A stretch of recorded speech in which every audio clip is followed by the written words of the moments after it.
There we go. Hey guys, we're back with some more shiny hunting in Pokemon Violet because Shiny Chi-Yu was released yesterday, and I had been debating whether or not I wanted to do a stream for it because I did do a hunt for every other Shiny Treasures of Ruin. So I thought, you know what, we might as well do one more. One more for the road. But as you can also see next to me, we're going to be hatching some more eggs and hope to get Shiny Fuecoco because we did get a Shiny Sprigatito last time. And I believe we're up to like in the hundreds for that particular hunt. But Fuecoco hasn't hit triple digits yet, so we're going to be hunting for Fuecoco this time. And I got a bunch of eggs to do so. A couple of things that also, besides just picking up Chi-Yu today, I did log in today just to see what was available in terms of the raids. I have already updated my game. I actually did do another hunt for Shiny Numel because I wanted to get a couple more. A lot of the Pokemon I have from like Gen 3 and 4 were RNG manipped. So I thought it would be, you know, nice to have some more official Pokemon rather than ones that are RNG manipped. And I kid you not, I found 4 of them. 2 of them were female. But this guy, I did get one male, has a mark, which is the jittery mark. It's the other one that was so shocking. This Numel has the rare mark. This is my first ever rare mark on a shiny. I say that because there was a Skrelp that I have that has the rare mark as well, but that particular was event made. So it was an event for, I think, Skrelp and Kloitza. I cannot remember exactly which Pokemon, but basically, Clauncher, that's it. Those Pokemon had a higher chance of having the rare mark. This is just full odds rare mark, because the sandwich that I used for this, I didn't use a sandwich. When you're at the Blueberry Academy, you can use a thing known, I believe, as, it's a student dish, and it gives you it gives you this, essentially. Catching power all types 2, egg 1, and sparkling power all types. So, not only did I not have a mark increase, I just somehow got the rarest of the marks on it. So, I don't know what this is, if this is just me being extremely lucky, and I'm worried that that's going to affect the rest of our stream. But, I mean, I will absolutely take it. That's a really cool mark to have. But yeah, I got all the Numels I needed. I needed 2 females and 1 male. So now I can evolve 2 of them into Camerupt. Probably these 2, because they have marks. But I will do that off stream, because that's not part of it. As you can see here, I have about almost 90 boxes worth of eggs. So we'll hatch them in just a moment, after we pick up Chi-Yu.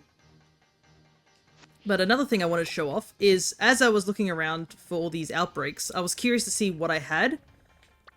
And we have a Sawsbuck here, which I need 1 more of. So I was like, oh, that's kind of cool. Let's see what else we have here. We have male Oinkoloin, which I do need. We have a Dreepy outbreak over here, which I do need. I don't believe there was any other ones in Paldea that I needed. And in Kitakami, we have a I think it's a Poltergeist here.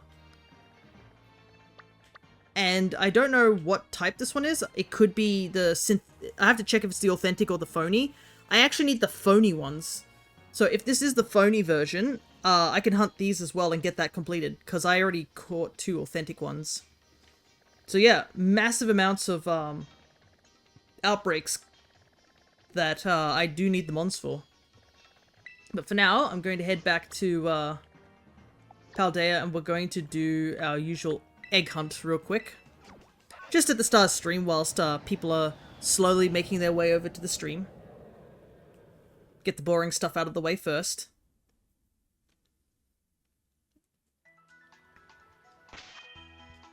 But yeah. Ah, right. I should also pick up the Chi-Yu, shouldn't I?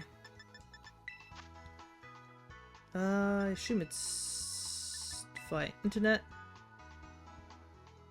Might have to connect me to the internet real quick. Yep. But as you can see here, all the shiny Treasures of Ruin are now available, so make sure you go pick them up if you need them.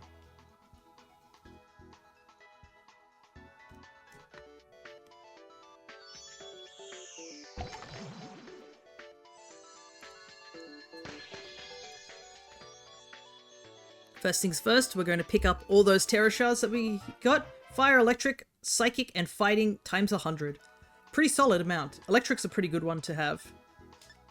And finally, the final Treasures of Ruin. The one that I've been looking forward to the most.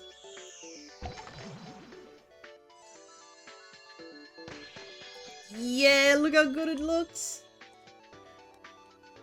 Oh, it's such a nice shiny. It's a fish and it's blue. Perfect. Disconnect from the internet because we don't want the internet causing any issues while we're shiny hunting. Look at that. Shiny Chi-Yu and a Cherish Ball with the classic ribbon. It's even modest nature. It's super good nature. Alrighty. So all 4 of the Treasures of Ruin are collected. Now all I have to do is eventually transfer them over. Alrighty. Let's get everybody out of the party real quick.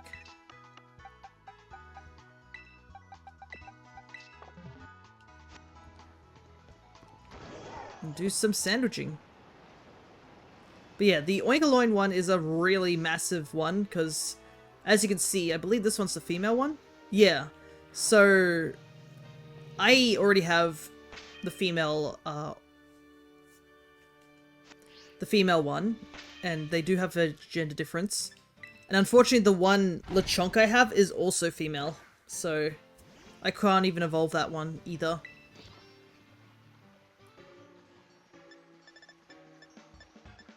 So I believe we need egg power to boost hatching rates as well.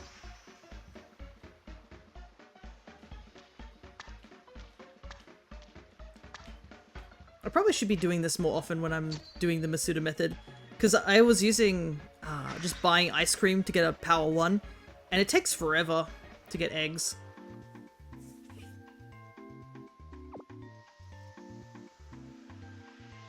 Now that I'm going, once the starters are acquired, I do have a couple more I have to like actually work on. Like I know I have to do the fire breed Tauros. That's still in the works, that one.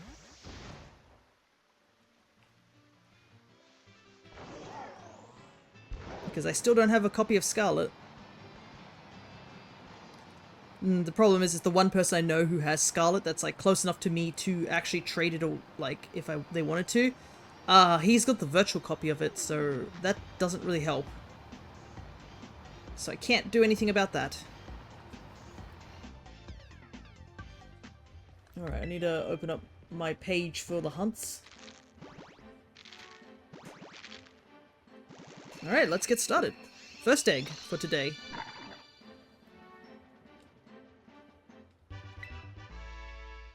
So we technically need 5 shinies left for the starters, which is the entirety of the Fue Coco line. And 2 from the Sprigatito line.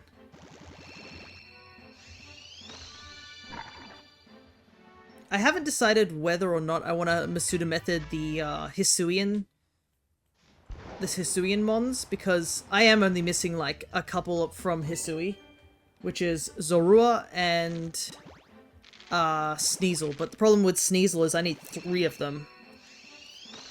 And I've just been really unlucky when it comes to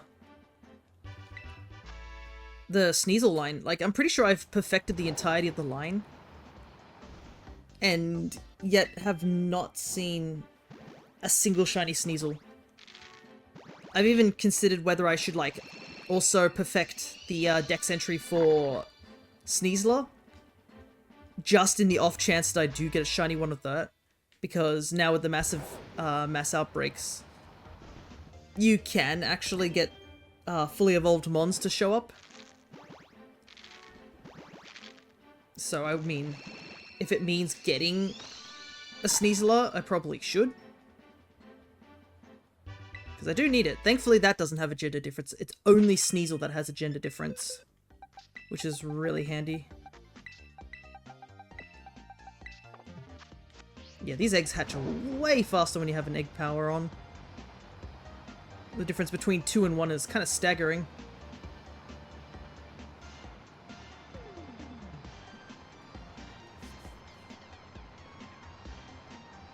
But yeah, we're going to, today, I think our focus will be on the outbreaks.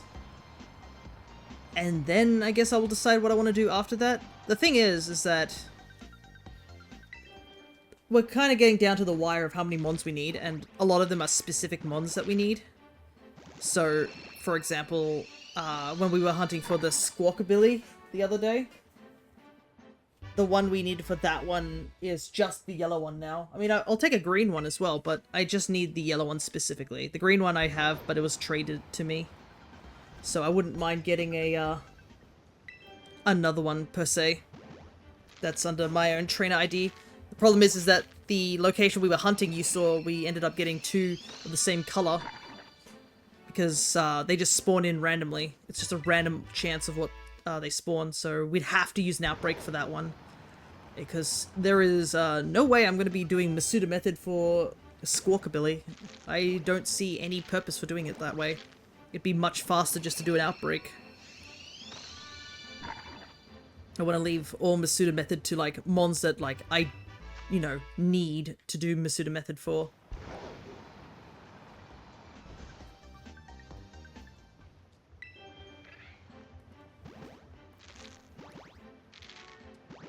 Yeah, this will be definitely a nice change of pace, this whole shiny hunting today.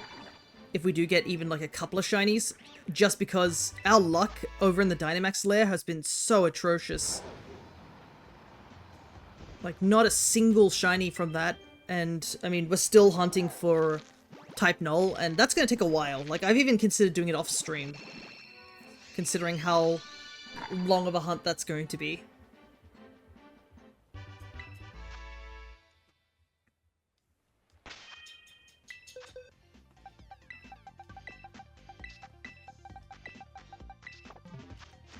I guess on slightly unrelated news, because I mean, this is just our time to chat, I guess. I know Crescent's been talking with me about stuff with stream avatars and, you know, getting some proper backgrounds in. And they were suggesting, like, doing things like, oh, have the backgrounds change or make them a little bit more interesting. I definitely do want to do that. As you probably, if you've been on my previous streams, I've had this custom background for the Kirby thing. And right now I have to change it because I have the shiny counter, you know, right next to me, so I can't really have the usual background in. I mean, I could, but it's a bit janky with the counter in the way.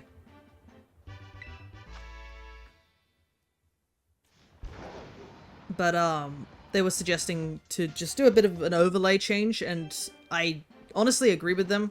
I do want to update a bunch of stuff, but I just don't know, like, I think I need to write down everything I need to do.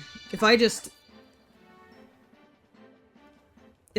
like, list off, like, things like, oh, I want to do this, I want to do this, I'm just going to get myself overwhelmed. Because there are some things I'm like, oh, I really need to get this done, sort of thing. Plus, I would like to have a little bit more of an interesting backgrounds, you know, for the sake of, like, the avatars and stuff like that. And the background definitely needs to get changed. I've been using the same PNG, well, the entire time I've been streaming, which I don't know how long that's been, to be honest. It's been a while.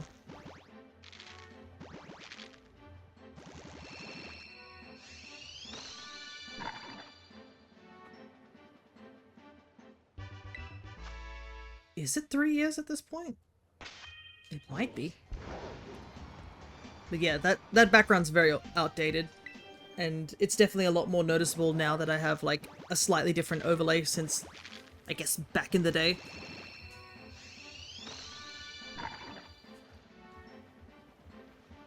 So having a background that's more suited to, like, you know, the world building I'm slowly starting to do definitely would help.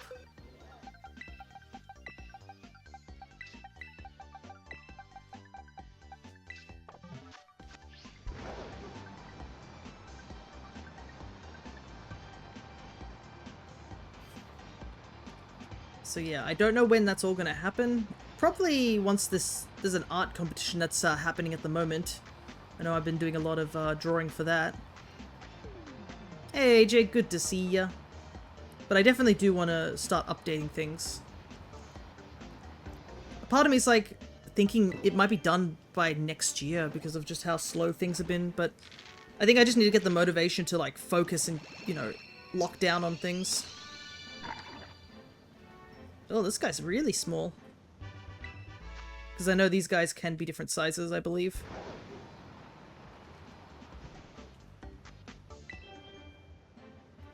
You've been cooking with those outfits?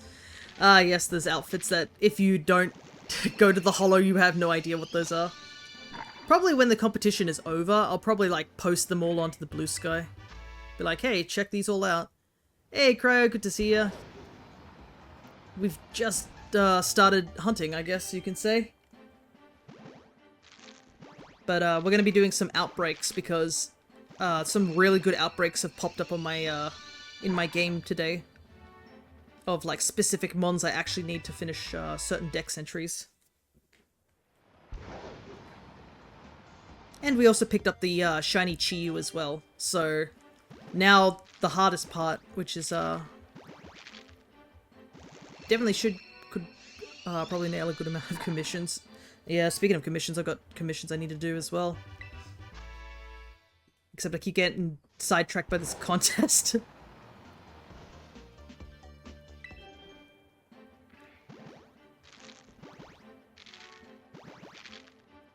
Whoops, gotta put another number there. Yeah. My ability to balance out, like, work and art has not been great. I'm not going to lie on that. As a not responsible adult, I've been doing not too great. I won't lie.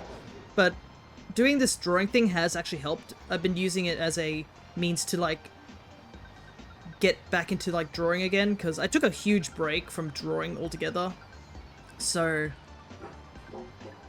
now that I'm sort of slowly getting back into it, it's helping quite a bit. Like I've made good progress with the Dragon Quest stuff, and then obviously the art competition. I've done a bunch of stuff for that. I just been having a lot of fun with doing the art competition. I don't know why. Just so many ideas just started popping into my head. I literally... How many submissions have I done? I think 6 already.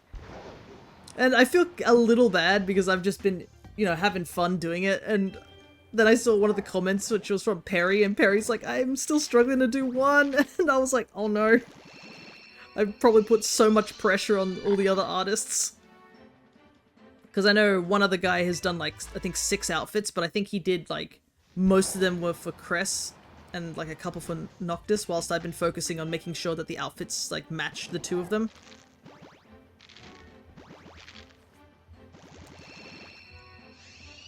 So if I've done 6 submissions, that's kind of like 12 artworks. And I just submitted one last night too, just before I went to bed. I was trying to get it done. And I finally got it done and slammed it down, and then I just immediately just had a shower and went to bed.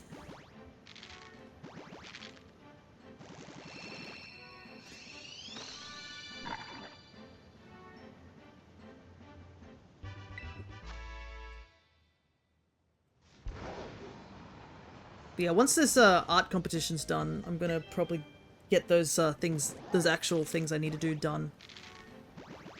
I need, I think we used a website back in the day, you know, those things where you can write down a checklist of things. Maybe I should get back into that.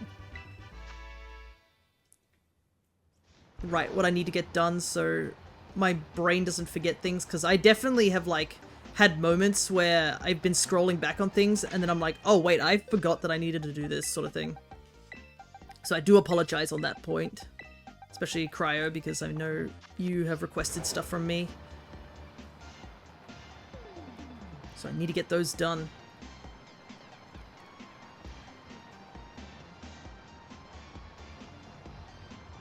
But yeah, I know Crest has been suggesting I do some, you know, change up of things. And one of the things they suggested was like, what about a name change for your Twitch? because you know how my name doesn't really suit what I'm doing. I do Kirby games from time to time, but I mean, like, I'm not an actual Kirby. That you know of. No, I mean, seriously.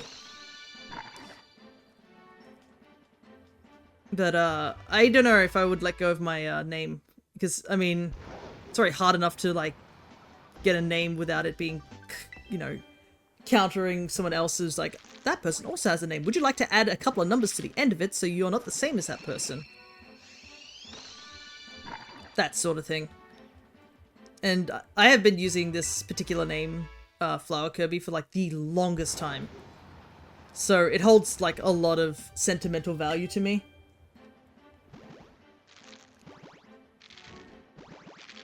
But yeah, if you like looked at my name and then looked at my overlay, you'd see like the only thing that's Kirby is literally me down there. Most of the stuff that I do is like more Pokemon and other RPGs. I mean, we are doing Kirby games now. We're starting to actually, you know, push towards actually doing some Kirby games, but it's not a main focus of the channel. But yeah, I think that's a very big if I'd actually consider changing my actual tags. But the overlay and definitely the Twitch about section needs to be updated. I think I've said this multiple times and I keep using it to remind myself. Anyways, I'm sure we can think of something else to talk about.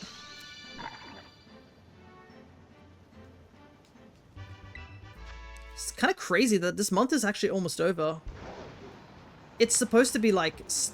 we just hit spring, technically, and... I cannot believe we're already at the 20th, to be honest. Time goes really fast, unfortunately. How much... 16. I think we could hatch the eggs in mostly 16 minutes.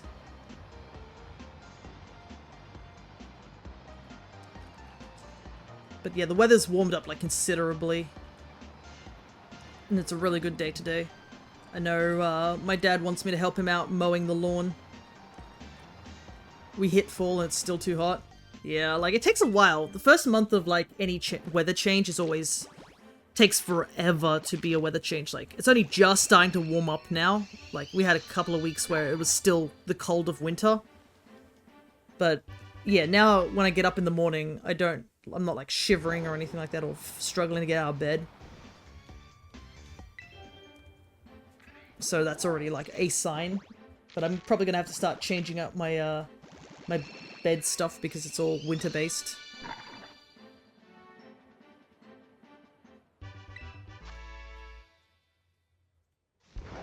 And then I gotta go grab one of our fans from downstairs, the standing fans. Because I had one. I think you guys have heard me talk about the fan. And there was an incident where I smelt something that smelt like plastic. And I was like, that doesn't smell good. Like, that's a bit worrying. And then, as I was using it, I noticed that I wasn't feeling much wind coming from it, and then I took a look, and the actual blade, because it was like a cylinder fan, so it was a cylinder, and it has a rotating, sort of spinning blade inside it, that spins, it's not towards me, it's like around. I don't know how to explain it. But yeah, it wasn't spinning, and I took a look, and yeah, I think the actual engine inside it, or whatever the motor that spins it, is actually just busted.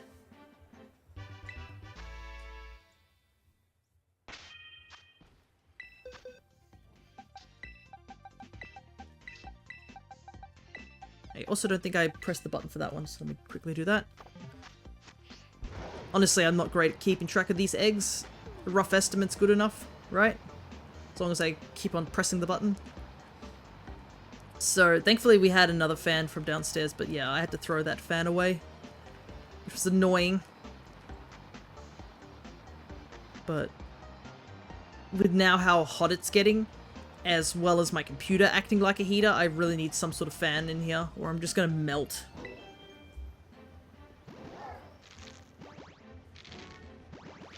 Oh, also, speaking of appliances failing on us, we had an incident, I would say 3 days ago, where me and my dad were getting ready for dinner, and he looked up and he was like, huh, the microwave light's not on. And I was like, oh, that's weird. And I took a look and I was like, oh yeah, it's not on. And that's when he also looked around the house. It turned out we had a power trip, like a power failure in our house. That included my computer upstairs. Thankfully, I had only just opened up the Photoshop project that I was working on, and I hadn't actually made any progress because my entire computer shut down. Like, the power just went out completely on that. So, that was a little bit scary, to say the least.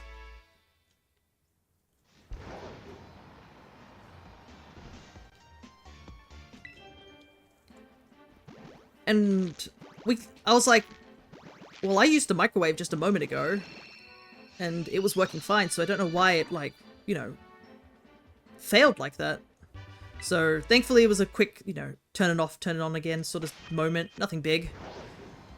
But the next day, at breakfast, I went to get myself some toast, so I shoved some bread into the toaster, and I was sitting there, you know, pressed it down, walked away for a second, and then I heard it pop immediately. And I was like, that's weird. Why did it pop immediately? And I took a look and my bread was still cold. And I was like, that's weird. It shouldn't have just popped out like immediately. And I tried to push it, like, you know, press the lever again to see if it would work again. And it didn't. And I was like, huh, that's weird. Is the toaster faulty or it's having an issue? I like unplugged it, turned it back on, shook it around, cleaned it out. Tried pressing it a couple of times, still couldn't figure out what was going on. And at this point, I think my dad had woken up and he came downstairs and he was like, by the way, did you know the power went out again? And I was like, what? I looked at the microwave once again, and guess what? Microwave was off again. So yeah, we found out what caused that power outage the day before. It was actually the toaster. So the toaster, my dad had used it around the time he'd asked me about the microwave, and he suspected it. But yeah, me using it in the morning and it, like, shutting down all the power in our house once again basically solidified that theory. So we don't have a toaster anymore. Toaster was too powerful. Either that or was too weak to handle the power in our house. One or the other. And it sucks because it's gonna be old person yells at, like, technology moment for me. Because we had a toaster way back in the day. We've had this toaster, like, many years since I was like a teenager sort of thing, and then it died, so we were forced to get a new toaster. And this new toaster, which is the current one that I'm talking about now, I think it only lasted like a year or two and it already busted. And you're just like, why? The answer is capitalism, but you know, just some things aren't made to last nowadays, which really sucks. We had a toaster for like 10 years, and that lasted 10 years, and then we get a new toaster, and the toaster, like, gives up in 2. Just new things were just not made to last. It's like, what's that, phrase? Fast fashion or something like that? You know, where well, not really back in the day, even still now, like, there were certain companies that just pump out clothing after clothing, and then these, like, shirts and jeans were only made to last, like, 2 years, so you're forced to go back and get them. Because they're made with, like, either shoddy materials or just really cheaply made. That was the equivalent of this toaster, honestly.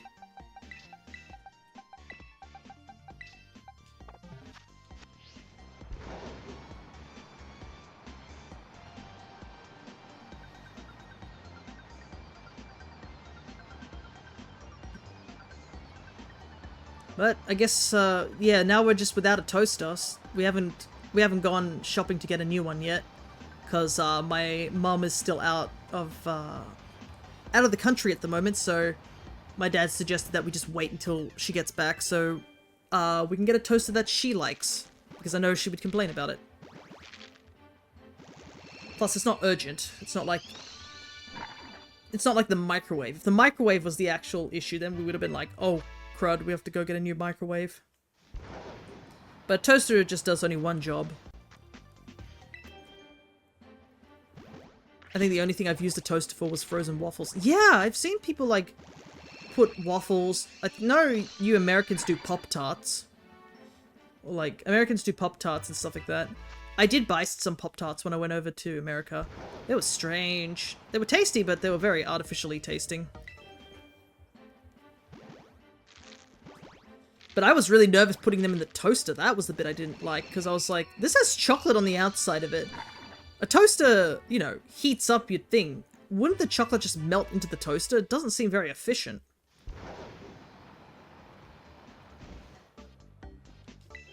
Anyways. It was a test run to see what Pop-Tarts were. I've heard good things about Pop-Tarts, so I was curious.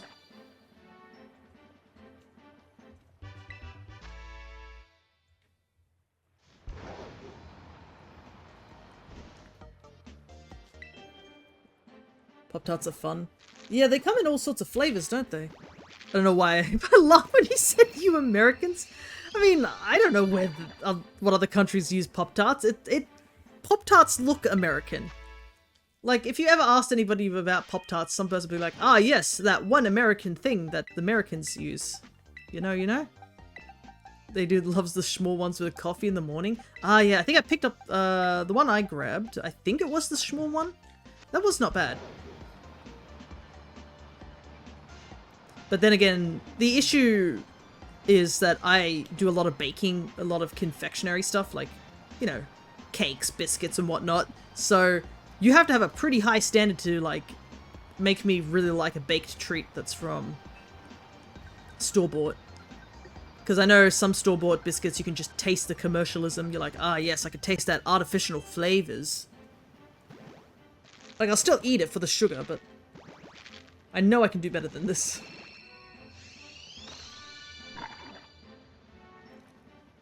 Yeah, they're like MREs compared to homemade cooking, yeah. Because I know for a fact, I have not eaten, like, I rarely eat regular marshmallows nowadays. Because I learned how to make homemade marshmallows, and it's just incredibly superior to, like, store-bought marshmallows. They melt better because they don't have that thick coating on the outside. You literally just use a bit of powdered sugar and, like, corn flour mixture. And that's, like, good enough to coat a marshmallow. And if you keep it in just airtight container sort of thing. You don't need that thick skin that store-bought marshmallows have. I've had the strangest urge to make a pizza dough and all. I mean, homemade pizza's probably really good.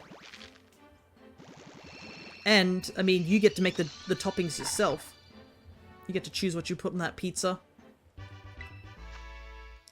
I haven't eaten pizza in a little while. We had some... Our workplace had a pizza party. Like an actual proper one. Not like, you know, where they buy one pizza and they cut it into thin slices. Nah. I think it was like a bunch of contractors were celebrating, or like they were having...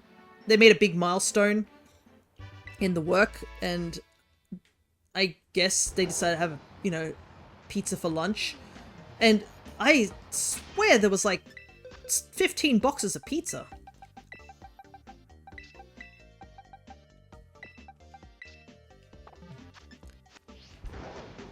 And there was a pepperoni pizza there, and I ate it, and I was like, I don't usually eat pepperoni pizza. But I was like, dang, this pepperoni pizza's good. I don't know what it was. It was like not that spicy. Because I know some pepperonis are pretty spicy, but yeah, I was just like, oh, this is actually nice. Let's see. 2 cups of flour, quarter teaspoon of salt, 1 cup of warm water, packet of yeast to dissolve, 30 minutes to rise. Let me write this down. Guys, don't use my chat. Why are you using my chat as a recipe log? What's going on? Also, which flour do we use? I like how it's spelt flour as in the plant, not like flour as in the flour that's used for baking. Though I know there's you'd probably want to use a strong flour, because I think there's like pizza dough flour is often like bread flour, so it's often like a stronger gluten on there, compared to like say cake flour, which is a much weaker flour. But I mean, I think regular flour's totally fine for pizza making. And I know I was writing quicker than my brain because I remembered the recipe so well. You got that thing locked down in your mind. Sleeper agent code.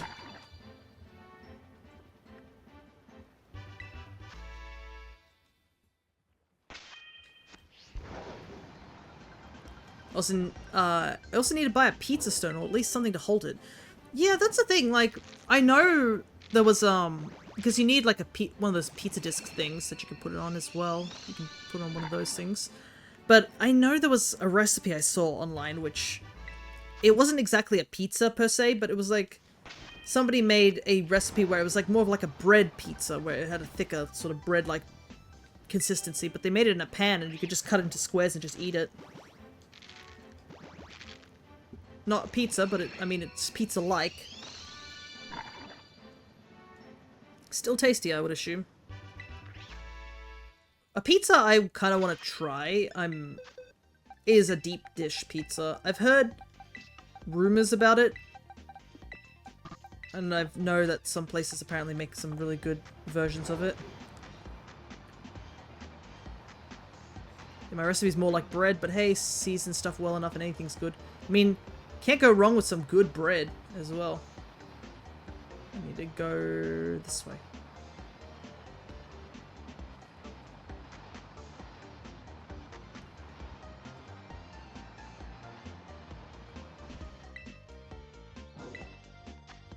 I need... grab some grilled rice balls.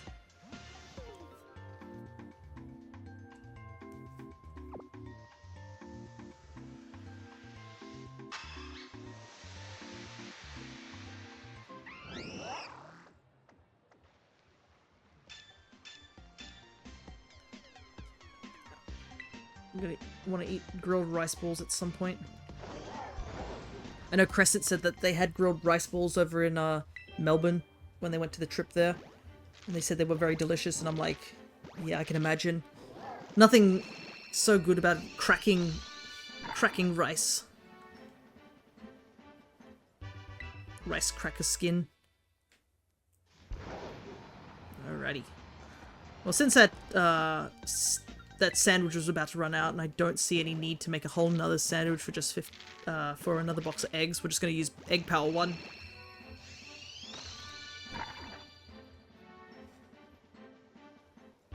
But yeah, I know America, there's a place in America that I don't know how it happened. You know, YouTube does that thing where they just randomly recommend you stuff.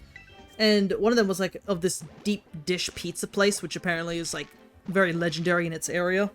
And I was like, I don't think I've ever eaten deep dish pizza, to be honest. I wonder what it's like. Pizza Hut? No, it was like an actual, like, family thing. It's okay, it's written down. Nice.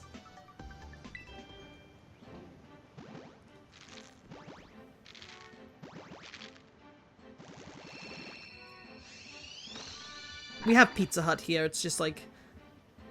I don't know where it is. I think it's like... There's a weird thing that happens around here in Australia, around the Sydney area, is that there's a line, like an equator line, if you could say, and this line runs down the country. You will be evaluated, nice. But it runs down the country, and depending on which side you're on, it depends on what actual, like, certain brands are there.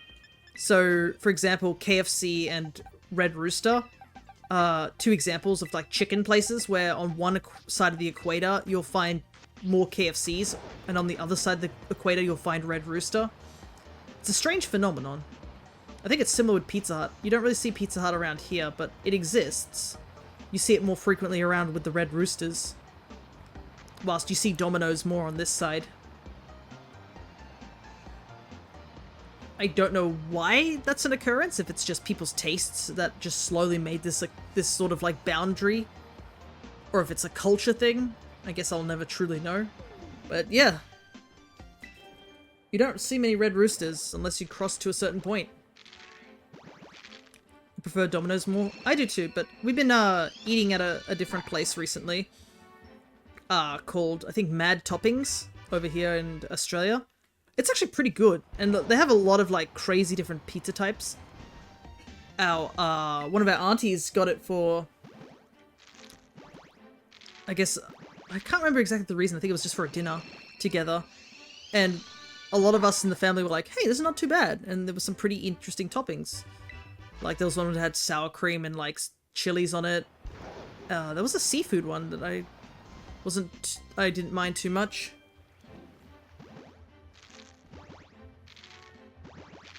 But yeah, it was pretty solid.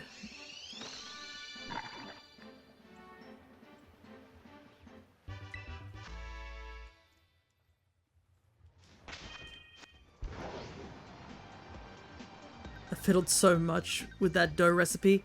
Ah, yes. Sometimes it'd be like that. Sometimes you just use a recipe and you're just like, this is it, this is the one, or like sometimes you've got to do slight adjustments just to get it to work properly. Like, I know a brownie recipe I have, it suggests using like just, you know, just brown sugar. But I've noticed that it tastes a little bit better if you use dark brown sugar where it has more molasses to it. Stuff like that. Let's see. That might be because I only just found out recently that Pizza Hut has regular pizza. My family would only get deep dish. Ah, okay. Deep dish is, it's not like... That was what I was talking about earlier, wasn't it?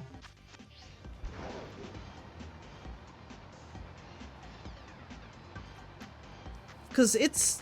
Deep dish pizza is more like a pie, isn't it? Pizza Hut's only good for their deep dish, in my opinion. Interesting. But it's like, it has a higher crust, I assume, and then the cheese is under the sauce, I'm pretty sure, right? Because of that one video I saw of TikTok where some guy was complaining about there being no cheese and another person literally repeating over and over again that it's under the sauce. Obviously, they can't hear each other because they weren't... The video was made after the other video, but yeah.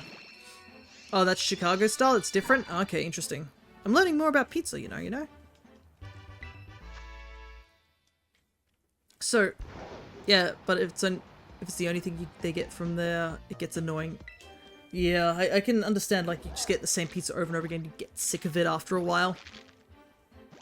Then again, I mean, there's me who's like, I'm gonna get Hawaiian. And everybody's like, why? Because I like Hawaiian. And the benefit is that, nobody else eats it, so I get to have the whole pizza.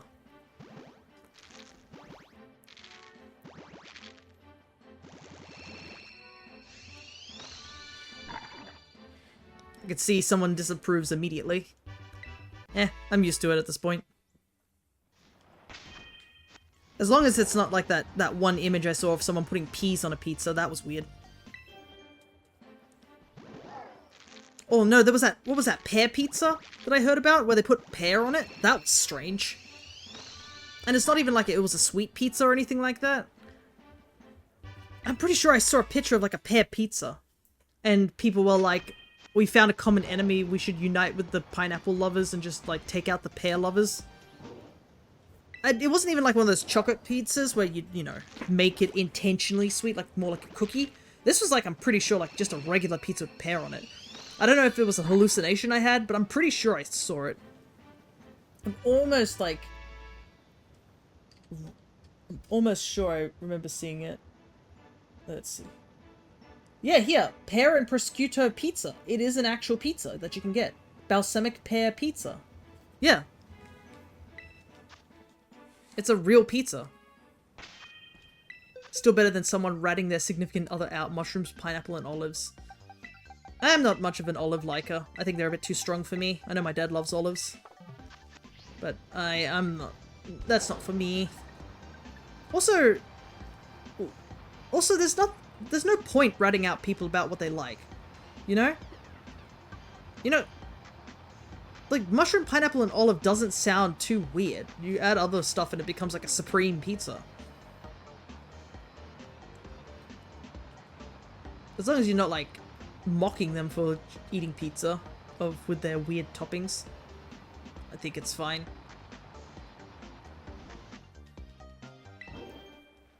And then again, some people just have weird tastes when it comes to certain things. Basic person, I like pepperoni and bacon. Gotcha. Yeah, I think my Domino's order I usually get is a Hawaiian with cheesy crust. I do like that mozzarella in the crust.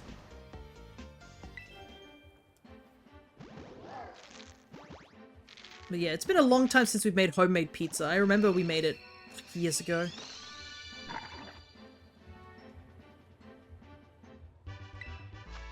Yeah, but together they just share the same texture, but completely competing flavors with the pineapple. I guess so. I mean, though, I'm pretty sure, like, if you have, like, capsicum and onions and stuff like that, that is just what a Supreme pizza is, with the mushrooms, pineapple, and olives. Pineapple's a bit odd in a Supreme, but I'm pretty sure that is one of the things. I like how we're talking about pizza at, like, 10 in the morning. Like, I ain't getting a pizza anytime soon. We got a roast lamb in our fridge that Dad whipped up the other day.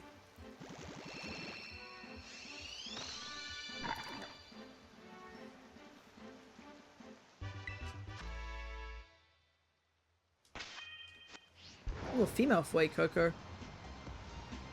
Don't think I've noticed if we've had many of those. Alright, so we're not going to reach up the same number as the Sprigatito, but made some decent progress with the egg hatching here. And also, I made, what was it? I made some coconut macaroons the other day. Because I was, if you guys did see me doing some the Dynamax lair on Monday. Gosh, that feels like forever ago, me doing that Dynamax stream. But that was only just this week. I did mention that I was supposed to go meet up with the Alchemist and Mags, but unfortunately they got sick. I think Mags got sick. Now Crescent is sick as well. And I've heard Connor is too. I hope that doesn't really make too much of an issue with the D&D tomorrow. I think it's just the change of weather that's hitting everybody. Apparently, a bunch of my workmates actually got hit by a flu of some sort just last week. So I think that the change of weather really messed them up. Lamb is the one food that's not welcomed too well in this house. Like 10 plus years ago, Dad messed up a lamb so badly. What did he do to it? Did he like turn into a burnt sacrifice? Like, to send off the burnt offerings? Like, how do you mess up lamb really, really badly? But then again, I say that, but I've witnessed a lamb curry get sent to the Shadow Realm. So, I mean, I can't completely fault him.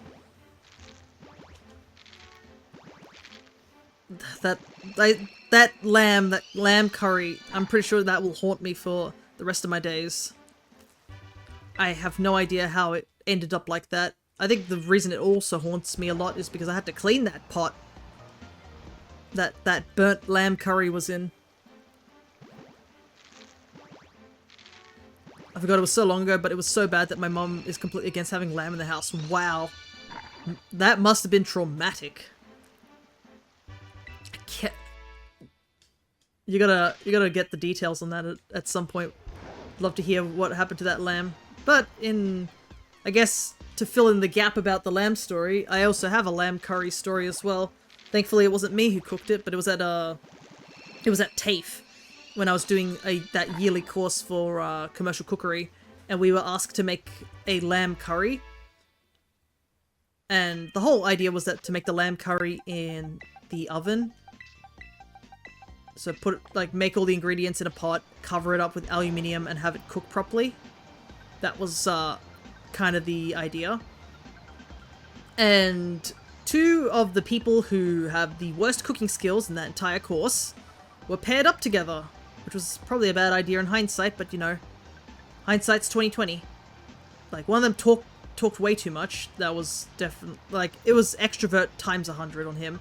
And the other guy, I think he was a bit ESL, but he also didn't seem to listen at times. I'm not sure if it was just... He was a bit of an older person, but not too much older than me, I don't think. But we had an incident where I smelt something burning, and I was like, guys, I think something's burning. And our teacher was like, everybody check your ovens to make sure that it's not your curry that's burning. And I was scared it was mine, but I was like, no, mine seems to be fine. And, you know, I checked the thing and stuff like that. The two individuals that I've just listed earlier both said, oh, my curry's fine, sort of thing. And the thing is, like, I don't think the guy who, the older guy actually, you know, took a look properly. He just assumed it was fine because the other guy said their oven temperature was fine. So, you know, we just continue on. And then all of a sudden, I look over like maybe 5 minutes later, and there's black smoke pouring out of the back of that oven. And I was like, oh my god. I was like, guys, there is definitely something burning. I can see smoke coming out the back of the oven. Last egg. And I was like, what? Like, and this black smoke even went into the ventilation system and it nearly got the TAFE shut down. Like, the head, I think it was Mistress, came in and was like, hey, do we have to call the fire brigade? Like, is there something, like, on fire at the moment? The answer was no, but yeah, that guy's curry was burning, essentially. I don't know what it was. I think their oven was too hot, and the first guy, the guy who talks too much, didn't listen and didn't hear what the temperature was, so he assumed the temperature was fine. But the temperature wasn't actually fine. And, yeah. When that curry came out of that oven, was it a massive char? You know how in anime you see, like, they have, like, those characters in animes which are, like, it's a trope of, like, a character being, like, the absolute worst cook in the world? As I also am doing this, I'm gonna run over to this particular outbreak, so bear with me. But, you know how, like, they'd be like, try out this food of mine, sort of thing, and it's like, you know, just black, sort of massive char. Hey! Oh, follower, thank you so much. Dash the Raven. I saw the pop-up about the 300. We did technically hit the 300 on the Monday stream, but I think that person who did do the 300 mark might have unfollowed me immediately after I did call him out on what was essentially a scam. We can talk about that in just a moment after I finish the story about the story of, I guess the burnt lamb curry. But, yeah, when that curry came out, it was black. And I looked into that pot and my immediate reaction was, oh my god, I cannot believe this is a real thing. Like, I always thought they, you know, hyper-exaggerated in anime the burnt food being, like, charcoal black just to be like, haha, it's funny, they can't cook, you know, that sort of mentality. No, that was what I was staring at. I was just like, oh.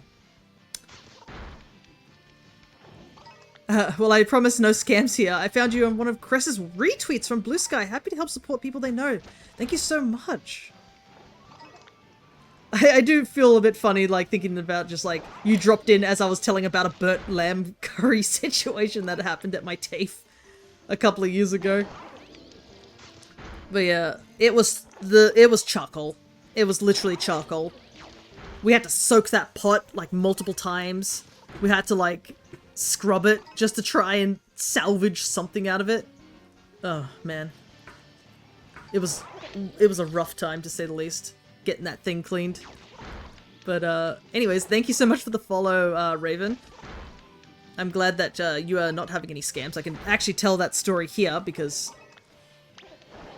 you know, just to fill in the time. But, yeah, you now have access to all the stream avatars and such that are down below, which are a lot of ones that I've been working on and stuff like that.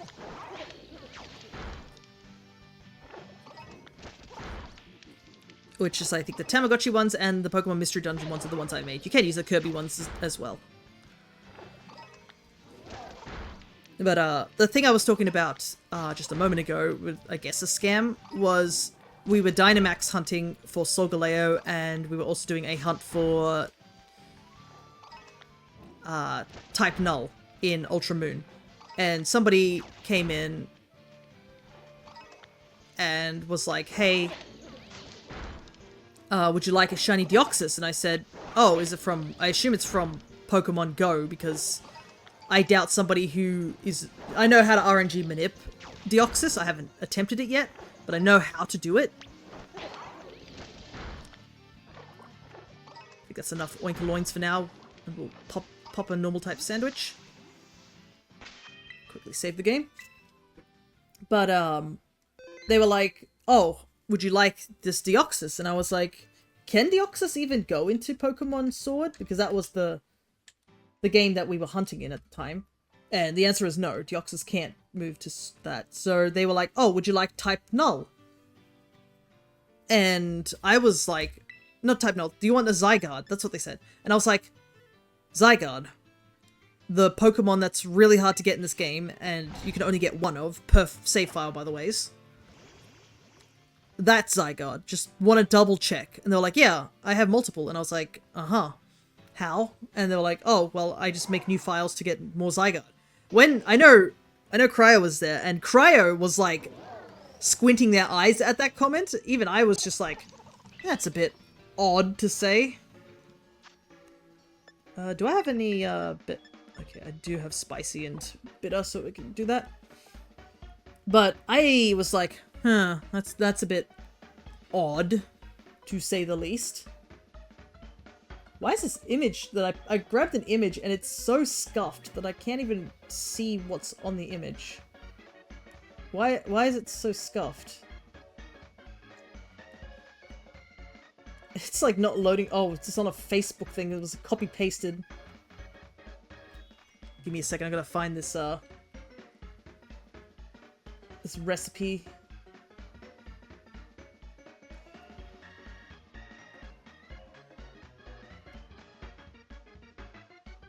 There we go.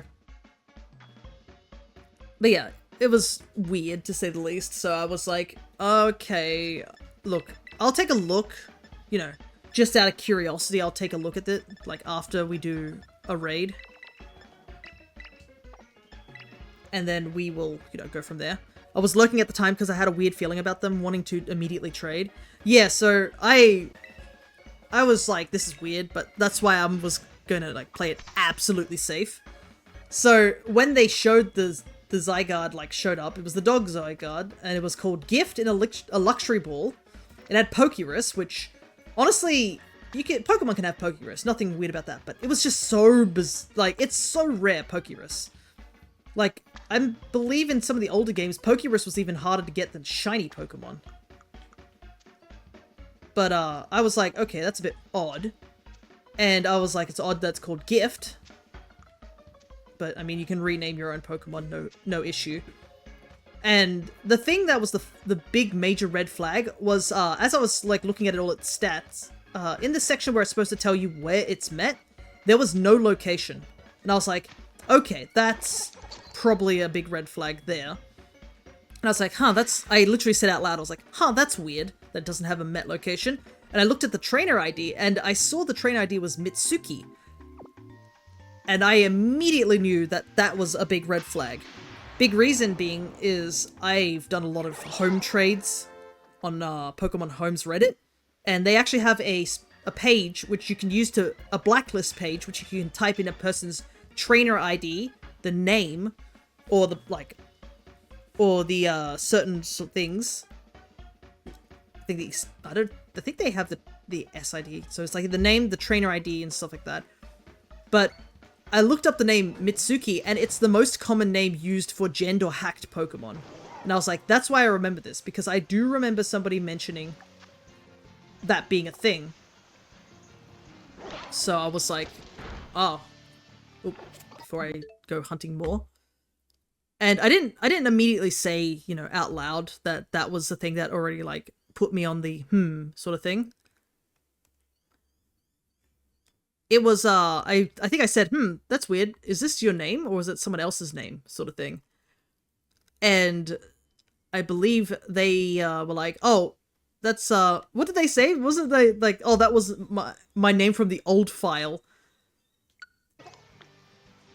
That's what they immediately said. And then I pulled out the big sort of reveal, like, you know, you do an Ace Attorney where you have to present evidence And I was like, yeah, I'm pretty sure this is the name of a very common hacked mons, and considering it doesn't have a met location, I'm pretty sure this is hacked. And they were like, oh, I didn't know about that, and then they vanished from my chat. So I think at that point they also, like, dipped from the follows. I haven't, like, confirmed it. I haven't looked at my follower list to see if they're still there, but yeah. Like, I don't mind if they'd come in and outright told me it was a hacked mon and I could have declined it. It was the fact they were trying to pass it off as a legit Pokemon that irked me. Because I know there are people who don't mind hacked Pokemon. There was a guy who used to drop by my streams and stuff like that and they didn't mind the hacked Pokemon, they just wanted to put it into their Shinydex because they could. So I think I gave away all those hacked mons I'd picked up from Wonder Trade, and I was like, do you want these? You can have them. And they were like, yeah, sure. That's fine. I guess they wanted you to trade something of equal value. Well, that's the thing, that they were like trying to push it off, because they were like, yeah, it's fine, but yeah. You gotta be careful with some mons, because I know some mons you can't even put them into home. Because I think I'd gotten a Wonder Trade of this shiny Moltres, and it had like every single ribbon in the game, and when I tried to put it into home just to move it around away, it actually crashed home. Because home was detected something that wasn't supposed to be there, sort of thing. But yeah.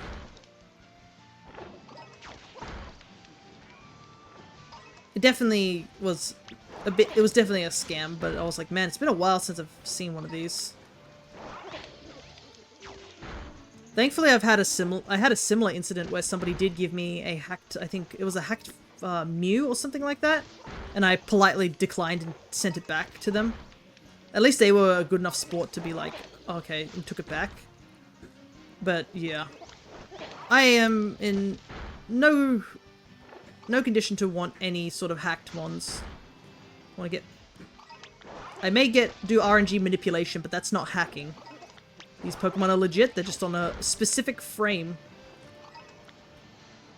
Alright, I think I've KO'd a bunch of these Piggos, so I might just wander away from the group. Let's see if we can respawn them. Fortunately here with the normal type sandwich, you can see like a lot of Pokemon are spawning in, because this area is just full of normal types.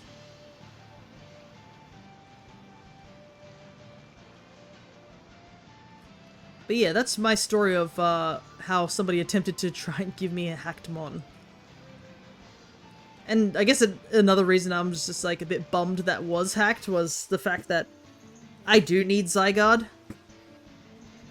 We eventually are going to have to hunt for it, which I am honestly not looking forward to at the moment due to the fact of just like how rough Zygarde is. Like, Zygarde is by far one of the hardest mons to hunt for in terms of like...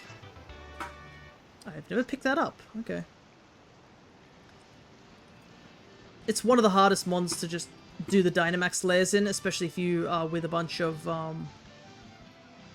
CPUs and stuff like that, because it has a bunch of AoE moves.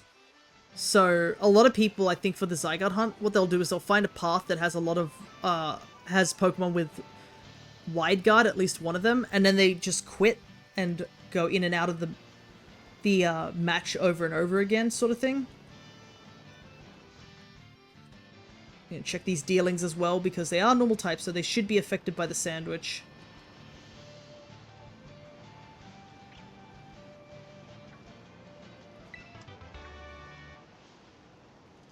But I think it's like the host, whoever has the wide guard mon, they just quit once they check if they have a shiny or not, so they can keep the path. I believe it costs more Dynite ore. Like, you have to do a penalty if you keep like quitting with that method. But I mean, you guaranteed the same path over and over again, so it's kind of one of those ones you'd have to do with like actual human players so that you can just all go the same path over and over again and just rinse and repeat until the Zygarde is a shiny. Always down to go on adventures. Yeah. I do hope that... I think that's something I'm going to have to put on my list of things. Is a multi-viewer. Because I would love to use another Switch so that I can also hunt for multiple mons. So I definitely believe that would help up the numbers a little bit. The thing is that the multi-viewer I found, I believe it's only... You can't really do like 2 systems side by side. It has to be like 4 or something like that.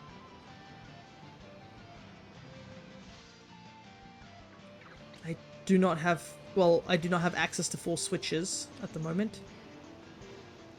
I have access to 1 Switch 2 and 1 Switch 1. I mean, my dad's not using his, so I could theoretically bring it up here and also plug it in.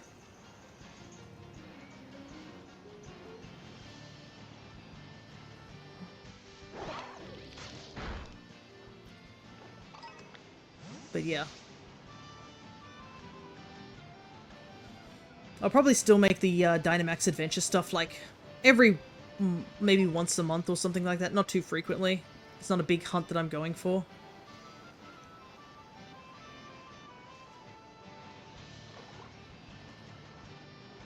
It's just a time-consuming one, I think.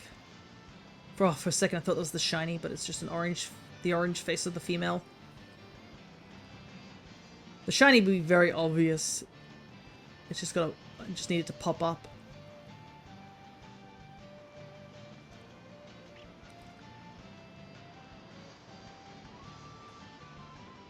And ZA is coming out, what, next month? That's another big game. And unfortunately, we don't have any confirmation of how shiny hunting is going to be in that game at the current moment. So I will be kind of curious to see if it... I assume it's going to be similar to Legends Arceus, but yeah, nothing's been confirmed about it. So just gotta wait until they confirm something, I guess.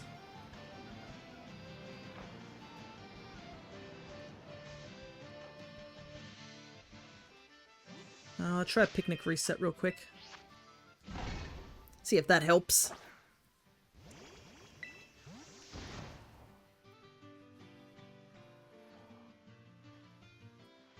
They do spawn in pretty quickly. That's a pretty good thing.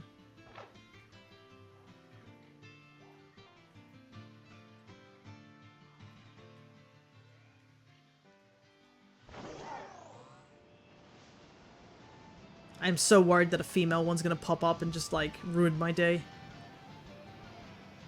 Dancing around this one spot for it, and then a female one pops up instead. I mean, technically the male ones can pop up outside the outbreak. It's not like they're gender locked out here. I just know it's gonna be another female one. That's why I'm hunting specifically for this outbreak. Because I think I've already, like, run into 2 Lechonks, and both of them were female. Knowing my luck, it would be another female Lechonk.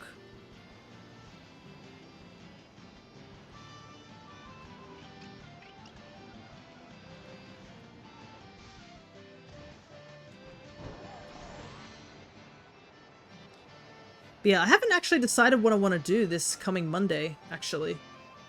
I know I do want to start a new game, but I still have to finish Kirby. So I'm thinking this next Monday we might finish off Kirby's Dream Land 3. And if we still have time, we can always finish off Mario Kart. So it's no biggie on that. And maybe the week after is when I'll start the new game.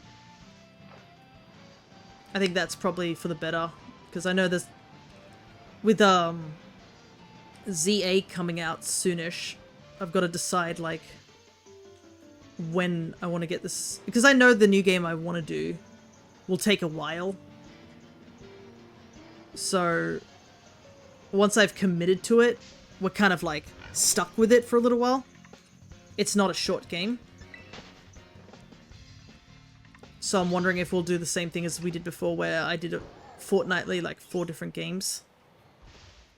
That might be the best option.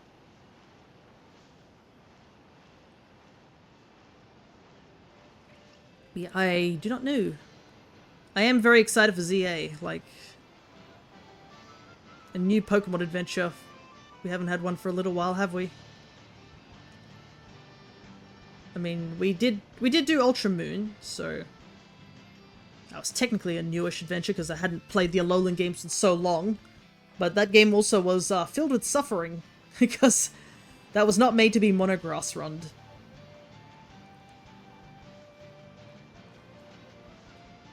17. Not bad. Not bad at all.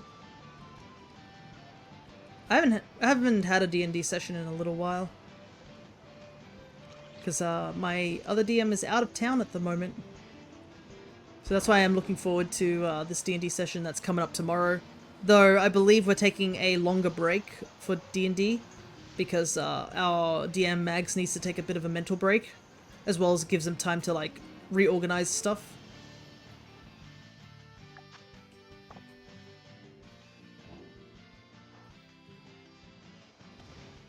So hopefully this next session we get a decent amount done.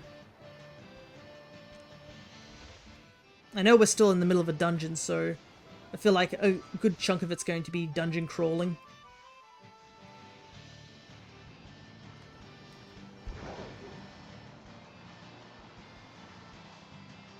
And I know I'm currently still working on stories.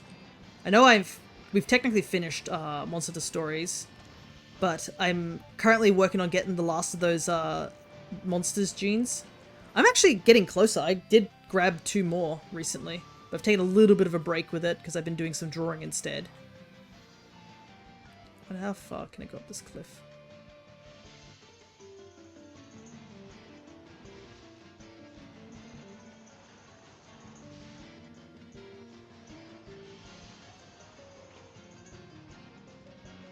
Saw them fade out.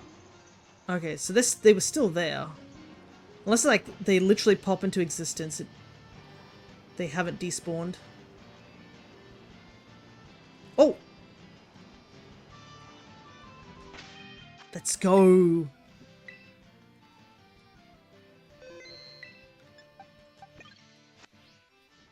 Look how pink he is! It's a good shiny. Oh no, this is female! Oh no! Oh no! I didn't look at the text! Oh no! It's the wrong one! I was so excited for it to pop up that I didn't even register that that was the wrong one.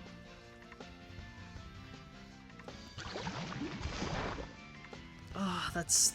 I was literally, like 5 minutes ago, I'd literally said, oh, in my mocking voice, I was like, oh, I'll probably catch the female one first, you know, ha ha ha. And look at this, look what have I done to myself. I've jinxed myself and accidentally given myself the female one. Oh well, we'll catch this one. Shiny's a shiny.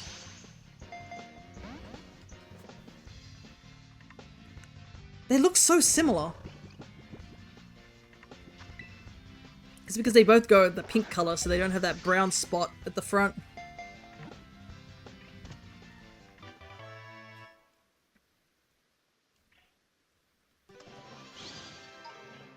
Ah, man.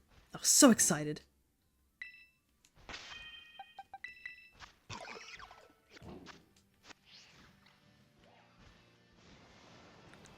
Oh well, we got one shiny, so at least we're on the board, at least. But, man, it was right next to this outbreak, too. Just to rub salt in the wounds, you know? Alright. The hunt continues, I guess.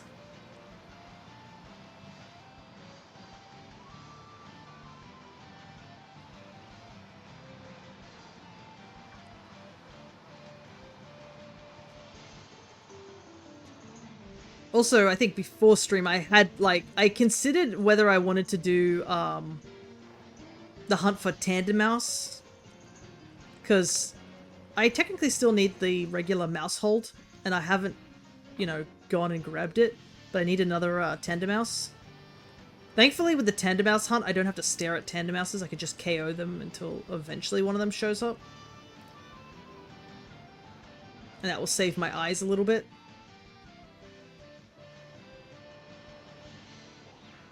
Actually, speaking of eyes, I did mention on Monday that I was going to the optometrist on Thursday to do a quick checkup. Seems everything is pretty normal on my end, thankfully. The only thing they wanted to double check was something that was in my eye. Just to make sure it wasn't growing or anything like that. Like, because I have inside, I think the eye socket on my left eye, there's a mole. But it doesn't seem to have changed, so they want to check it out in like 6 months just to be, you know, absolutely sure. But other than that, the only thing they really said is that my eyes are a bit stressed. Like, overworked, essentially. And I do understand that. It's a bit hard for me to just shut my eyes off, sort of thing. And I guess when you stare at things up close and such, that doesn't really help too.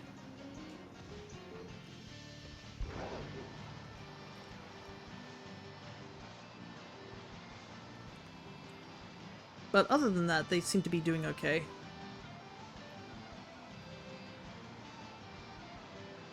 Just the usual, hey, make sure you should rest your eyes a bit more. Don't need glasses, so I guess that's not bad. And I know, I think on my computer I do have a blue light on, so that helps as well a little bit. The only problem with the blue light is that it doesn't help when I'm drawing. Because the blue light basically makes the screen go a tinge of yellow. And that messes up colors and stuff.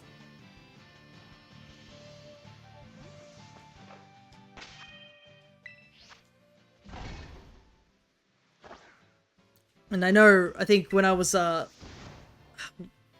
think I was when I was shiny hunting and stuff like that, I was staring at the screen about something on stream, and it had gone into the blue light mode at some point in the stream. So I was just staring at what was supposed to be, like, trying to figure out if it was a shiny or not, and I couldn't tell because the screen was yellow. Thankfully, I just ended up just looking at the TV instead and being like, okay, it's not shiny.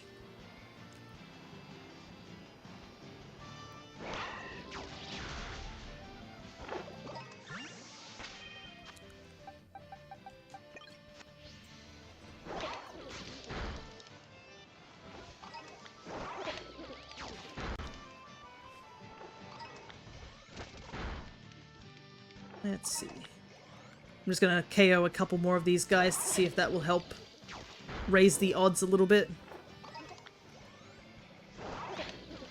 Because these piggos are being really annoying.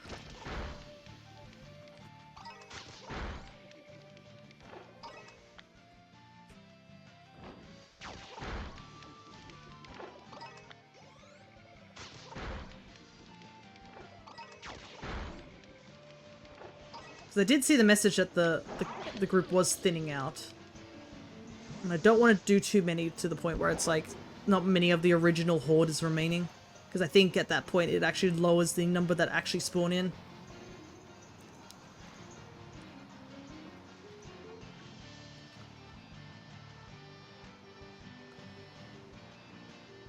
Thing is, I've got to kind of go far away. Because the Switch 2 is now too powerful.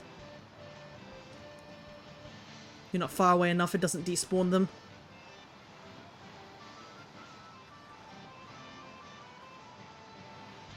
Gotta do the picnic reset method.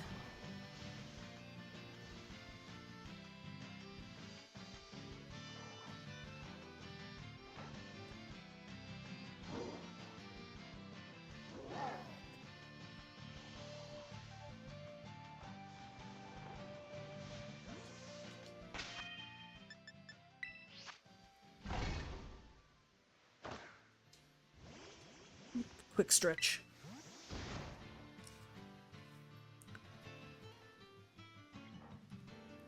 But yeah, I think there's gonna be a lot of games coming out in these couple of months, isn't there? I know Crescent is getting ready to is in prepping for the, was it Sonic Crossworlds coming out? Because, is that coming out this month? End of this month or next month? Or is it already out and I'm not fully aware of whether if it's out or not? I think it's still not out. I think there's been people with early access, but I think it's this month? Yeah. I haven't decided if I'm going to immediately get that game. Because I think Crescent was, you know, suggesting I try and grab it. It may also do with the fact that Miku's on it, but, you know. 25th of this month. Oh, that's in like 5 days. No wonder. They're getting prepped for it. I don't think I've tried any of the Sonic games. I think I tried it once at their place, and I was, like, baffled by it. Because, I mean, I grew up playing Mario Kart, and the drifting on Sonic Racing and, like, Mario Kart definitely does feel different.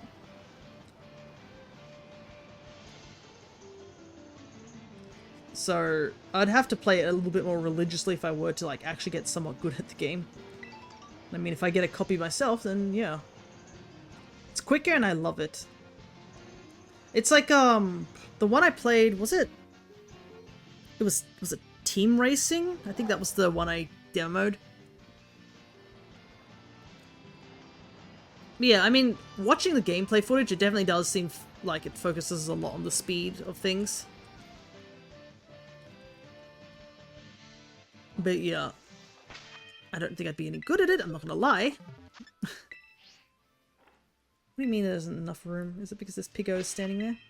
No, it's just because I was on an edge or something. But yeah, I think they've already, like, hinted that there's going to be even more guest characters and more stuff coming for character rosters and stuff. Though I have seen a lot of complaints about that there's no... because I know from what I've seen, they have, like, quips. The characters will, like, make remarks at each other just before the race starts. And all the guest characters are currently voiceless, where they don't have any dialogue whatsoever.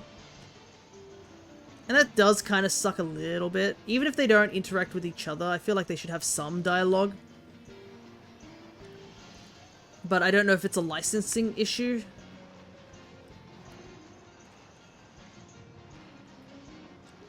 Because I think the big issue is just, like, seeing some of the characters that they're picking for their guest list. Some of them you're like, okay, I understand why these guys don't talk, you know. In their games, they don't talk that much. But then you got characters who, like, their entire existence is to yap. And it could just be the beta, we don't know yet.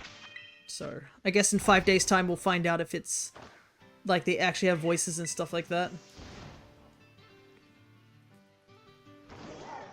Because I know there'll be a lot of arguments with some people if they didn't have voices.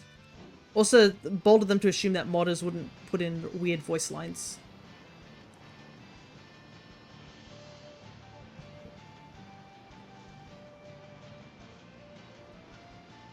But one thing I have been seeing, like, every so often is that Sonic fans are trying to make beef with Mario fans over the new racing game.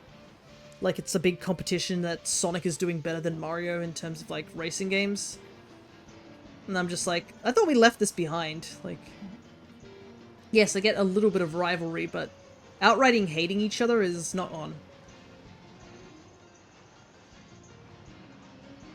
Also, just enjoy both games for what they are.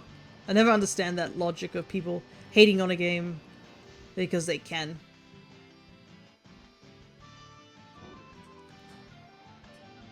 If you don't like this game, don't buy it. I think that should be a philosophy some people really need to get into their heads. Are you kidding me? Really? Oh my god! Why? There's literally an outbreak just right next to us. How on earth did we get 2 females? Like, I am standing right in the outbreak for male oinkoloids, like, and I pulled 2 females again.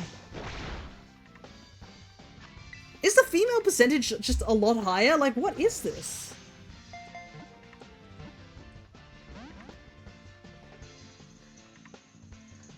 What is the gender ratio for these two? It's 50-50! This is absurd. this is the equivalent of me, like, flipping a coin and landing on, like, heads 4 times in a row with Lechonk. This is why I haven't finished this line, is because I just need 1 male. Ugh, man. I knew me catching that rare mark, like, Nummel earlier on, like, yesterday, has reset my luck. I'm almost, like, so annoyed that I just want to KO this shiny, but I'm not going to because some person might want it. It's still a shiny. Though I do know there are some people who get so frustrated at shinies they just KO them.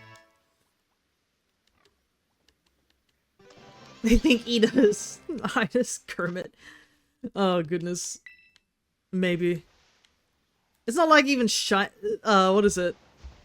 Q-Charm doesn't even work in this game anymore.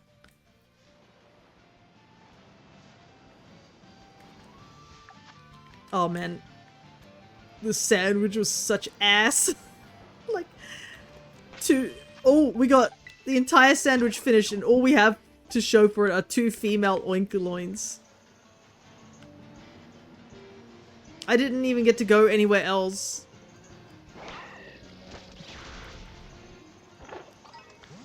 Yeah, not much are left. So I can't KO any more of the male ones.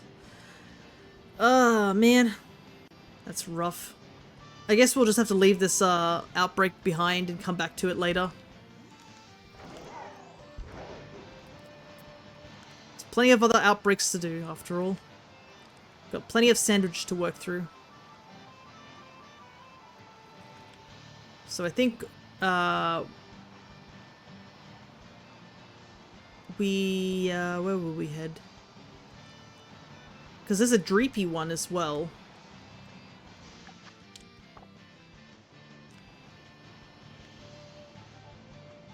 And then there's a Poltergeist one. So I think I'd probably use a Ghost-type sandwich for those 2. But Dragon would probably be better for the Dreepy, right? I definitely want to use Ghost for the Poltergeist, because that limits it a lot, because there's a lot more grass types there.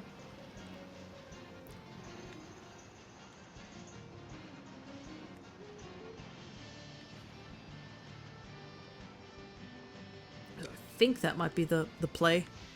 I found Dreepy on complete accident. Nice. I think I only need 1 Dreepy.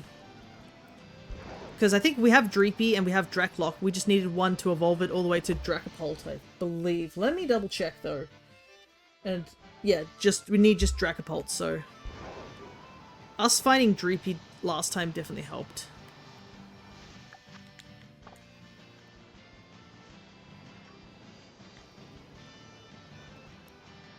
Because we had that situation with the young goose, if you guys remember, where I found 2 gumshoes first and I got a little worried. But we luckily found another one. An actual young goose, so we didn't run into that situation. I don't think our luck is going to be that good this time around. Our luck was pretty cracked last stream. We did shiny hunting. Like, the amount of shinies we ended up, like, picking up was a pretty significant amount. I know we're still missing some of the starters. I think I'm going to hunt for Sobble this stream. Just because I have not even got a single shiny of that line.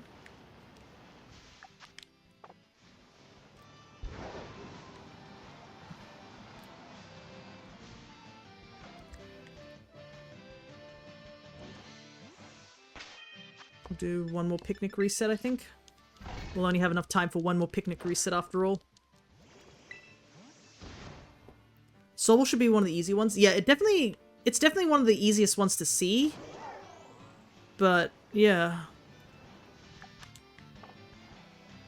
I haven't had any luck actually finding one. Like, it's a really obvious shiny, but yeah. We literally finished the Score Bunny line first. And I think I need 2 more for the Grookey line.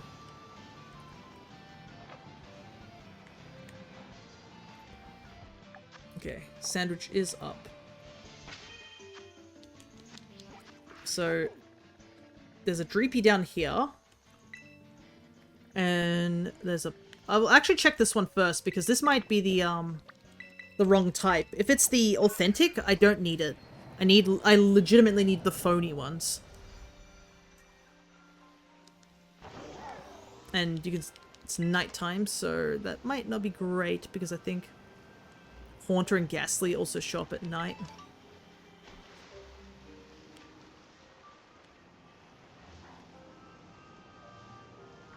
But yeah, first things first, we'll check if this is the authentic or the phony version first.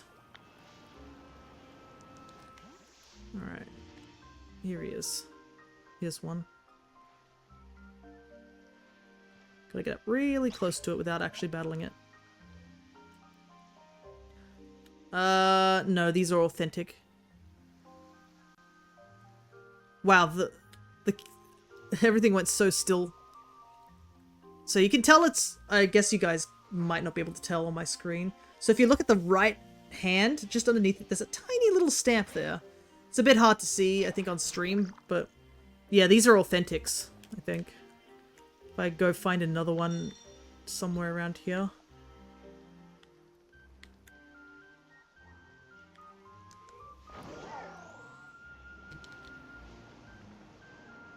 Just, one sec. You're just a regular one here. Is there a place to get more, cups for them? To evolve them, I think you can use the Blueberry Academy. Blueberry Academy item printer, I think, can get the cups, I think. Let me double check, because if I have multiples of them, that would answer that question.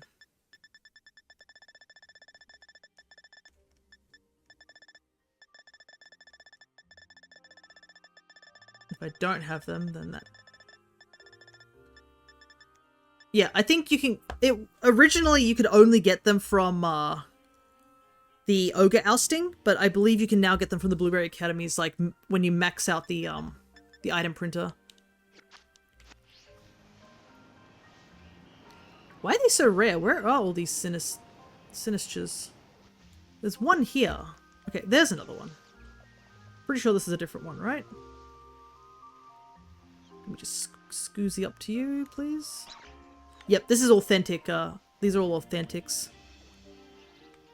I'm pretty sure. Yeah. This outbreak we don't need, unfortunately. I would have liked if it was the phony one, but no, it's actually... It's kind of funny, because some people would want this outbreak, but yeah, these are all authentics. So...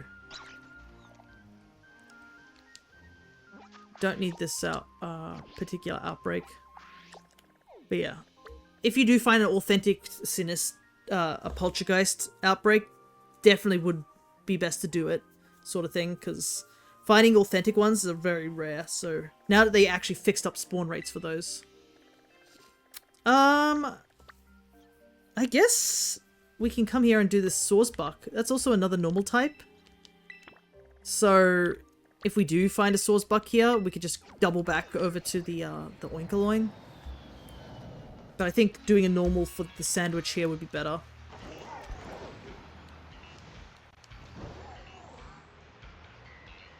And whilst we're here, we can also do the what is it called?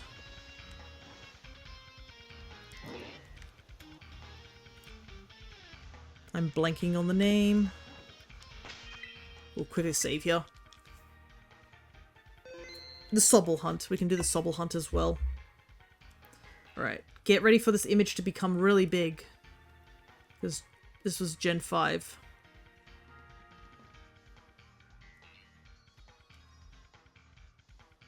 Yep. Big deal.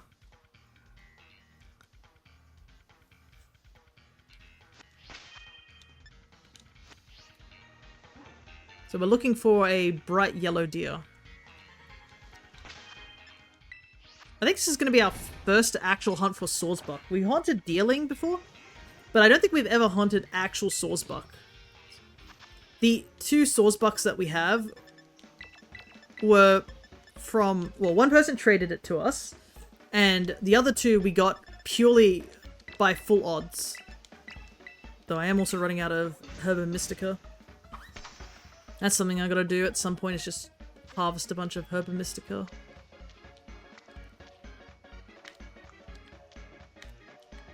But yeah, I think at the end of this week, the codes for Miraidon and Koraidon are going to get released in certain countries, including mine. So I've got to, like, make sure I grab those codes, because I know there's going to be some people who are going to do some annoying stuff. Like, I'm still a little sad that they had that illustration contest for, those cards, and I didn't know what time they were releasing, and I got there, and they were like, no, they're all sold out. And I was like, what? I didn't even get to see them. Baby's all grown up. Yeah.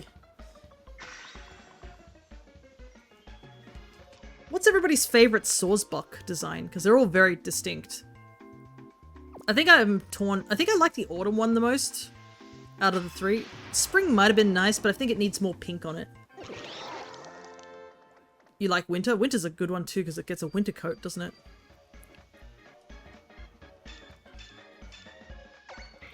Alrighty. These Inkaloins are about to level up like crazy. Because these mons are all like...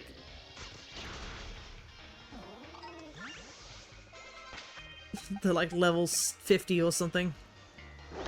Zangoose in the background. Oh, there's a lot more normal types than I thought was going to be. Oh well.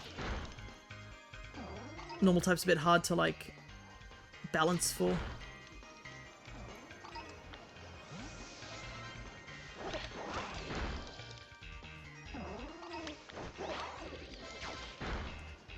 Just gotta KO as many Sawsbucks as we can. Zangoose, I can't remember if I have one that's actually my own Zangoose. But yeah, the Sawsbuck is just in an unfortunate location, because if we used a grass sandwich, we'd find a lot more grass types as well.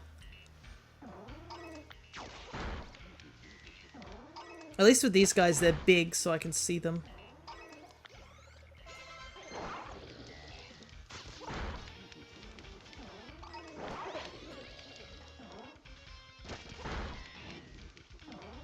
But yeah, I'm pretty sure the green one was the one we found over in, on the beach. It was watching us hunt for Poplio, I believe.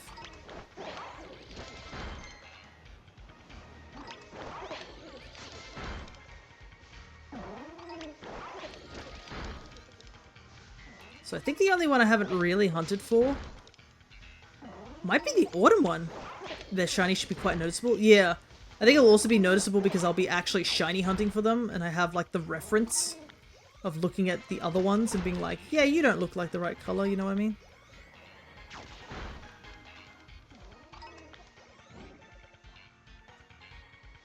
Because the other times I have found the shiny Sawsbuck, I wasn't hunting for it, and it was just by pure coincidence that I looked at it and was like, that's a bit odd looking.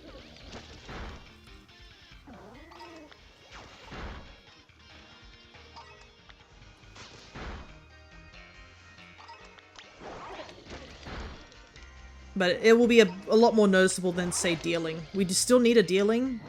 I think we need two, actually. We only need one Sawsbuck.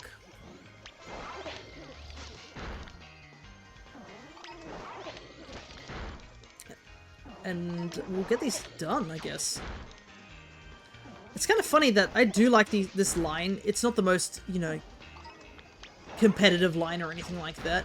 But I've always liked the Deerling line. And I realized that a part of me is like, oh, we might be able to get to use Deerling if we do a monograss run.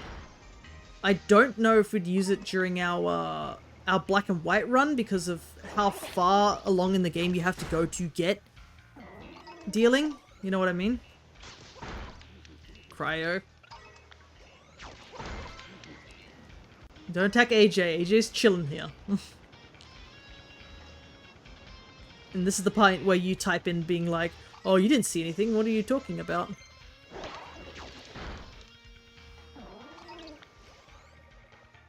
You got bored. Sorry about that, man.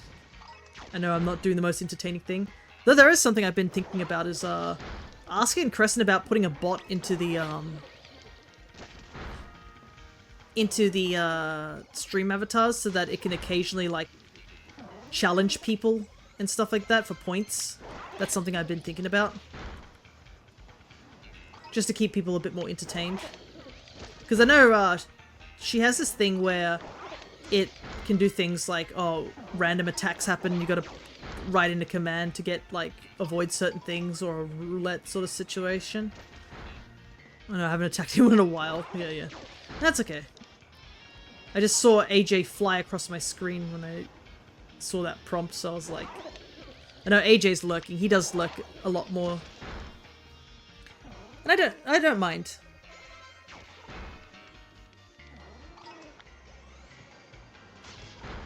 If you're just here listening to me in the background whilst you do something else, that's totally understandable. That's why I gotta work hard to be as entertaining as possible, which isn't easy for me, but I will do my best. Okay, I think we've KO'd a good chunk of these guys at this point. Yeah. I think we've hit the high level of...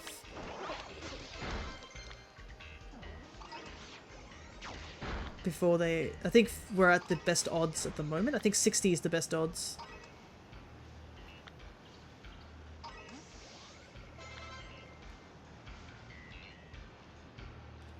Oh boy, there are so many normal types here. The most annoying ones are going to be these picky packs. I can barely see them on the screen because they're so small.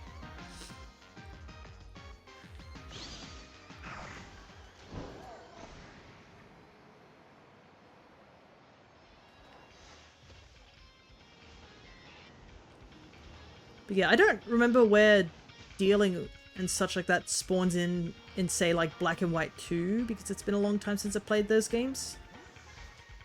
I actually say that for a lot of Pokemon games. It's been a while since I played Pokemon in general. I think Omega Ruby was the only, and Alpha Sapphire was the only one that I was like super up to date when I did the Monograss run. All other games are going to be like, I don't, like that one meme of like, where it's like, I don't recall this place. That's pretty much me. Like, Alola was so confusing. I did not remember anything from Alola.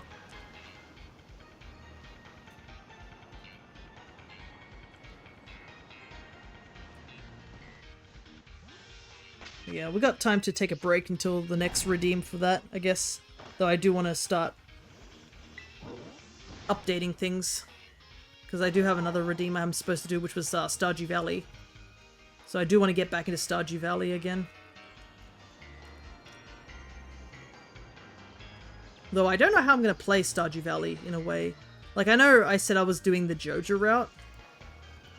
But I don't know how I'm going to, like, really get into the groove of things. Dealing should be early in Black and White. It's Route 6 and 7. Is it really that early? I thought it was a lot further back. Because I always remember, like, you'd catch Dealing, like, near the Weather Institute sort of thing in that game because, you know, it was the big thing about, you know, oh, check it out, this Pokemon. But I do remember, I think in Black and White 2, you can specifically get a hidden ability Dealing from that institute. But yeah, I wouldn't mind using Dealing. It might not be that great, but you know what? That's totally fine. And it would be interesting because, like, depending on what time of the year we do end up doing it, would determine, like, what Dealing season we're going to be in. Because in Black and White, they actually had seasons in that game. So, it'll be connected to my actual DS's clock.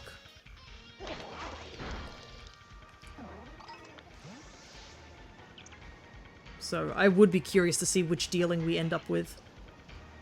Because I would probably, once we're done, I would probably transfer it over as that particular Dealing season.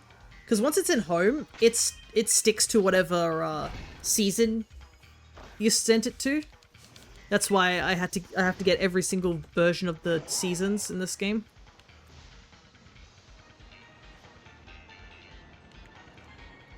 But yeah, I don't think dealing is that early on. Let's see. I can look this up really quickly. Take a small break. Because I wrote the wrong word. Dealing, locations, Route 6.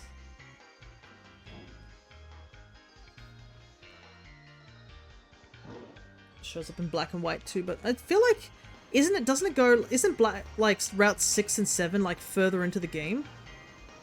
Because I think the numbers go backwards, don't they? Unfortunately, it just tells me it's Route 6. It doesn't tell me, like, you know, location-wise.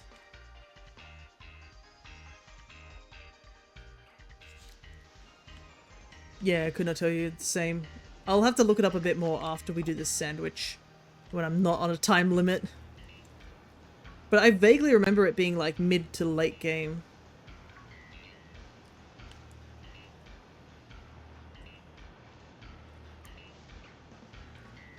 Though I'm curious to think about, like, what... Because I've, don't really pick up many grass types in, I guess, black and white. An interesting one, I would say, has to be pan sage, actually. Because we can't get pan sage if we choose... Is it because their levels are 30? Maybe. So I feel like that's decently deep into the game. What the? Oh, I didn't even see that one.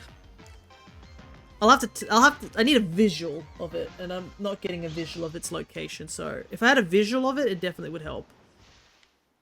But yeah, if I do get the redeem for the black and white games, whether it be 1 or 2, I probably would do the research to see what Pokemon I could get. Like, that's what I did for Alola. That's why I didn't go in totally blind with that game. But anyways, the situation with Pansage is, you get the monkey that is opposite to your starter. So, if we're taking Snivy, which we are, because we kind of need to in terms of, like, of doing a monograss run, we're going to get Panpour. Well, a guaranteed Panpour. You can technically get the other monkeys. If you go into, I think, the Pinwheel Forest and go for Shaking Grass, there is a chance that instead of being an Ordino, it can be like Pansage, Pansear, or Panpour. So that is one method if we really want one of the monkeys. I mean, it'd probably be a good idea to get one of the monkeys, right? So I realize there's the winter dealing is just over here. Man, look at the difference of, like, summer, winter.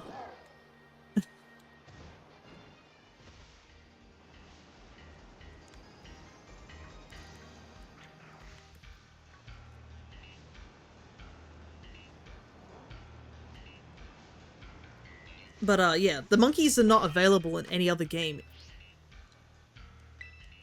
Yeah, Pinwheel and Lost Lone Forest, yeah. So, I'm wondering if we should take one of the monkeys for the challenge.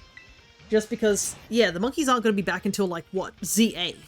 And I'm not planning on doing a ZA monograss run until, like, way, way down the line. Like, after I've played the game and determined whether or not I could count that as different enough. They're in X and Y. That is true, I guess. So that is another option. And I think they're a little easier to get, but I probably would have to, like, you know, double check of what mons are available in, like, in each of the games, sort of thing.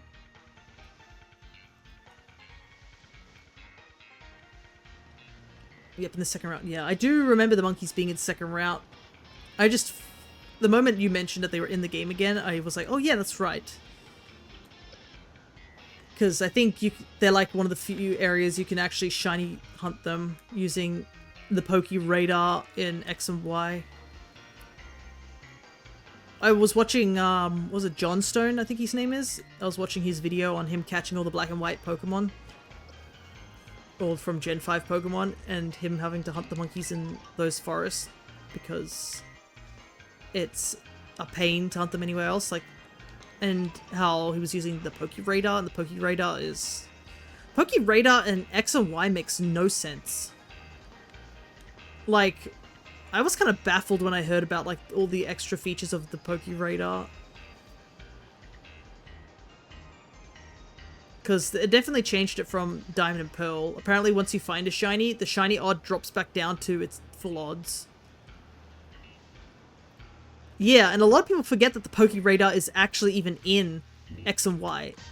The Poke Radar is in X and Y. Like, everyone remembers it being in Diamond and Pearl, but no, the Poke Radar is in X and Y. The only reason I know this is because I've actually shiny hunted 2 Pokemon in that game.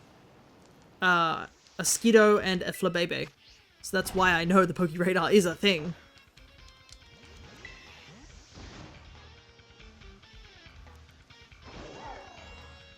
But yeah, a lot of people didn't realize that the Poke Radar was something that you get. It's... Oh, double checking, Cry. You do know what the Poke Radar is, right? If you don't, I can totally explain it. Because, yeah, it would be weird for me to be just like, yeah, the Poke Radar, and this does this and this and this, and you had no idea what I was talking about.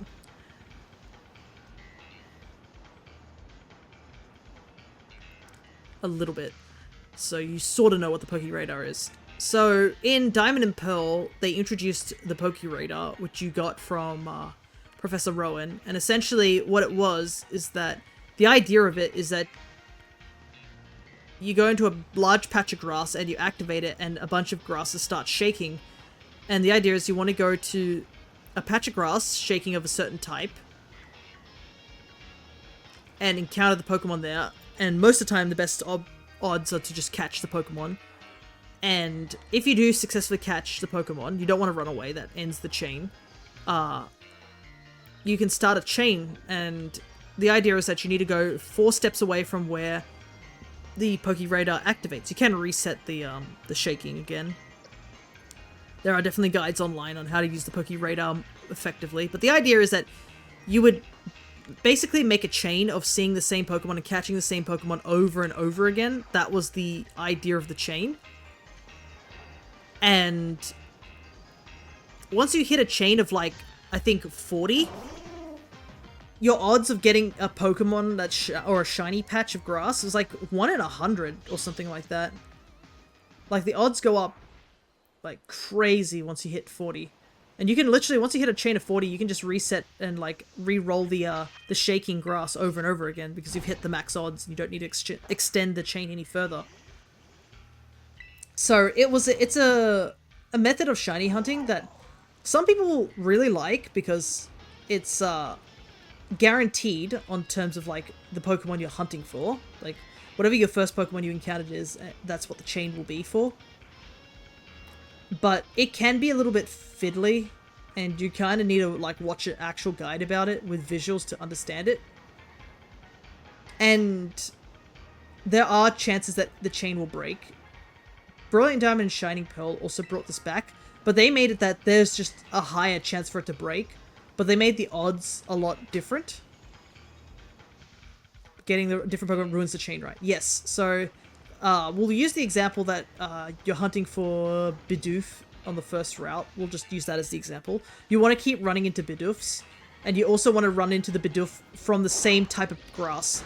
So the grasses can have various shakingness, so there's like very, like violently shaking a normal amount, very little shaking, and then a sparkle shaking, where the grass sparkles. The grass sparkles, that's a guaranteed shiny. But yeah, you want to keep going after the same mon, and in the same type of shaking grass. So if you find a Bidoof in a violently shaking grass, you gotta keep finding it in a violently shaking grass 4 steps away from your last roll.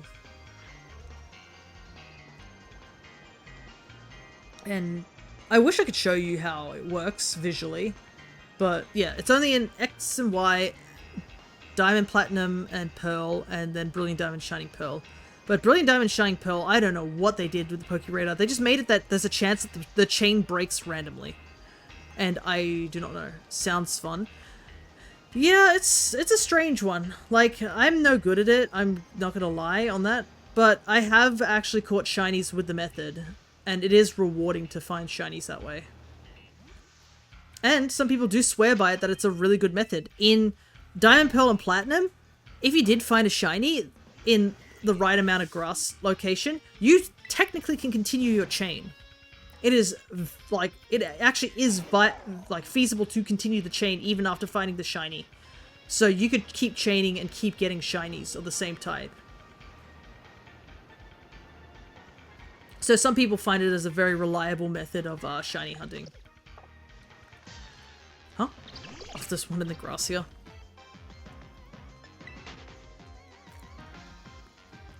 Also, I am not getting very lucky with these outbreaks. Nothing's showing up yet.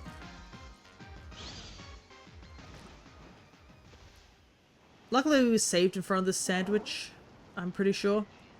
So we can always just go back and quit and go back and keep the herbs. If we don't manage to find anything. Man, this Slackoff spawned in a great spot. Look at him. Just chilling on the rock. But yeah, that is a method of shiny hunting. And there are people who have made some... There's like a guy on YouTube who's made an extensive guide on how to do Poke Radaring. So... It's the most technical shiny hunting method, but if you do understand how it truly works, it can be one of the easiest ones to do. Like, fundamentally understanding what you need to do.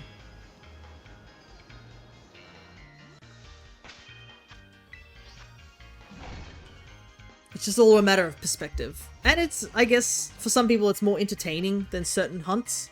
Like, for example, some people... Like, Masuda Method's probably, like, the easiest hunt, but it's the most tedious. Quickly hydrate. Actually, I should probably put my eye drops in. Now that it is spring, my eyes have already been hit by the allergies. When I went to the doctor, they were mentioning my eyelids, the inside of them were bumpy again. So yeah, the hay fever has hit me already. So I've got to be a bit more vigilant with my eye drops. Keep my eyes hydrated. Got to hydrate the body and hydrate the eyes. But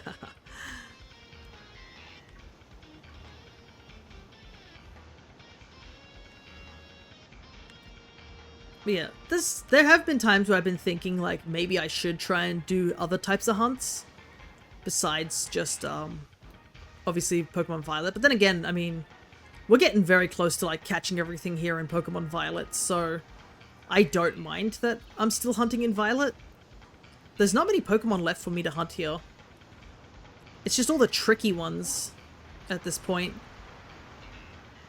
Like, the wait for, hunting for, what is it?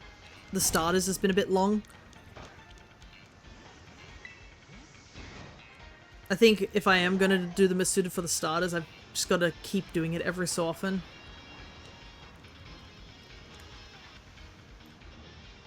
Because it's just going to be very time consuming. Problem is that I want to also hunt for type null, and doing Masuda method and also hunt soft resetting for type null, my brain is going to get overloaded very quickly. Like, even when we're doing Dynamax, there'll be times where I forget to, like, you know, actually reset for type null.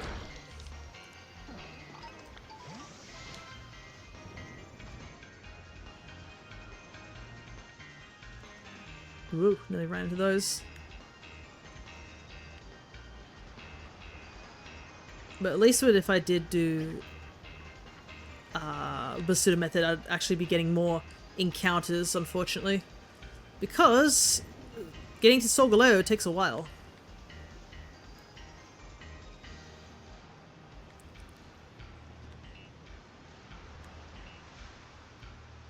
Honestly, I've been wondering if I should count all the other Pokemon that we've encountered in the lairs as also shiny like encounters, not just how many times we've like circled around. But I mean, at the same time, it's just like, well, we've only encountered like 20 or so like Solgaleos.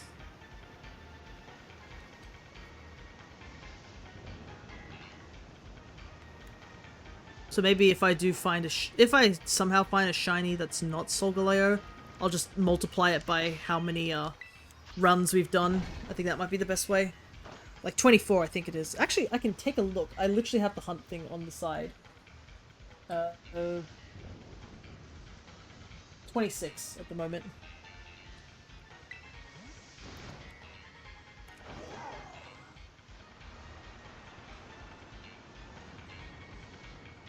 So we're only a fifth of the way before we hit full odds.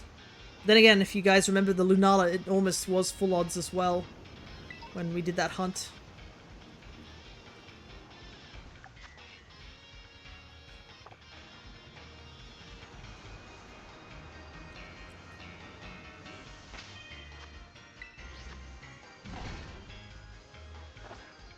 Yeah, a lot of the shiny hunts are going to be like that, where it's just going to be like the long hunts. Though I have considered going back to Legends Arceus and doing some hunting there.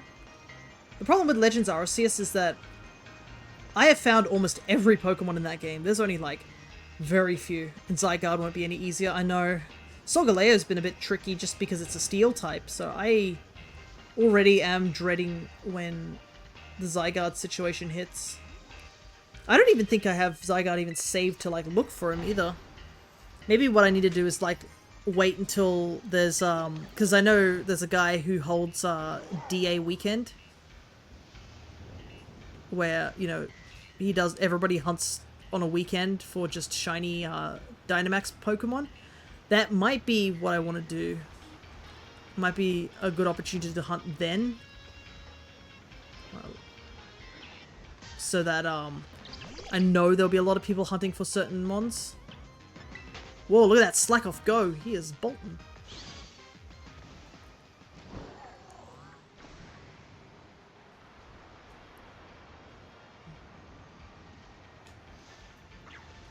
Is that a shiny Zangoose? I almost missed it. He's right there. Alright, we finally found a shiny. Not the one we wanted, but we'll take it. I almost missed him. This is my first time I've actually seen a Pokemon sleeping at the tree. Whoa, camera. I don't know why you're blurring like crazy. But... is it because I was on Miraidon? But yeah, I think this is, yeah, my first sleeping shiny. Because I just saw him at the tree. Well, at least the sandwich wasn't wasted, but it is a bit of a shame that it's not what we're after. Yeah, it's too much grass. Ow. Shiny Zangoose is a really good shiny though. Like, his claws even go red. It's a really good shiny. So I'm not going to complain. And I think the one I actually have is somebody else's, so this actually will be under my own trainer ID, which I will absolutely take.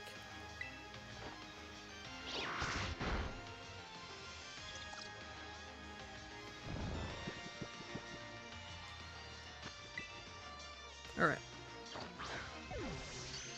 There we go.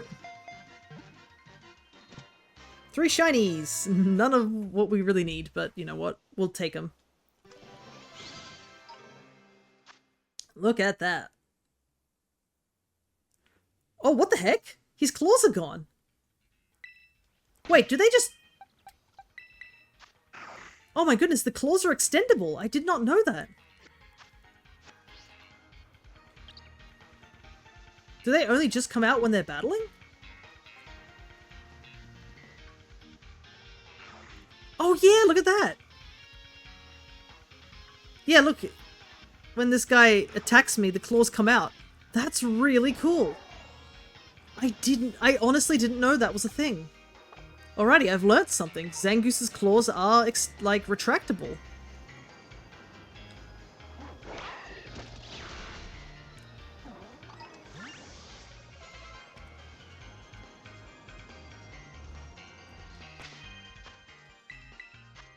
Oh, he does have a mark. Nothing exciting, but still.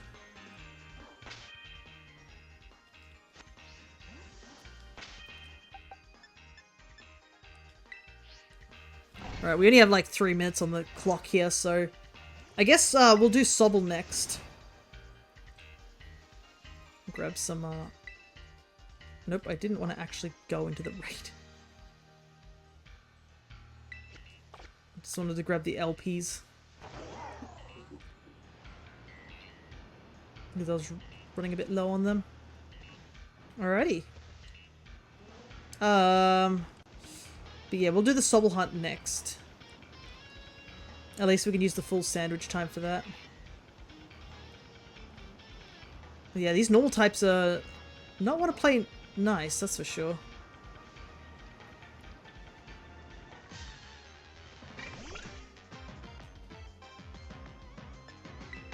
The Zangoose on the side looks like he's judging me.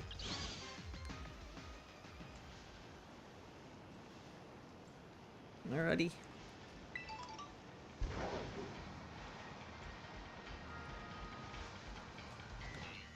Part of me was also hoping a dealing might show up, but oh well.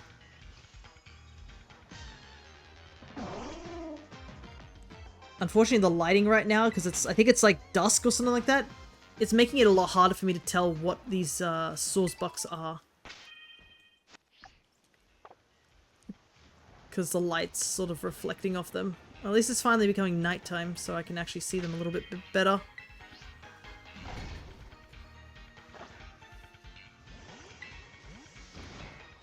I can't get over how nice that Zangoose shiny is. It's really good shiny. I think him and Seviper actually have really good shinies. Because Seviper goes like a neon green or something like that. It's really cool as well.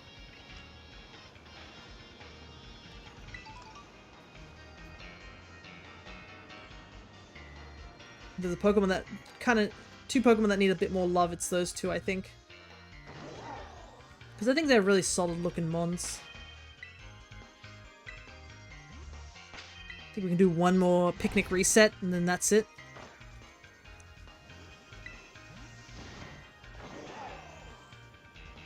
Yeah, these outbreaks are supposed to have higher odds and games like nah.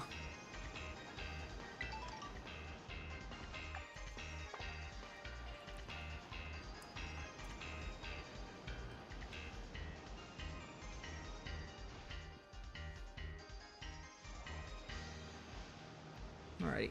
I need to look up, oh, there's literally a Seviper outbreak just there. So I believe Sobble shows up here. You are having the worst shiny luck today. Yeah. It's not my luck if it isn't extreme one way or the other. Okay. So I need to go to that specific pond, I believe, because other water types can spawn in there too.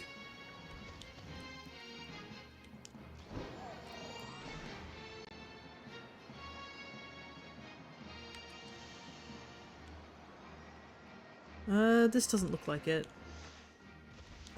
Let me look this up. I have to be absolutely sure. Pokemon.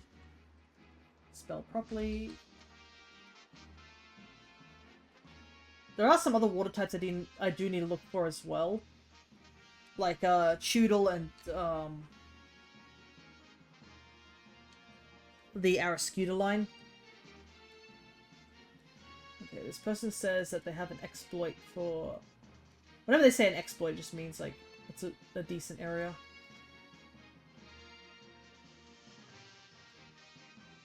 Is it this area? Okay. It is down here. It's this area.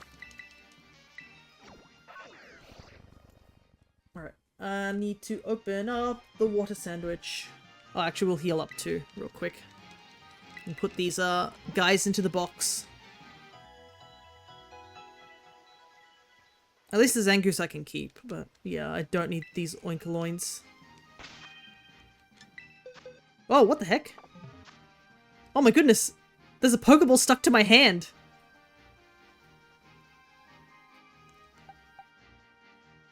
I don't know if you guys can see it, but the... Oh, it's gone. I think I was trying to, like... I think the animation was that I was grabbing the Pokeball from this machine. Yeah, it was glued onto my hand for a second. That was weird.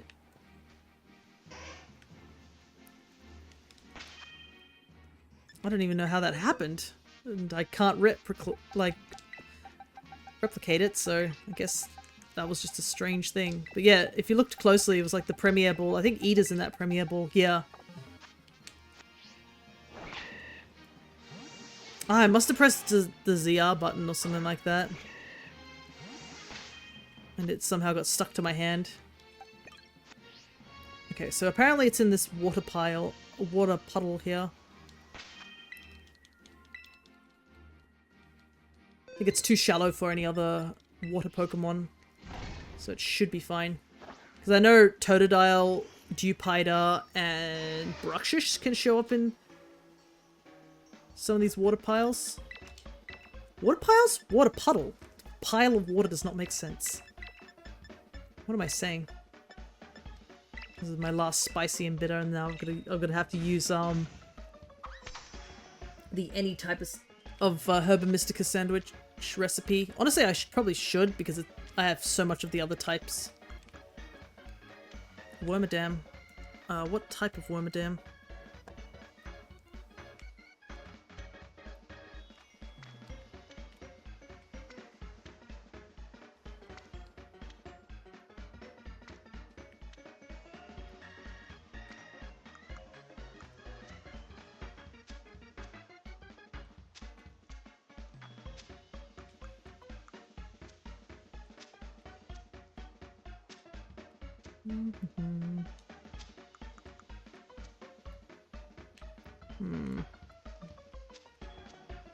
Probably should play it safe and stack him here.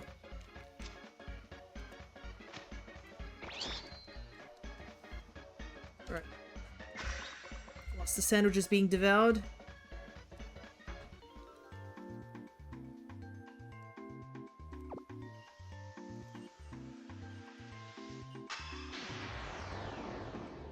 Just in case you didn't know what shiny Sobble is, it's a very noticeable shiny. You literally go look at the heart on its head. Alright. Sparkling Tidal Encounter. Perfect. So I believe this is in the right area. I'll be annoyed if it isn't, but I'm pretty sure this is the right area.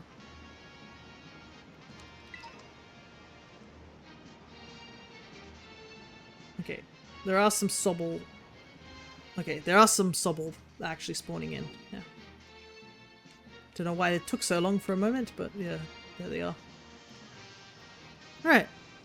I am surprised that Sobble has been just one that has not chosen to spawn in whatsoever as a shiny. I think the last time we hunted for this guy was back on the Switch 1. Part of the shiny hunting month. I don't think I've hunted for him since. Times have changed, that's for sure.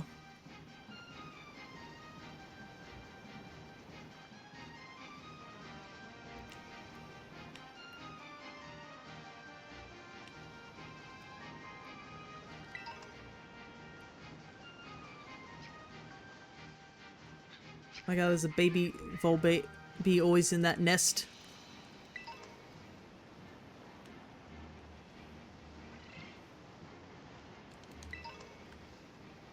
Yeah, I think the Gala decks is kind of the Gala starters are kind of the ones that I haven't gotten really many of.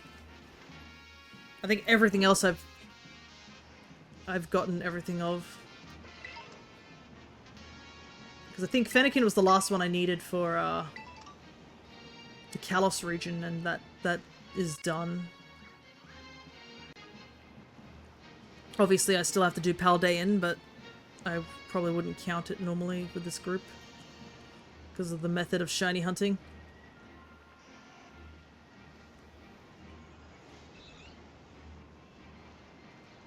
I can hear loud discussion happening outside.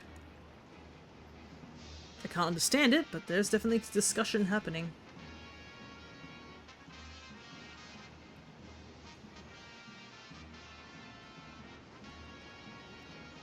Because I think our neighbor and the neighbors next door to our next door neighbor, so both the houses next to us are getting some more renovation done right now. Or construction, I should say.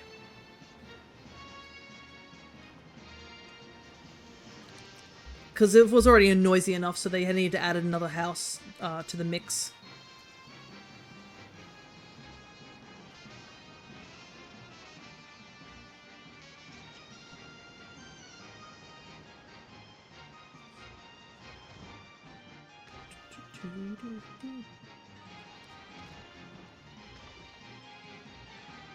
I keep looking at the sobbles with the fin, like, pointing away, and a part of me almost, like, thinks, oh, there it is, sort of thing, but it's not.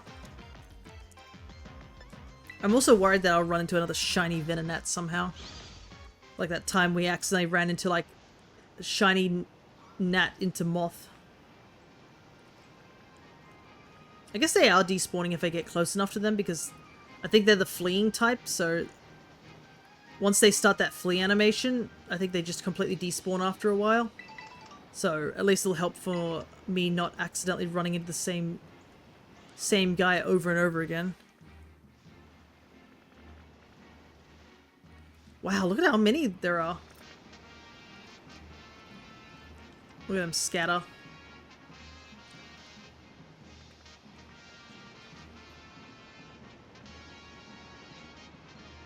At least they're very easy to see in this water.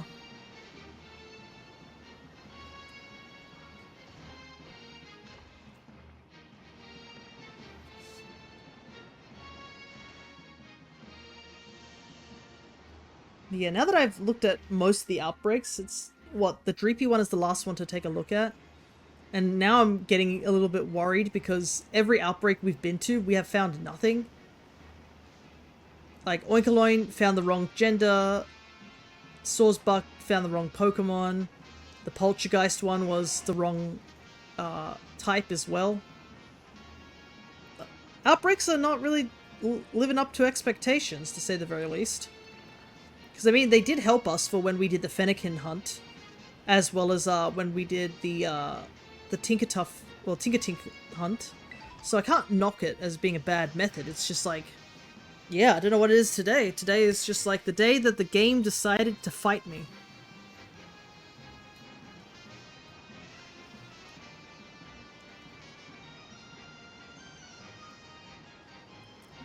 Game obviously saw that I was having an enjoyable week and was like, you know what, we should make the stream harder. Just crank up the difficulty. I was having it too easy for too long.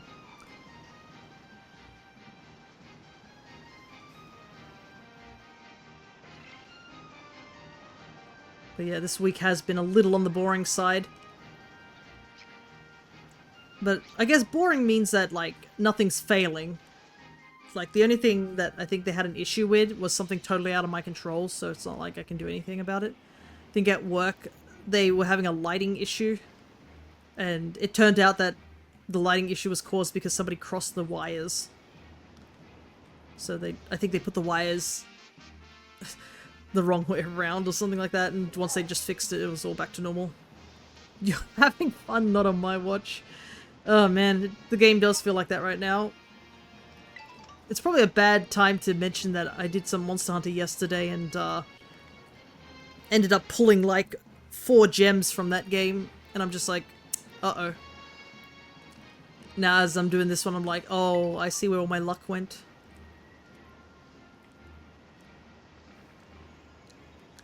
It's gone in the wrong locations.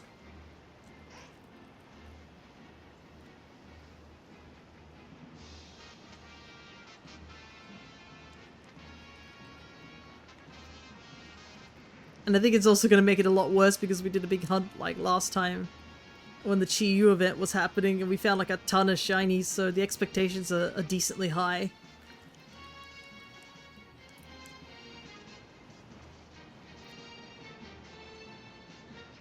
And I think we did like clear out a bunch of like slots as well, which isn't helpful.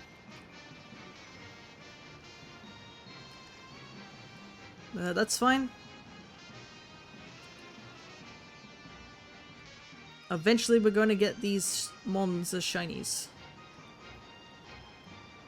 It's not end of the world if we don't get them today. There's plenty of time. Unless there's like some sort of imminent heat death of the Earth. That's happening like really soon, but hopefully not. I'm waiting for some video games to get released, and I would not like the heat death of the Earth to happen until then.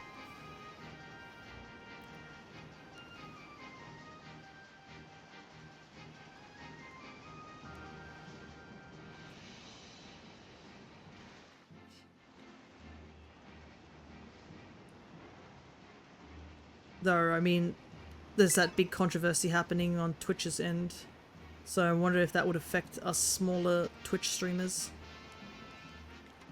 Probably not, but who knows? There's too much controversy happening just altogether these days.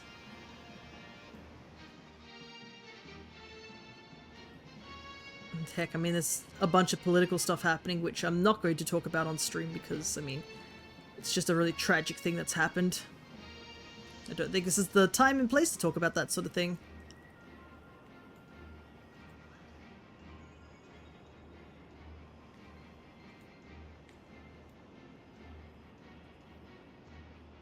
Yeah, a lot has happened I'm pretty sure in these last 2 months. I wonder if this guy can change each time.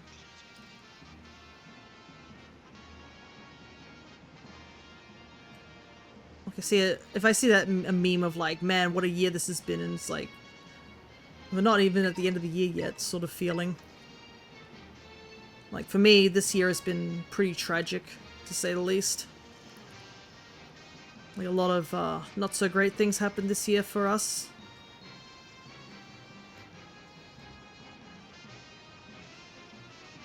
Which is so strange because so many good things have happened, so it's just like this year feels like a roller coaster.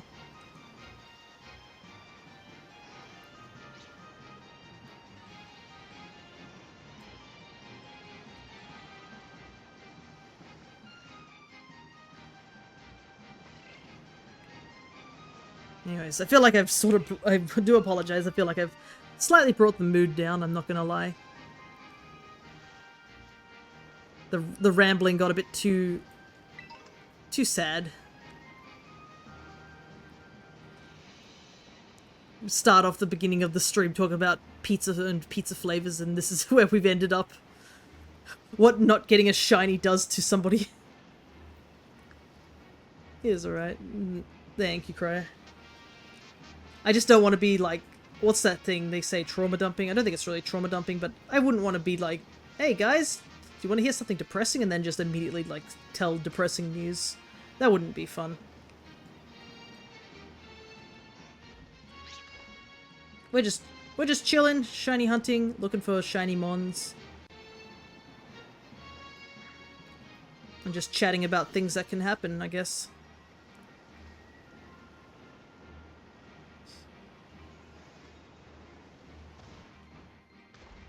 But I know, what was it? More information has been coming out about some other games and stuff like that. After that Nintendo Direct happened, like a bunch of news has been coming out about the new Dragon Quest game, 7 Reimagined. So apparently it's being trimmed a bit, because I did mention on stream that I've heard that it's one of the longest Dragon Quest games, which does turn off a lot of people, but apparently it's getting a bit more streamlined in this new reimagining. So I'm like, I guess that's pretty good. Because I remember reading something where I was like, out of curiosity, just like why people say it's long, and then someone's like, well, it takes you about like 7 hours before you do your first combat, and I was like, okay, I'm sure that's misinformation, but and then another part of me was like, I hope it's not like that. But yeah, I do not know where I'm going to slot in playing 7. Because, I mean, 1 and 2 are about to come out next month. That's another thing, too. Look, I'm going to be absolutely honest with you guys. I want to start playing Monster Hunter Rise. That's my plan. But Rise is a big game. And I still haven't finished what I wanted to do in stories. So I do want to get stories all cleaned up before I start Rise. That's why I've been trying to give myself as much time as possible. But I do definitely want to start Rise. And then as I was thinking about it, I was like, oh, but Dragon Quest is coming out. 1 and 2 is coming out. And then ZA is coming out. I'm still doing Bonanza too, so I'm just like, I think we're going to have to do the fortnightly thing that I did last time. Where I just have to do like a game every 2 weeks. I heard Rise and shivered. I'm actually really excited to go back to Rise. I actually liked a couple of aspects of Rise. Especially the wire bug. I missed the wire bug. So I'm looking forward to going back to Rise. Plus, if I'm playing Rise, it gives me more reason to talk about Monster Hunter in general. As much as I do love stories, there are certain aspects of stories that obviously are just not covered. Like, for example, certain monsters don't exist in stories at the moment, from what I've shown. So I can't really talk about them in depth. Like, a lot of Elder Dragons are missing, a lot of, like, really big monsters that just don't exist. Rise has a huge roster of monsters that I can yap about. So it'll be really fun to just do that. And plus we get more armor too. In stories, the armor is just like set to one piece of armor, and it's just the whole thing. Whilst in, like, Rise, we'll have access to different bits and bobs. Both big and small, yeah. So yeah, that's why I'm looking forward to it. And also going back to Sunbreak as well. It's been a long time since I've done Sunbreak.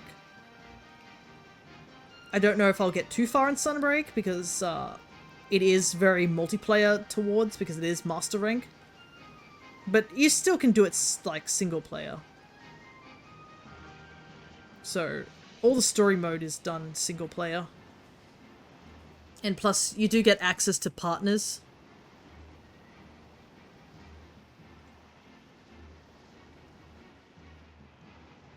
And the partners in Sunbreak are definitely handy to have. So you're not ain't hunting by yourself.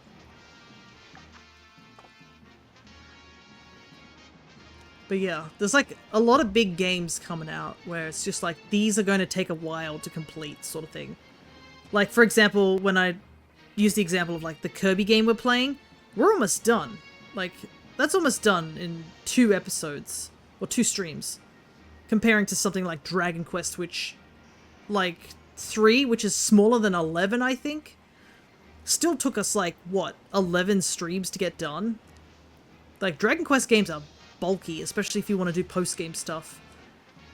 And whilst I think 1 and 2 are going to be shorter than 3, just because originally they were smaller games, they're still going to take a while, I think.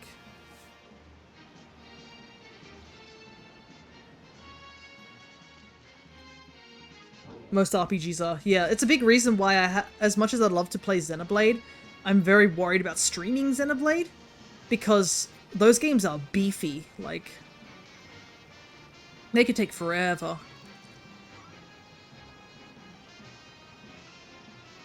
Hello, Catstar015. You Ivo shiny hunting. I assume it means love, but welcome. We are doing exactly that, where we are shiny hunting, but we haven't had much luck, unfortunately. The 2 ones, we found 3 shinies so far today, but they weren't what we were after, so we call them phases. We're currently hunting for shiny Sobble, but it really is refusing to shine. And it's not like they're not spawning too frequently, they're just not here. Sobble is so silly. Yeah. He's a little guy. He's the one I picked for when I did my Sword and Shield playthrough, but yeah, unfortunately the Gala starters I do not have too much of a connection with, unfortunately. They just didn't grab me like some of the other regions' starter Pokemon. But I hope you've been having a good day, whether it be morning or nighttime where you're at, Catstar. I will quickly mention what I'm doing. So, I am doing a shiny living form dex. So, that means I need to catch one of every Pokemon, including alternate forms, as shinies. And I've been putting them into a giant living dex in Pokemon Home. if you are curious to see how far I've gotten with that, you can just use !shiny, which is what Cryo has done, and you can take a look at the progress and see what shinies I have not yet gotten. So if you want to see me hunt for them, you can suggest them. As long as they're within this game, so... If you suggest something that isn't available in this game, I am not going to suddenly switch games to go and do it. We're just focusing on Violet at the moment. We did do Dynamax Adventures on last Monday, so we are hunting in other games, but yeah.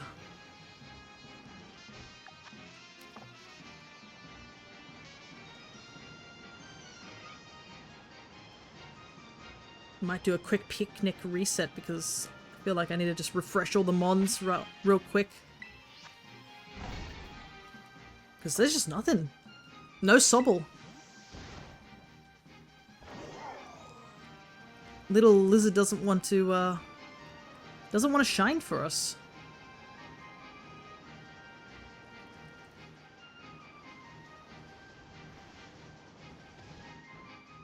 But yeah, we're getting down to the wire of what mons we need as shinies now. Like, one of the ones I'm probably not looking forward to is the Unown hunt. Because I've been hunting for, like, the question mark Unowns just to put into my home decks for Pokemon that are currently shiny locked. And it's been taking a while. He's shy. Yeah. Sobble really is shy. It really doesn't want to shine for us.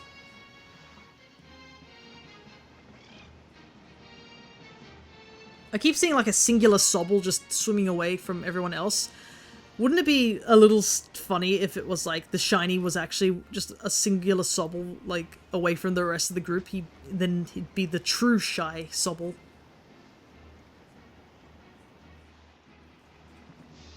Thematically, it'd be nice, but at this point I just want a shiny, so I am not picky whatsoever.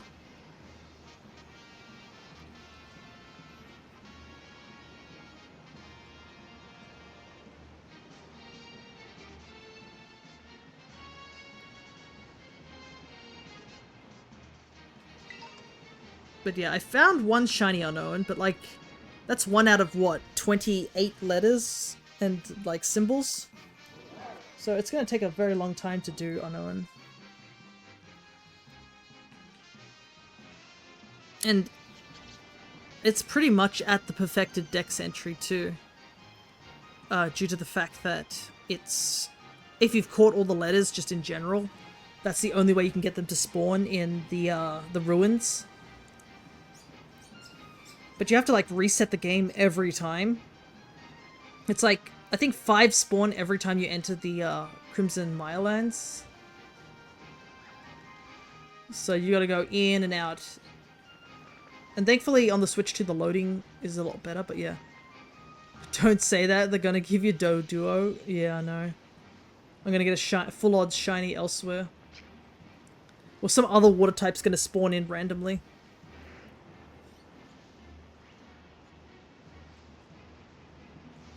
At least if it's shiny Doduo, I can see it. Charmander in this game is bizarre. I don't know why it's so yellow in this game. Like, even base, like, normal Charmander. Every time I see it in the light, I'm like, is it shiny? Because it looks so yellow in this game. I don't know why.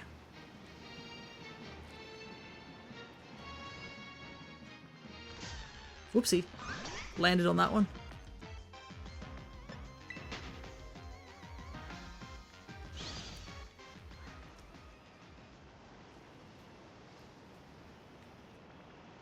I was wondering where all the Charmanders went, but it's probably because it's nighttime that they've all disappeared.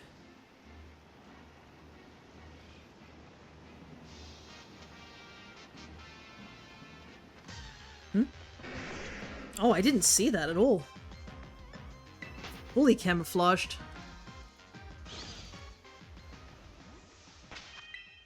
Do another picnic reset.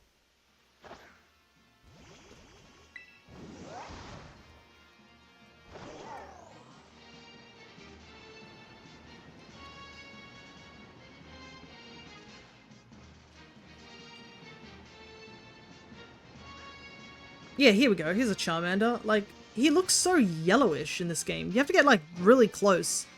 Like, over there, look at that Charmander. He almost looks like he's the shiny, but I'm pretty sure these are just regular Charmanders. See? Regular Charmander, but for some reason in this game, it's so yellow. Which doesn't really help, because when he's shiny, he's like a gold color.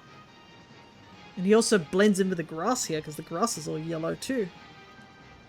So, at least I'm thankful that I'm not hunting for Charmander.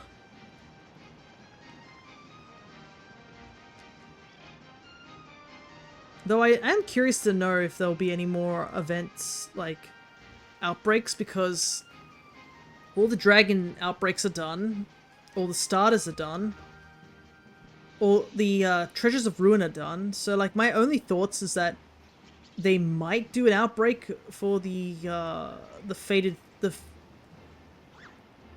the loyal 3, maybe? But yeah, I don't know, because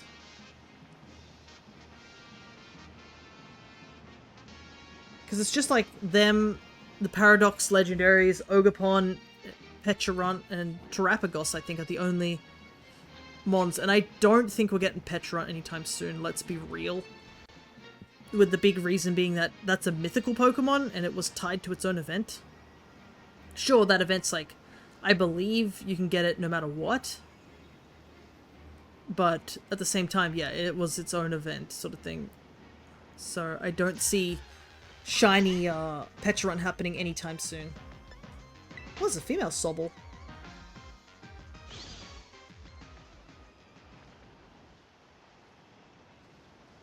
I like how the Dotrios are just like sort of chilling, just squatted into the grass. Like what actual birds do. He just looks so silly because of how long-legged Dodrio and Doduo are. Though I do like how in Pokemon Sleep, if you do see those birds, they have a thing where like two of the head, like one head's asleep and one is on lookout. It's really cool. Because technically, yeah, they are different brains. So one of them can take a nap and go to sleep while the other one's on lookout, and I guess they swap.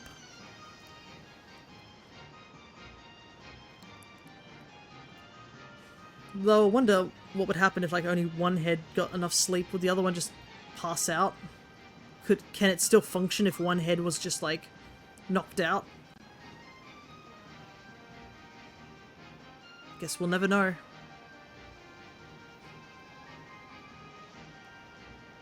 Because I mean,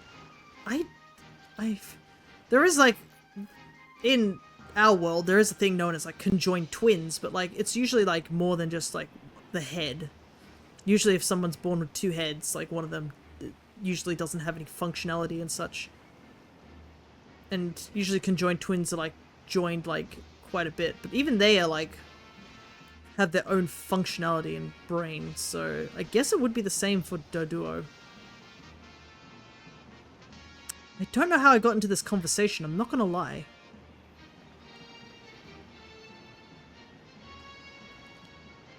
It's definitely one of the weirder conversations I'm thinking about right now.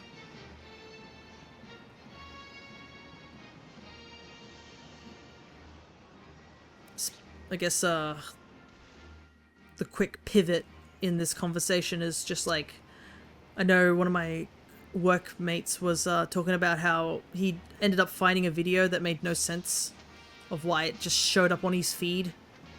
Because you know how YouTube will do that thing where you look up one thing and then all of a sudden you're just like hit by a bunch of different things and you're just like, dang, I don't know why these videos were like recommended to me, but I'm enjoying them still. Because I know that happened, I think, to him. He basically ended up finding a video about beer brewing. And he was like, you know what, beer brewing sounds like a fun activity. And then he mentioned that to my dad, and my dad was like, oh yeah, I used to do that. And then he explained how to, like, actually make a particular beer and stuff like that. Because I do remember him doing it back in the day. He said it wasn't that great, but he has done it, and it's on his resume of things I've done in my lifetime. I have actually brewed beer, is what he would say. Sort of thing. And I do remember him doing it too, so I wasn't that young when he did it. He'd have these big kegs under the house, sort of thing.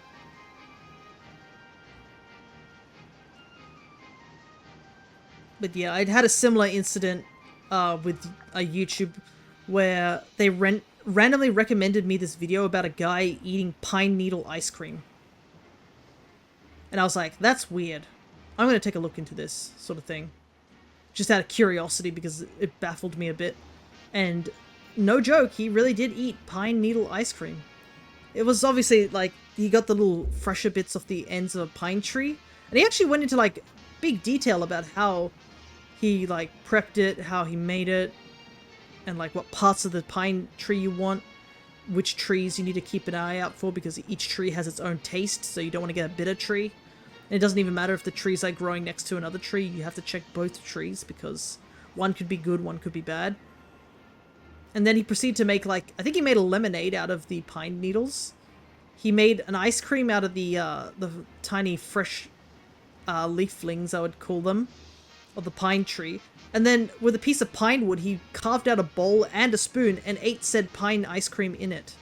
And I was like, I have no idea how I ended up here on YouTube, but I'm not complaining. I am thoroughly invested in this guy making ice cream out of all this stuff. Though the comment section believes he's actually a beaver in disguise, and I would not be surprised, because apparently that's just a thing he does in the channel, where he just eats different trees.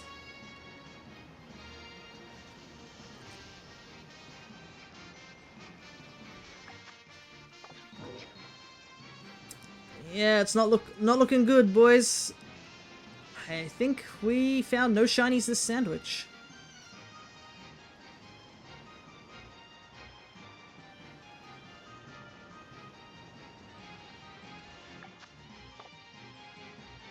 At least we get to, like, reset for the herbs, because we didn't find anything. And we can go look elsewhere for something. But that's unfortunate. I was really hoping we would find at least one sobble. Like, I wasn't expecting to find multiple sobbles, but one would have been a nice.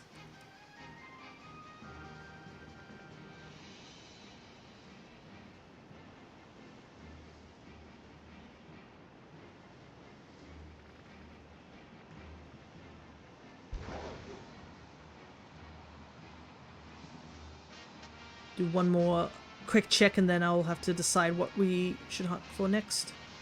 Because now I'm even more worried about doing the Dreepy hunt, because now I'm worried that I'm not going to find it.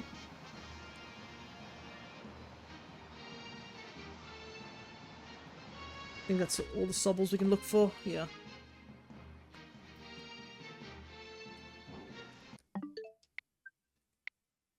Alrighty. Reset the game. I'm going to take a quick sippy.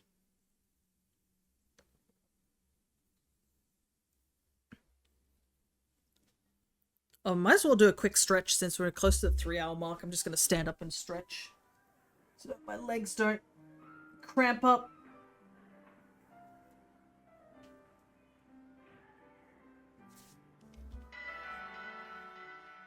Alrighty.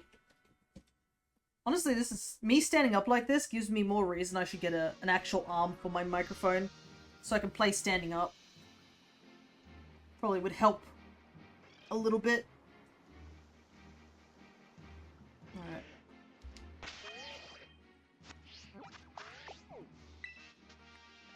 Still need to do that. Let's head here and see if this is a... Sit back down. If this is a decent area to actually hunt in. Because it might not be. And it might be a case of, oh, it would be better just to hunt in Area 0 for it. Because I know Dreepies tend to, like, spawn in really weird locations.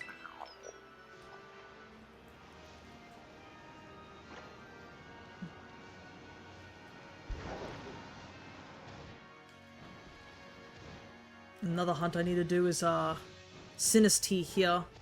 I think we found one authentic. Honestly, I should have hunted for, like, another authentic.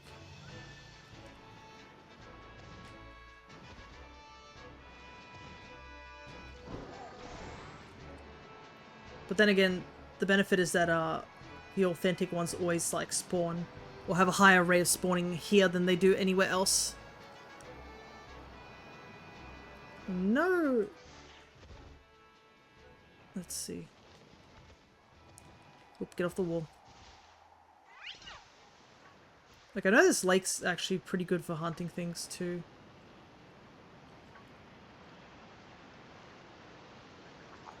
Yeah, you can see you can hunt Tynamo here. I am trapped underwater. Whoop!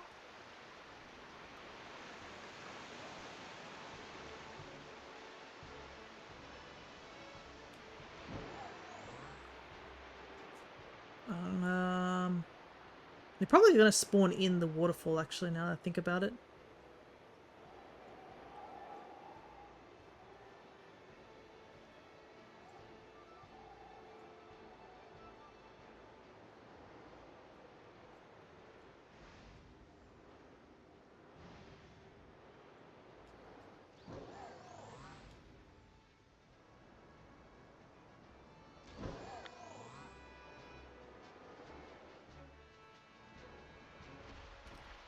Alright. What do we got here? Oh, Toxel can spawn here, huh? I don't see any ghost types here, so...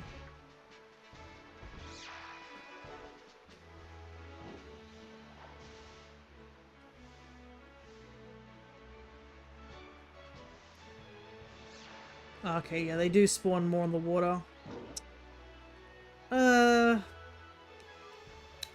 I think it'd be just better to hunt in Area 0, honestly. Than hunt here. It's a bit awkward. And also, outbreak luck has not been great, so... I think I might just head to Area 0, actually. Hunt there instead.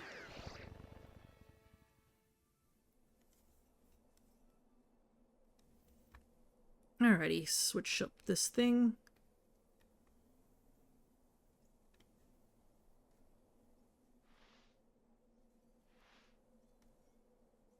There we go.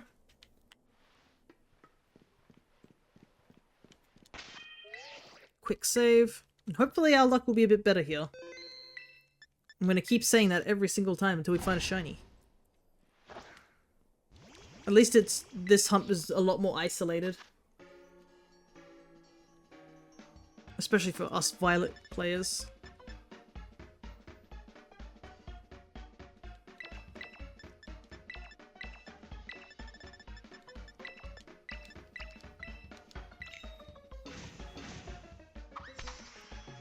Because I think we can't really use a ghost type sandwich here in Scarlet because Fluttermane shows up. Actually, I don't even think Dreepy spawns for Scarlet users, though I cannot be certain.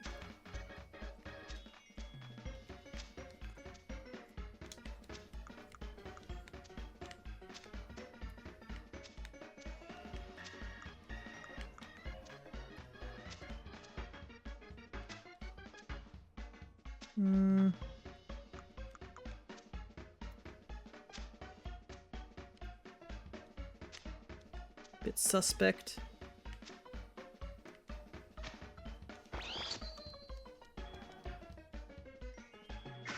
Alright, there we go.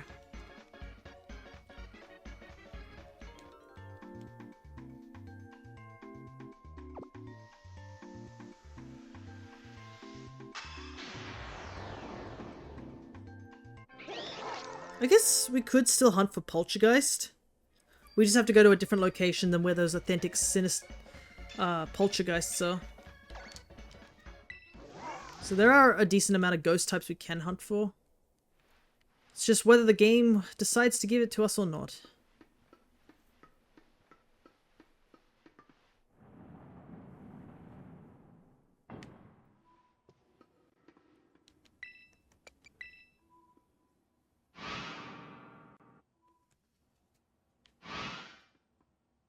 And at least we get to listen to Area 0 music, which is always a treat. Speaking of music, I think, was it Nintendo Music just added DK Bonanza's tracks due to the DLC being out? Strangely enough, they didn't add all the DK Bonanza tracks. That's like my one complaint of the Nintendo music is it takes forever for like new songs to be added. I know a lot of people have been like clowning on them at the fact that they have like over 300 tracks in Mario Kart World, and they have yet to actually... Oh my god. I wasn't expecting to find it this quickly.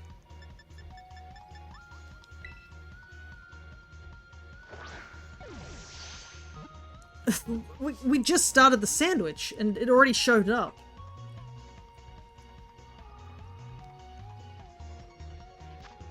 Well, I'm not gonna complain, because, I mean, I didn't find anything in that previous sandwich. I was literally complaining about Nintendo music. I do like how it's, like, reflected in the crystal behind it. That's pretty cool.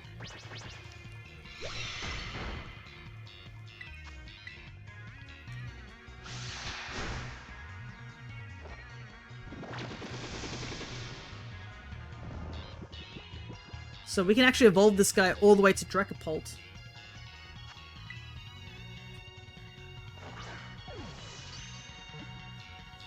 Alright, I guess we're gonna go look for another ghost type. Okay, sure.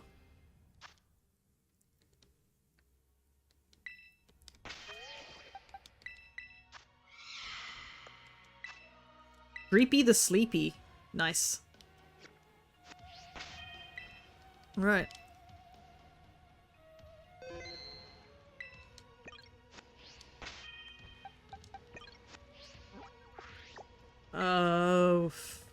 I guess I will go back here and see if there's any poltergeists spawning here. I don't even think I have, like, poltergeist as a shiny sprite, because it was added in the DLC. Yeah, I don't even have shiny... I don't even have a thing for it. So I guess we'll just keep on the Dreepy. Because I legit don't have a GIF for shiny poltergeist.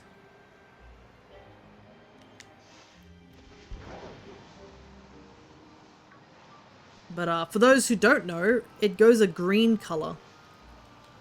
And it's not a very obvious shiny. But if you are going to hunt for it, you definitely want to hunt for it whilst having a Pokemon that, like, Golden Go. So I'm pretty sure... Oops. So basically the black part of its body goes this,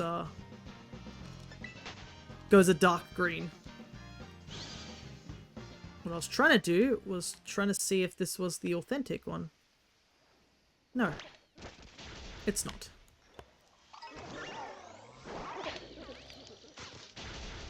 And the issue is also these guys are tiny as hell. We'll take out this guy, because, my goodness, it's like a giant glowing star.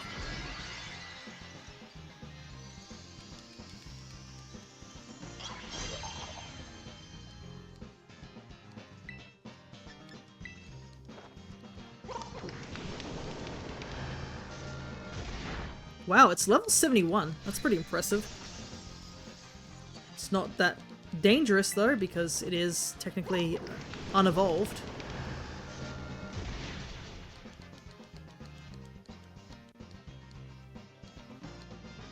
Also, this guy, isn't he a grass type?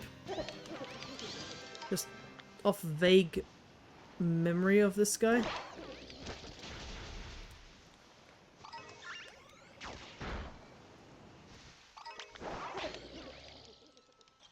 Probably want to stay over in the bamboo here.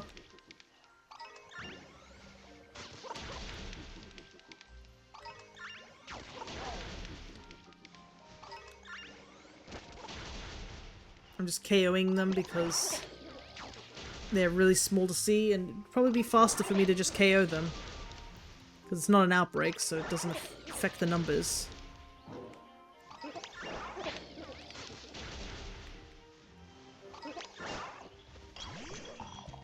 But yeah, if you're gonna hunt this guy, I highly recommend that you have Golden Go, because these guys do have Memento. And Golden Go's good as gold ability actually cancels the ability of Memento. So, handy fact. Don't do what I did, because I did one time run into one of these guys and didn't know it had Memento and watched as it took itself out.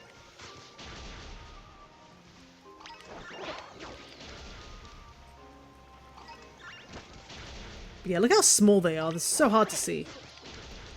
So it's just better to just KO them.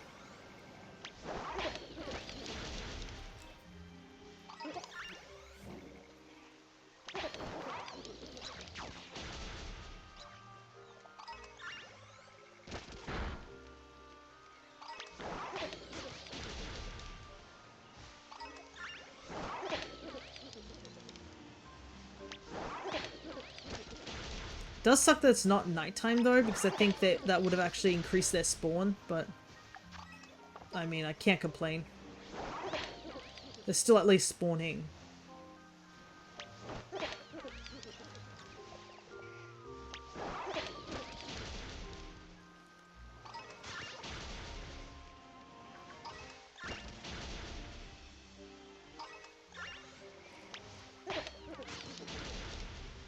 Wow, 3 hours have already gone by. That's kind of crazy.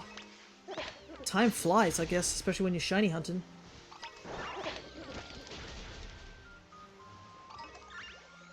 Like, I feel like the day's almost already over.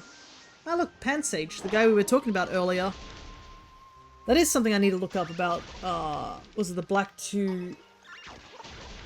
And, because the thing with Black and White 2 is that in Black and White, only Unovan Pokemon exist in the entirety of the decks until you get to post-game. So you're kind of forced to use whatever grass types they have in Unova. Whilst Black and White 2 did allow you to use Pokemon outside of Unova. So basically we have two very different Pokedexes, essentially.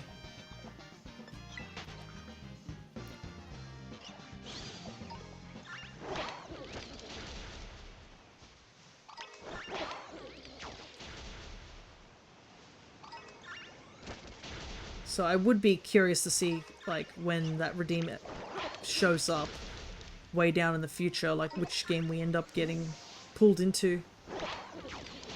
Because, yeah, the strategy changes. Like, for example, I'm looking at a Black 2 Pokedex, and you can see already off the bat that Sunkern is available. We probably wouldn't use Sunkern. The grass types is still quite limited in Black 2, just looking at it. We got Sunkern, Leavanny, or Swaddle Snivy Line, Pansage Line, Lilligant, Whimsicott, the Badu line's available. And Virizion, I guess? Carnivine and Tropius. Like, that's actually not many grass types to work with.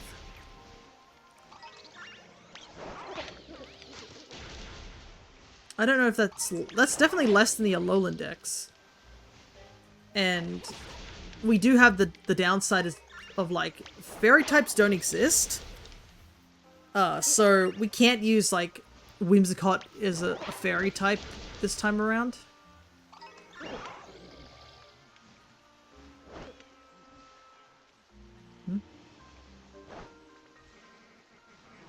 Something there.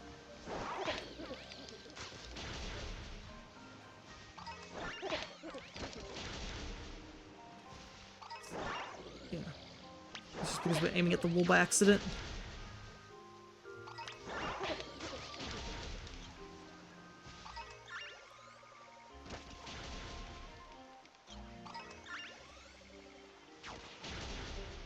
But I think the issue is that we run into that situation again of Lilligant versus Whimsicott, because I don't think you get many Sunstones. So, I mean, Lilligant at least has a slight advantage compared to like Whimsicott this time around. But like at the same time, Whimsicott still has Prankster. And Prankster is just really, really good. Like, there's no denying how good Prankster is.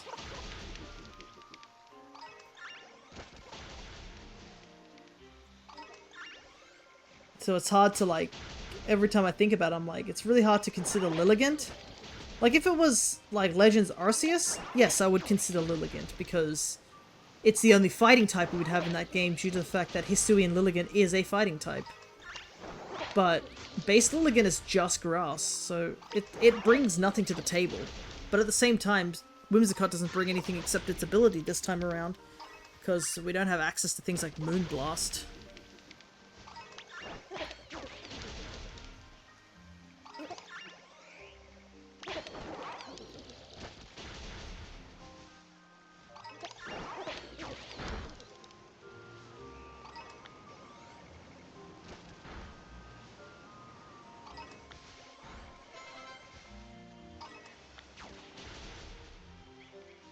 The Dreepy went up a level. But because we weren't battling, it doesn't count.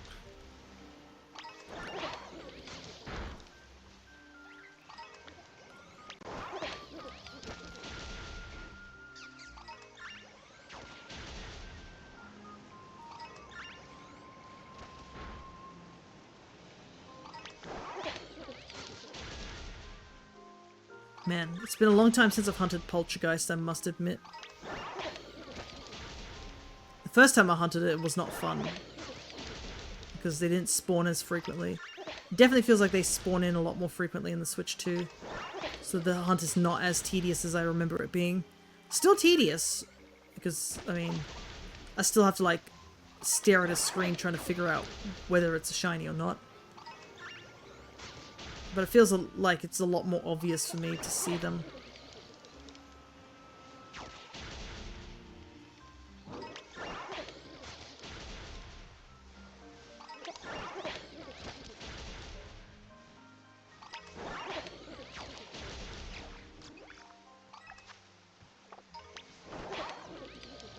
Thing is, I can't think of any other ghost types that I need. I guess Sinistea I do need.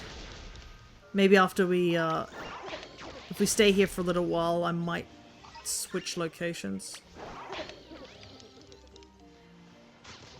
Because it's probably nighttime over in, Paldea right now, so it might be better to hunt there. While it's nighttime for ghost types.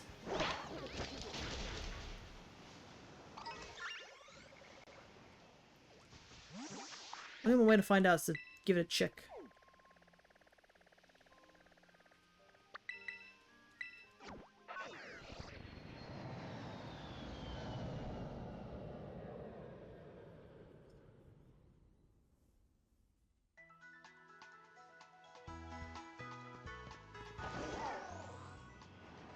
No, it's daytime here too.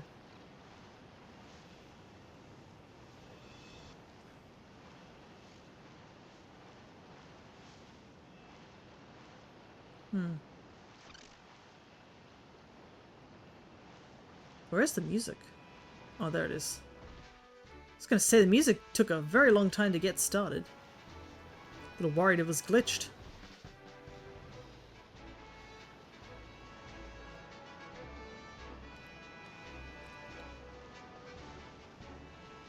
Alrighty. I guess the benefit of this one compared to the Kitakami one is that I can at least do a town reset, which speeds things up quite a bit.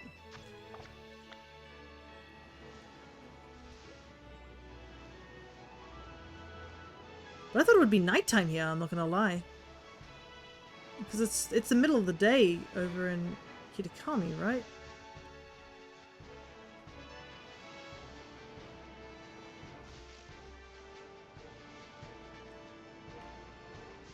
Oh, I was wondering why there was a lot of houndstones. It's because I'm using a ghost sandwich, so technically they get affected too.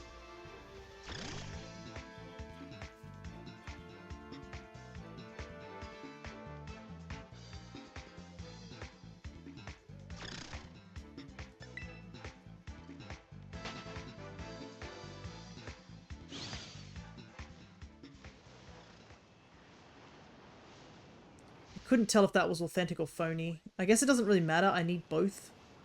So I will just consider getting one or the other still a good thing. Because I know the first one we got was authentic. It's just that they have a higher chance of being authentic around here.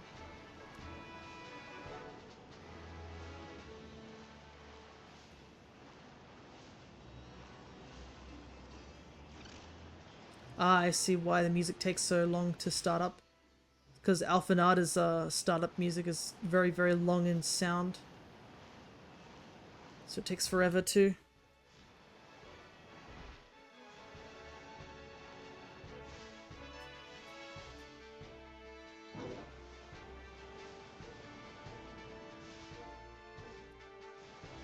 Mm-hmm.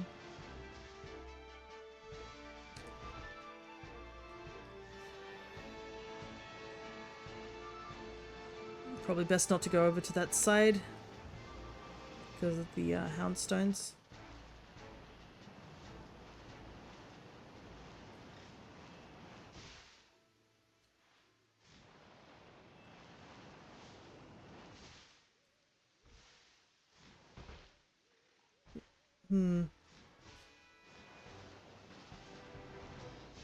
Nothing here.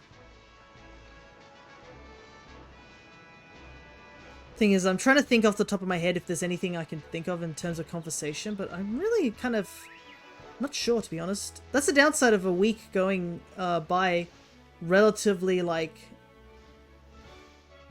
nothing happened. So I guess that's a good thing, but at the same time, it doesn't really make for a good story. Like, the only thing I can think of is like, oh yeah, there was that, I guess there was that car incident where somebody, I think there was like a ute or something like that was carrying like a bunch of sand.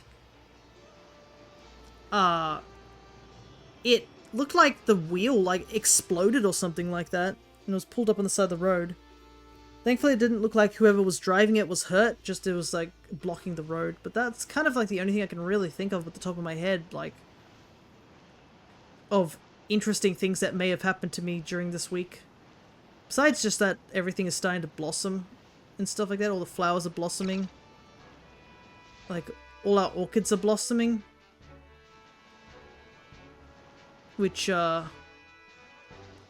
is like a small reminder that I'm gonna have to be the one to take care of them because my grandfather is no longer with us and my grandmother is in no physical condition to be lifting up pots and like repotting them or anything like that. So once spring is over and they finish blooming, I'm actually planning on repotting a bunch of them because a lot of them need their roots to be fixed up and all that good stuff so they're not stunted.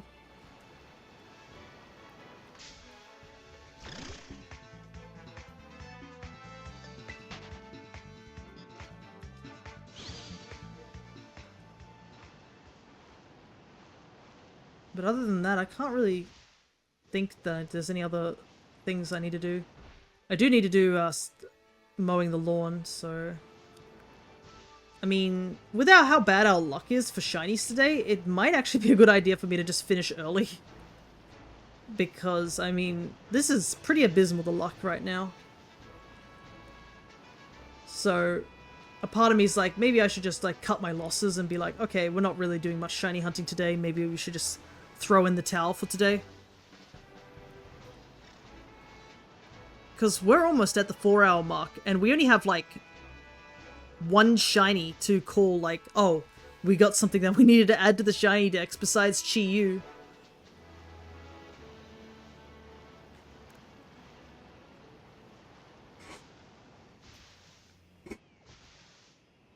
And I know it's a bit discouraging, but like, I guess you win some, you lose some. So what I might do is we'll make this sandwich the second last sandwich. We'll do one more sandwich and we might call it early today. Because, yeah, nothing wants to shine for us. We'll definitely evolve the, our, Dreepy, and then we can finally finish that line. But other than that, yeah. Just no luck. I might go back to those outbreaks and try one more time, I think. To see if I can, find the Oinkoloin and the other mon whose name is escaping me.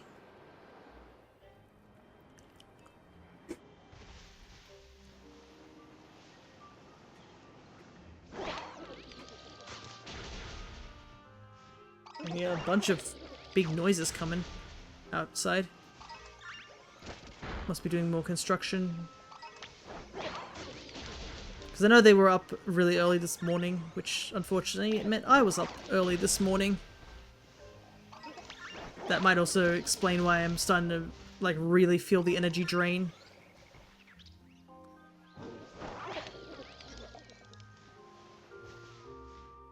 It's not fun getting up super early.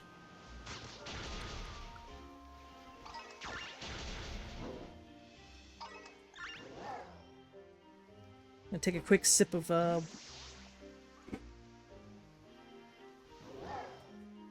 tea. But yeah, I'll make sure to go to bed early so that I am a lot more awake for the D&D tomorrow.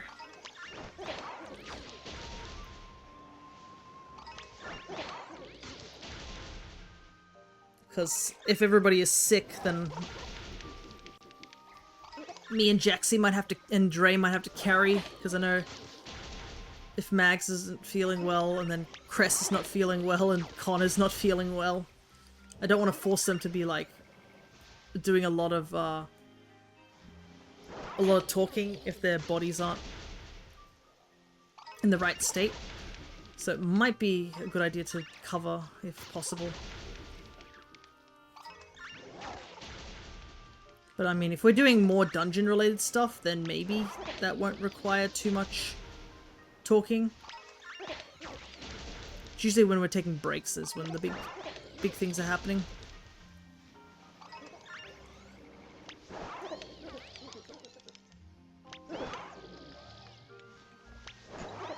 Is this the shiny? I think it is, because Golden Go's not attacking it. Let me take a closer look. Oh, yep, it is. I forgot how dark the green is. Okay, I'm hoping you are not authentic. Yep, that doesn't look authentic to me.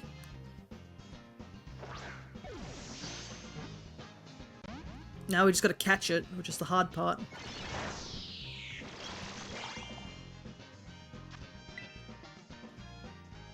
Because I can't really swap into anything, because if it uses Memento, then yeah, as you can see here, if I'd swapped, it would have taken out one of my, itself and one of my, lowered my stats, which, you know, don't want that to happen.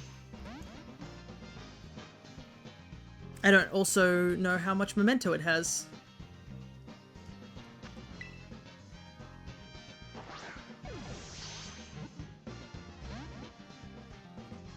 But yeah, you can see why I was just KOing them. Because they're not, it's not an easy shiny to see.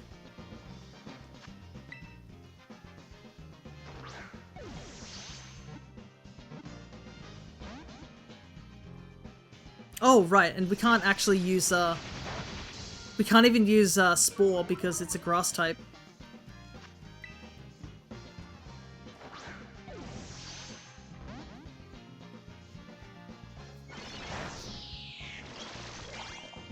Come on.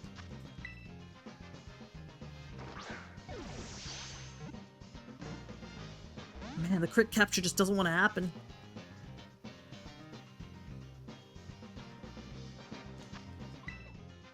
Gotta run out of luxury balls.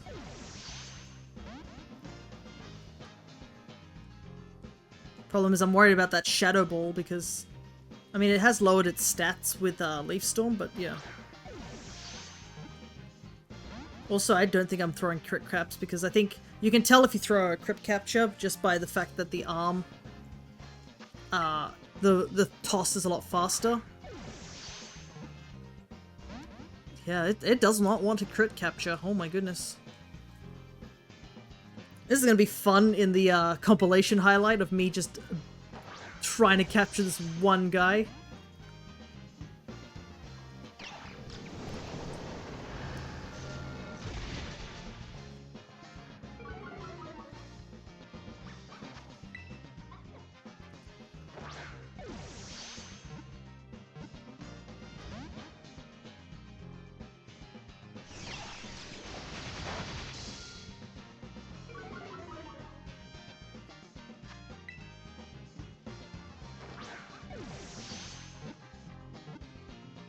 Oh my goodness. It will never like 3-shake. I have never seen a 3-shake in this game for so long. It's either it crit caps or that's it. It never 3-shakes in this game anymore.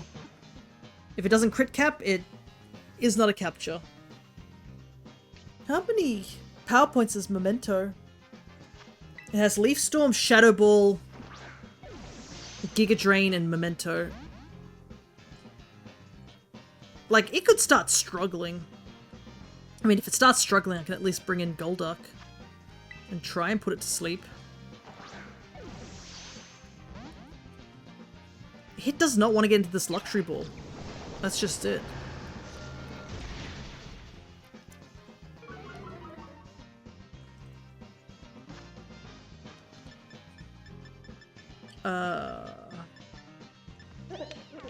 Dusk Ball? It's not even nighttime, but...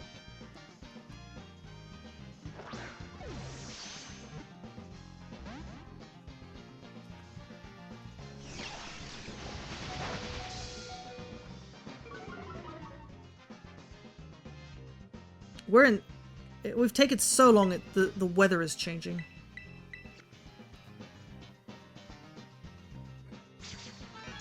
Like, it's going to evening how long this Poltergeist won't let me capture it.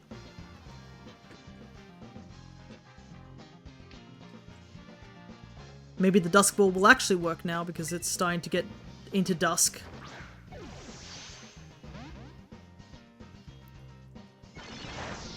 Yeah, I think I'm gonna cut this whole section out of the actual capture. I think this is the longest I've seen a Pokemon take to catch. And the big reason is because it's got Memento and I cannot switch out.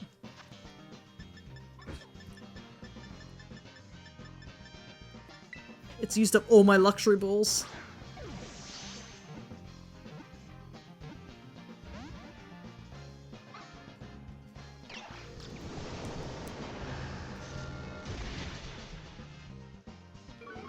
Oh my goodness, it has dropped my special defense so many times.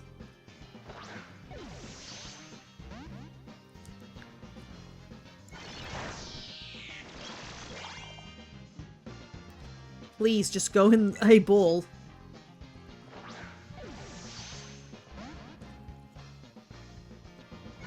The catch rate on this thing can't be this abysmal.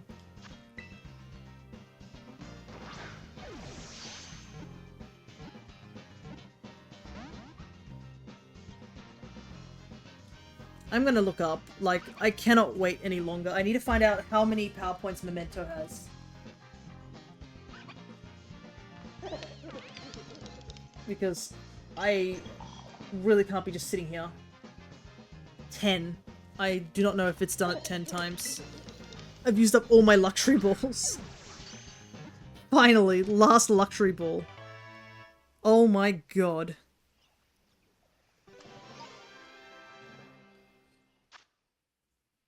Yeah, counterfeit. Okay. Oh my god, this took forever. Look at this! It almost ran out of all its moves. It ran out of Leaf Storm, almost ran out of Giga Drain. So I had 16 more turns before it ran out of all that stuff too. Oh my goodness, this guy has wasted a good chunk of my sandwich. Yeah, my sandwich is almost up. That's how long it took.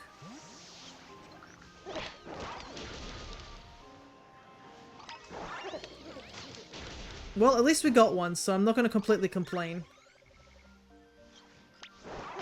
But, my goodness, did it make me work for it. I'm pretty sure that took, like, almost 4 minutes or more just to catch it.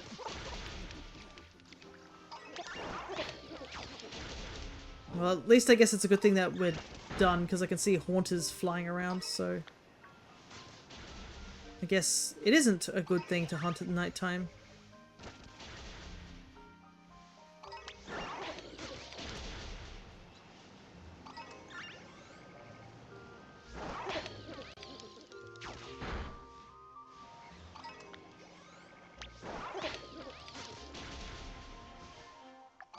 Yeah. Time is up. That one Poltergeist made me Used up all my time. Alright.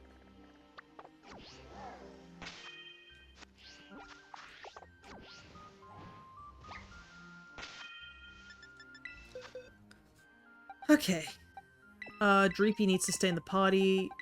Poltergeist can go back. Like, you can see the shiny a lot better here.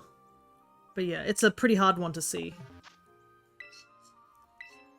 I have to go buy a bunch of luxury balls though.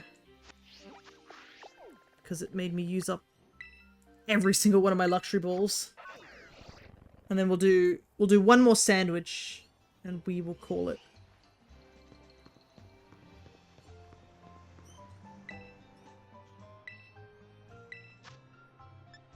Does she sell luxury balls? She does. I'm just gonna buy a ton.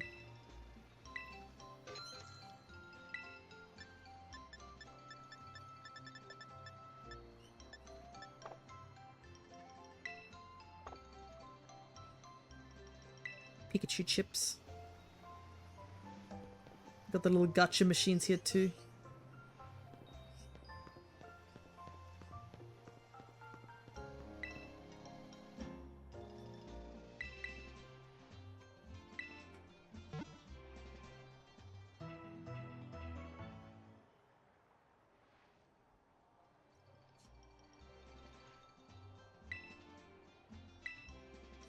Alright.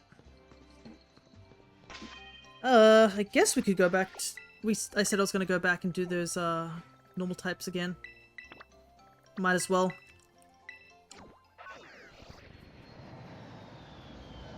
I'm trying to think if doing a normal type sandwich up, on the mountains are a better idea, or a grass type sandwich. Then again, we have to actually get the oinkaloins, so...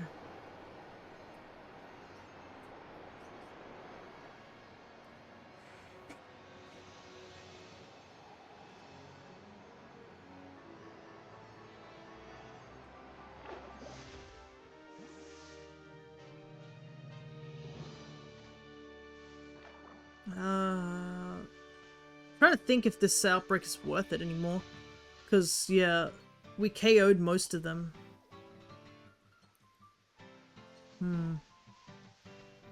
What other shinies could I go for that won't be so stressful on... I need something that's really easy to see. Like, Oinkologne is really easy to see, but... it can also be, like, anything else. Mousehold would be another, like, hard one that I need to do. But at least I wouldn't have to, like, look at them directly. I just have to KO as many as I can. Sort of thing. Zorua is another one that falls into that category.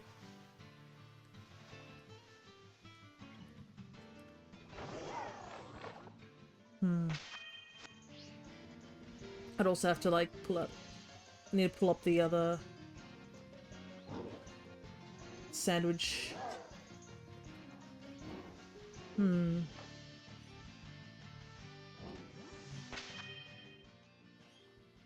I guess before we do anything, I'm gonna evolve this Dreepy, I think. Before I forget.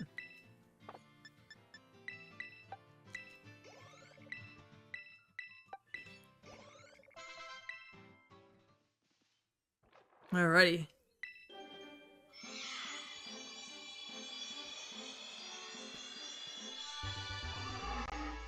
First evolve it into Draclock. I guess this is our first time seeing Draclock here. Because, the shiny Draclock we actually caught, was already a Draclock. So, yeah. This is really cool, though. Like, you technically get 2 shinies for the price of 1. It kind of reminds me of, what is it? The Mantine shiny sprite, I think in Home, or in one of the games, you can actually see a Remoraid on its underside, and the Remoraid is also shiny in some of the older gens, back when Remoraid used to be attached to Mantine.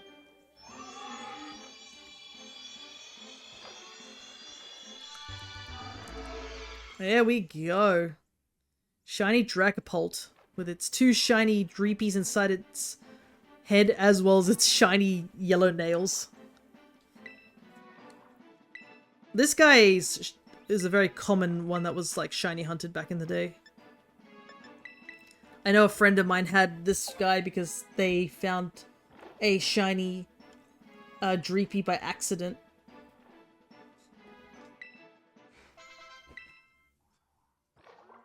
Back in the day.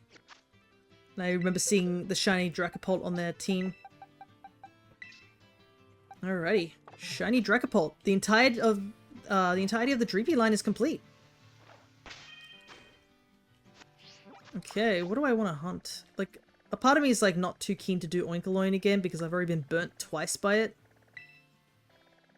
But at the same time, I'm just like, what do I want to hunt?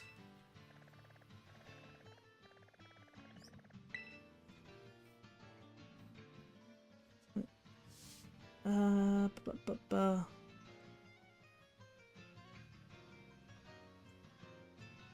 surprised I still haven't got Morgrim yet, I must admit. I have, I thought I had the entirety of that particular line.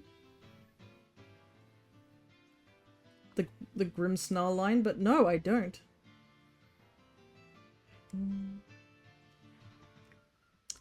I was actually thinking about hunting for a Lowland Diglett.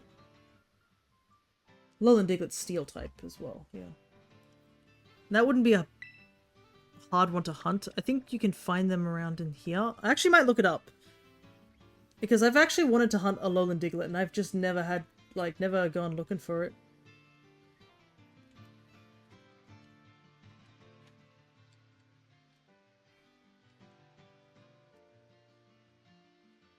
Like, I've never hunted for a Lowland Diglett whatsoever. Why? I wrote Diglett, and it auto-corrected to Salandit. What? Okay, there we go. Hello there, Derpy Boy 1121. We're getting to the final sandwich of the day today. Because, feeling a little bit tired, I'm not gonna lie. And our luck has been pretty abysmal today. Yeah, it's a bit unfortunate, but yeah, we haven't been too lucky.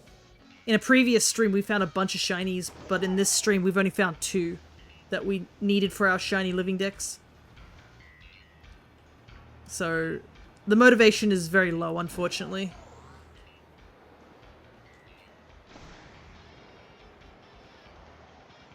How do I get to the cave I need to get to? It is over here. I'm in the totally wrong area. How's your night been? Well, for me, it's currently 1 PM in the afternoon, so my day's been okay.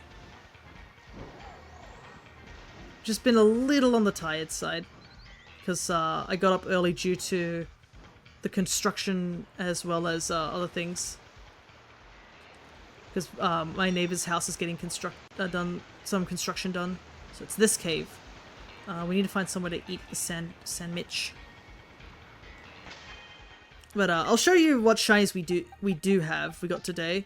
We did pick up the shiny Chiyu, so we do have all Treasures of Ruin done. We were hunting for male Oinkologne and unfortunately got 2 female Oinkolognes. When we were hunting for shiny Sawsbuck, we ended up getting a shiny Zangoose, which is still really cool. But the only 2 new entries we've got for our shiny decks is Dracopult and Poltergeist, the counterfeit form. I do have the authentic one. But my goodness, this guy made us fight to the death for the capture. I used up almost all my Pokeballs just to capture that guy. I technically need to still hunt for Mudkip too. Not today though. Reminds me of a hunt I done. Oh, nice. What hunt did you do while I get this set up?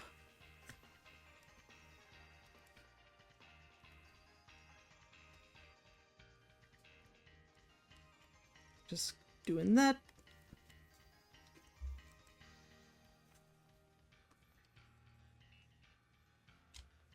And there's the progress so far. You went after a female shiny Sylveon and got 23 males. Oof. Was there any particular reason you wanted it to be female?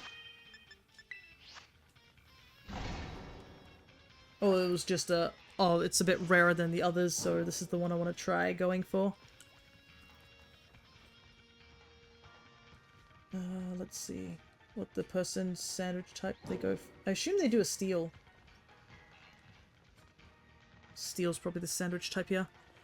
Just because it's rare for 1 in 8. Oh, okay. So no other reason than the fact it was rare. Let's see. Ground uses ham. What does steel use? Hamburg. Okay. I know, we actually got pretty lucky now that I'm back in this cave. I remember, we were hunting for mudkip here and we found a mudkip and it was female as well as the fact it was marked, which was pretty cool.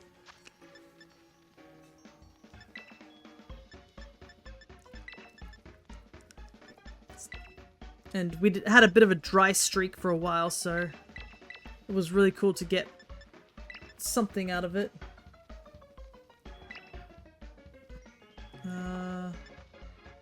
I'll use bitter. Female shiny start is always nice, yeah. Oh, I forgot these caves are like, they turn the luminescence, crank it up.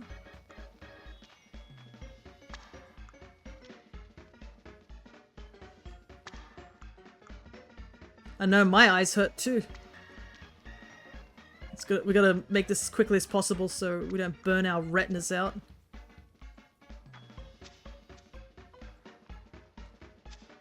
At least I have an easier time making these sandwiches.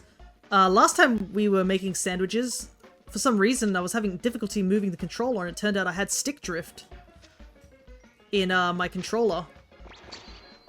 I had a stick drift in the left controller. It was a very subtle stick drift, but it was enough for me to like accidentally drop an ingredient or two, and I couldn't pinpoint why I was missing so much. And then, as I was standing still, my character started moving. I was like, oh, it's stick drift. Thankfully, I just fixed my controller. Just took all the dust out of it and sprayed some electrical safe contact spray. And I was able to get it fixed up because I like this controller. It's my Monster Hunter Malzeno controller. Nobody likes stick drift, yeah. We had a ton of controllers that were dealing with stick drift.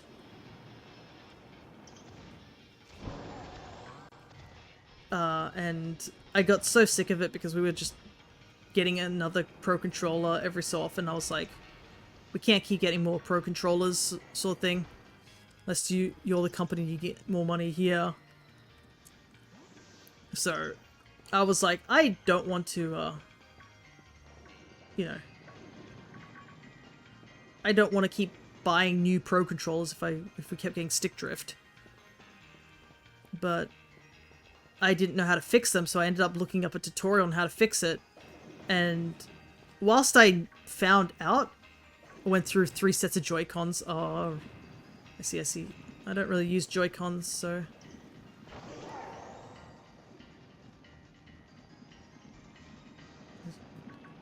But, yeah, I didn't want to use up any more of those, my monies. But I didn't know where to get, like, a contact spray, because the tutorial I found was an American one, and it was of a product that would cost me $60 just to, like,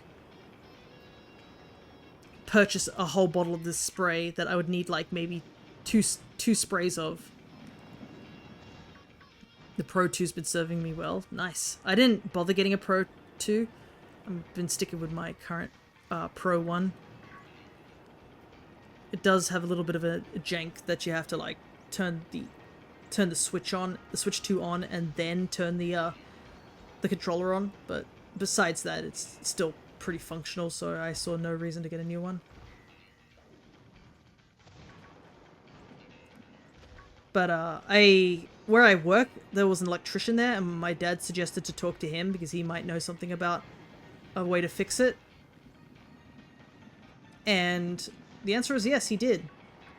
And he had he was like, this is the spray you want to use, it's good for electricals and stuff like that. And I was like, oh, okay. And I was about to go and, like, I guess, ask him where to buy it. And he was like, oh, you can have this bottle. It's almost empty, so you can keep it. And I was like, seriously? And he was like, yeah. So I got myself a free bottle of this stuff, and I was able to fix every single one of our Pro Controllers. Yeah, that's nice, yeah. It's always nice to have good connections. So he gave me that almost empty bottle, which it's still, I still have it. Like, it's still almost empty. But because I used it to clean up Pro Controller, where, like, you know, there's barely anything in it. Like, you just needed to, like, do, like, 1-2-1-2 sort of spray. I can keep it, and he can go get himself a new bottle where he's actually using it for more important electronics. But man, when I opened up our Pro Controllers, like, the one that had, like, the really bad stick drift, like, my dad was fighting that stick drift for so long. When I opened it up, it was full of, like, dust and hair. It was unbelievable. You excited for the next Pokemon game? I am. I'm also excited for that new Pokopia. It's gonna take me a while to get used to saying the name. Pokopia, I believe. That is how you pronounce it. I'm also interested in that one. Because I know a lot of people have been saying it's like, oh, it's like Animal Crossing and then Pokemon, but I think it's more like Dragon Quest Builders than Animal Crossing, because there seems to be like a construction and building stuff and breaking blocks and stuff, which isn't something you do in Animal Crossing. So I see it more as like Dragon Quest Builder and Pokemon rather than Animal Crossing and Pokemon. But I'm still very excited to give it a try when that game comes out. I think it'd be a really cozy game to do on stream.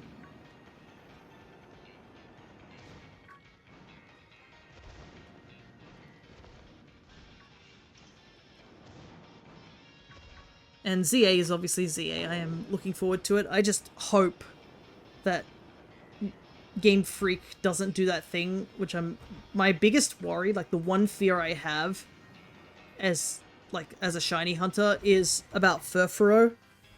I hope, like, top thing is, like, I just hope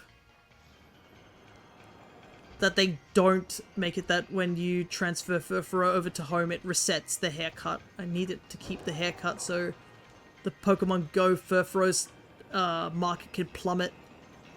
The funny thing is, I found out the team behind Pokopia is the ones who made Dragon Quest Builders. Nice.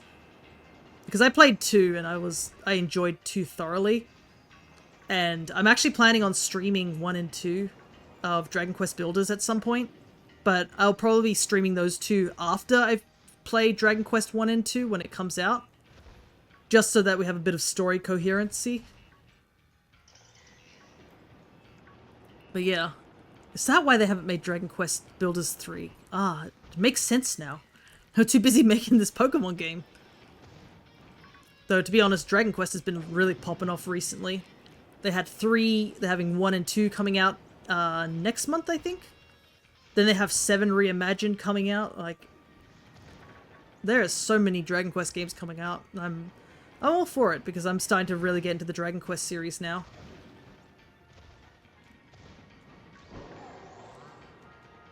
Can I play Dragon Quest 2 without playing the first? I believe you can, but the new HD remake that's coming out comes with both 1 and 2. They're like built in together as one package deal.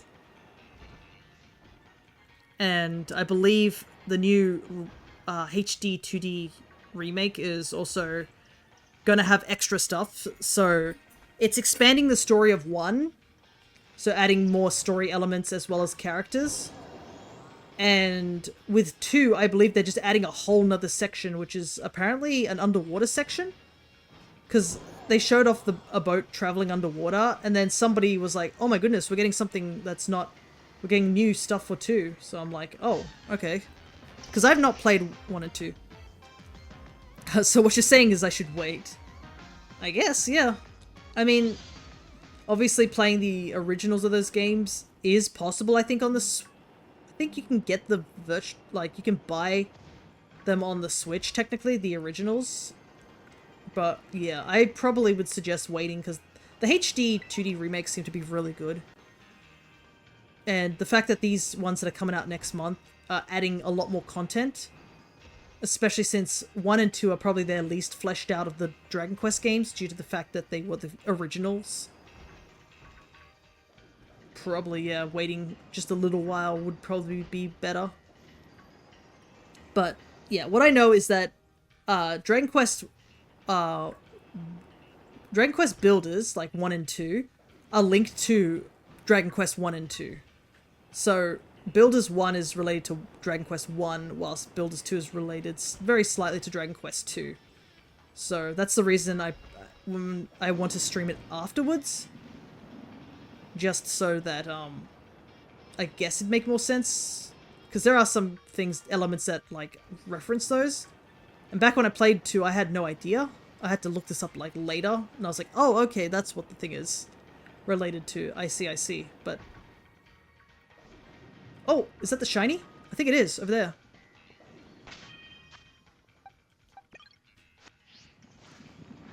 No! Seriously? He's right there. It's Doug tripping a pain. Let's try that again.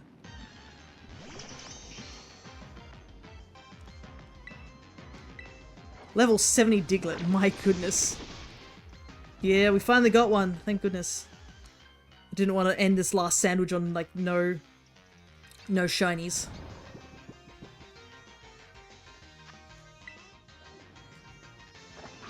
But I forgot how high level things are here. After seeing these Digletts over in, like, Ultra Moon being under level 10, just coming here and be like, level 70 Diglett. Yeah, it is a bit scary. Don't know what it has. It's got Fissure. Goodness. Fissure, Earthquake, Earth Power, Dig. Oh, look at him. He's very, very tanned. Very cute. Alright, let's save the game. And we'll keep hunting because obviously we need one more. And we have 20 minutes, so... if we can get one more, then that helps us finish the Diglett line altogether. Thankfully, if it did use Fissure, we'd be fine, because our Pokemon are all level 100. So Fissure won't hit us. Yeah, I'm pretty sure Dragon Quest 1 and 2 comes out pretty soon, actually. Dragon Quest 1, 2, Remake. When are you coming out?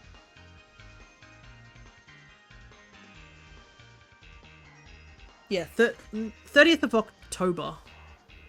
So it comes out after Pokemon. At least, so... at least I have time? Question mark?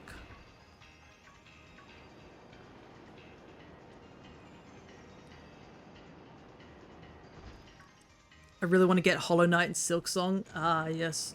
Well, they are very cheap. I believe both games are under 20 bucks. Like, basically 20 bucks. So if you buy both of them, it's just 40 bucks.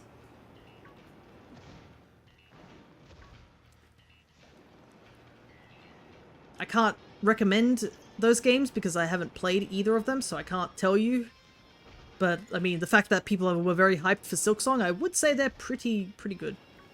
Oh, but I thought Builders was getting a remake? Builders isn't getting a remake. The original 1 and 2 are getting a remake. I think Builders 1 was actually ported... Builders 1 and 2 were ported to the PC, I think. It's the, originals. Dragon Quest 1 and 2 are getting the remake.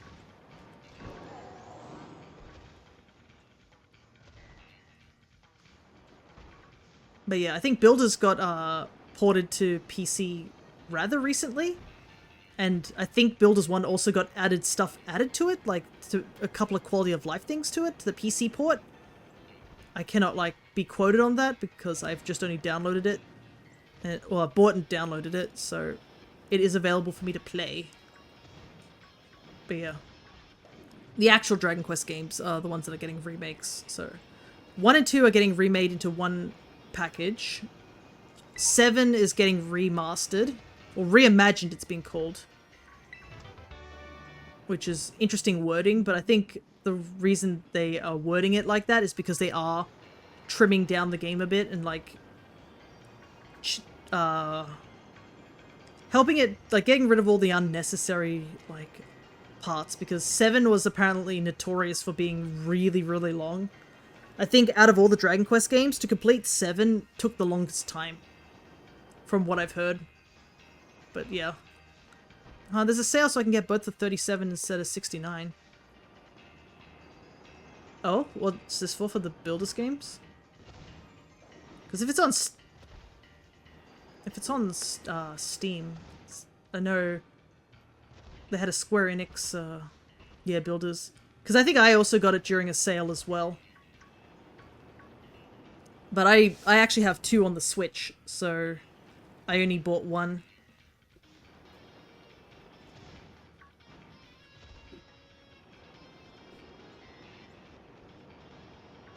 But yeah, the Builders games, I thoroughly enjoyed them.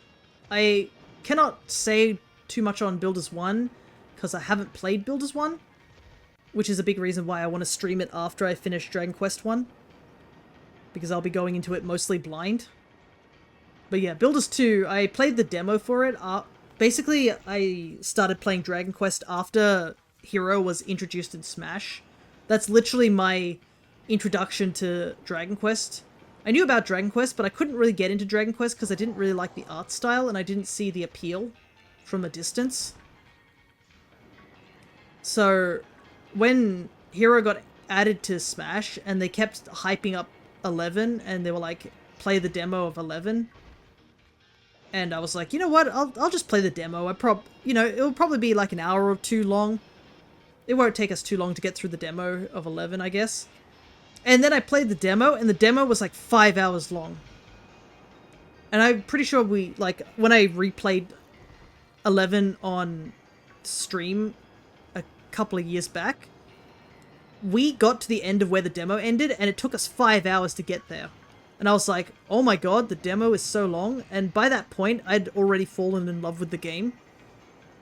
And I was like, I have to get this game. That was like, I had never experienced that with a game where I was like, I have to get this game. Like, I am so curious of where this is going, and I'm thoroughly enjoying it. And I definitely did enjoy it. I played 11 to completion, and then on stream I also played it again. And I still enjoyed it. But after I played 11, that's when I heard about Builders 2. And I wasn't too sure if I wanted to get that game because it was another weird... It was in the weird category. I think that's...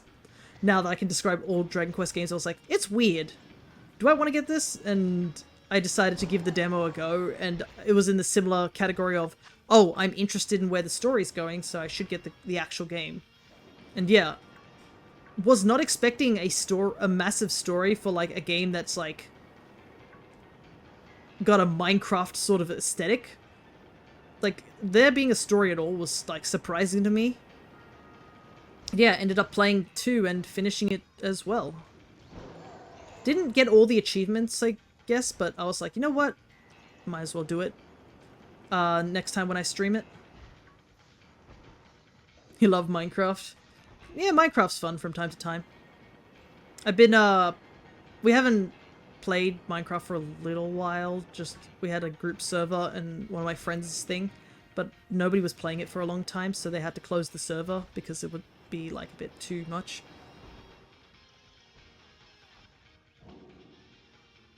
Want to see something cool I caught in chat? I don't think you can send me hyperlinks, unfortunately, but... Because, I think I have the hyperlinks blocked to prevent bots from, like, doing that. Ah! Oh, the Pokemon community game. Nice. Shiny Simipour. That is pretty cool. I think we've gotten a couple of shinies from, the community game as well. I know I've caught, I think, 3. And I've had other people catch others. Ah, interesting. So you can check via that. I probably haven't got much on the battle thing. Let me take a gander, because I am curious. It's like this. Yeah, I haven't done anything battle related. Okay, so I've had 5 shinies. Nice. Neato. Unfortunately, these shinies don't count to my shiny living decks because I can't transfer them to home.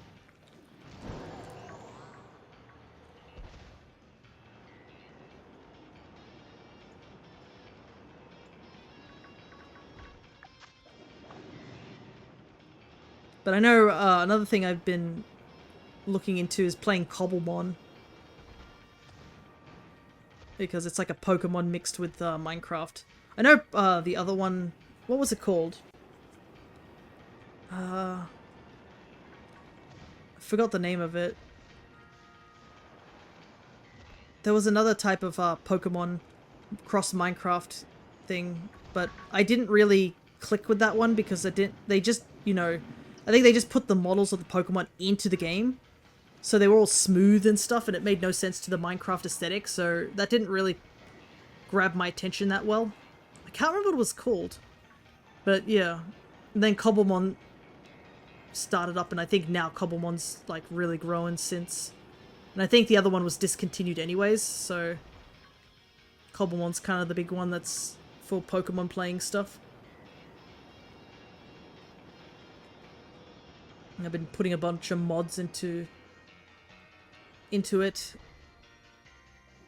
I've seen an add-on for Cobblemon that's already added megas that were recently shown. Yeah, there are some mods I think for Cobblemon where they've like put in a bunch of quality of life things like prior to like the actual group that is working on Cobblemon, which I find funny.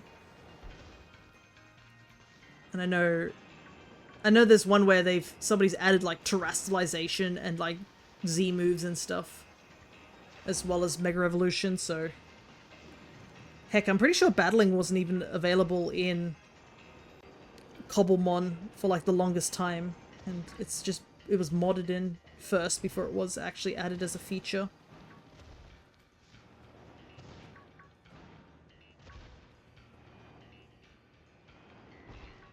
But yeah, I've been setting up to play that again at some point when the urge to play Minecraft hits me again.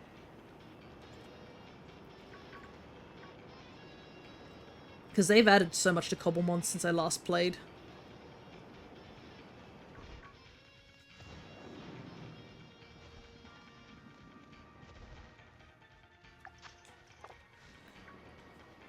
"11 minutes. This Diglett doesn't want to show up.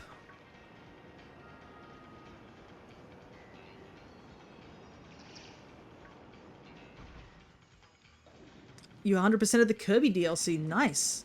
That is something I want to do too. I played Forgotten Land a long time on stream, but I never recorded it. Like, I played it and 100%ed it, but the VOD is long gone. I didn't start recording VODs until like quite a while into my streaming time, I guess that you could say. I think the only thing I have left, like evidence of me playing Forgotten Land, is some highlights I recorded, which was me doing the true arena without any abilities, which that was rough. I barely beat that, that's for sure. But I have been playing through the retro Kirby games recently. This coming Monday, I'm actually in Australian time, I'm going to be playing through Kirby's Dream Land 3 and finishing it off because we started it last week. So I've been doing a thing where, since my name is literally Flower Kirby, I was like, maybe I should play some more Kirby games on stream, you know? So I'm currently going through a bunch of those games. And we finished Dreamland 1, Dreamland 2, so we're up to Dreamland 3, and I think the next game after Dreamland 3 is literally, I think it's Crystal Shards after that. Sounds like a nightmare? Oh yeah, it was. We died at the final boss on the no abilities run, but thankfully I think we were able to do it a second time.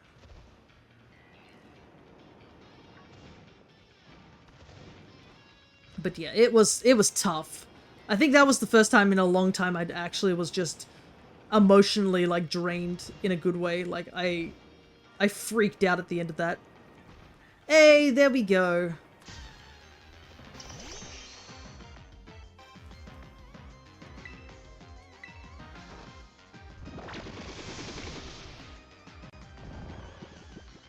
Crystal Shard's a game that was rated E on release, but it was given a T rating on re-release. Yes, back then, ratings were a little more lenient, to say the least. Alrighty, both Diglets gotten. I do not know what other steel type I could look for. Because I'm pretty sure I have all the steel types except for those two. I'll quickly save the game regardless.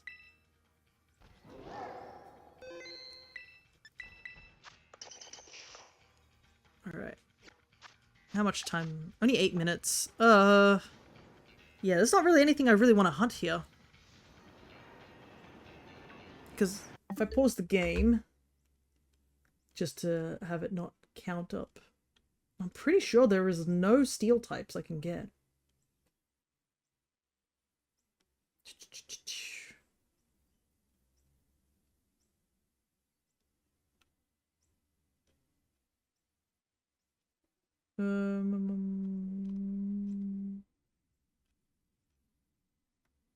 Mark that. Yeah. I guess I'll just stay here. There's nothing... No other steel types to get in this game that I need.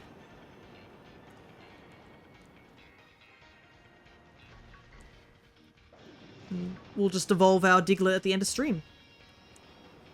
But yeah, I think it's like Crystal Shards, and then after that it's Nightmare and Dreamland.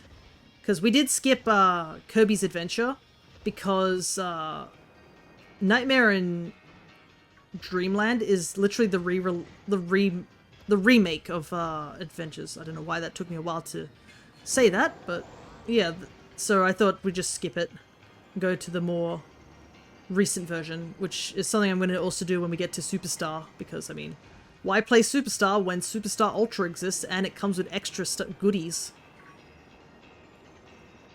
It's like that mentality.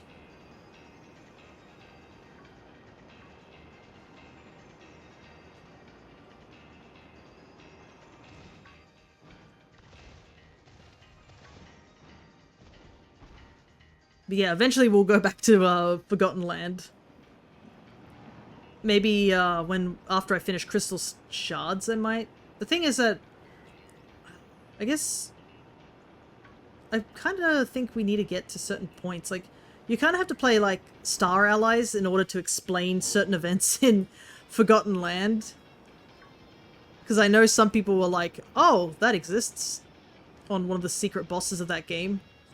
And like, how do you tell somebody who's never played like some of the earlier games, how do you explain like what the heck that secret boss is? I'm not going to say it out loud here for now, but if you know, you know. But yeah, I've looked up nothing about the DLC for Forgotten Lands, so I'm trying to do my best to stay completely spoiler-free on that until the time comes for me to play it, essentially. It's similar what I did for DK Bonanza, where I haven't watched the DLC at all because I haven't finished the game yet. I don't actually know how far I am into Bonanza. I feel like I'm getting close to like where the story might end. Surely I must be like, I don't know how much of the planet core there is. Like, how far under the ground can you go before the game's like, okay, you're at the core. This planet can't go forever. And I know I will have to like go back anyways, because there's a lot of Bonandium gems, fossils, and stuff that I've missed. So we have plenty of like content after I get to the end of the game.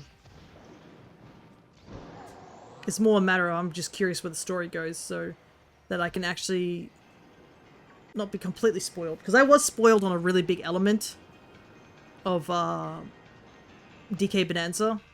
Because, I mean, pretty much as soon as people started like playing the game, people started spoiling the game.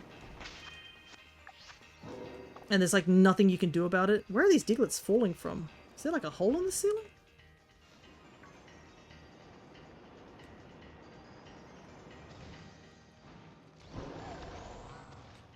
Uh-oh.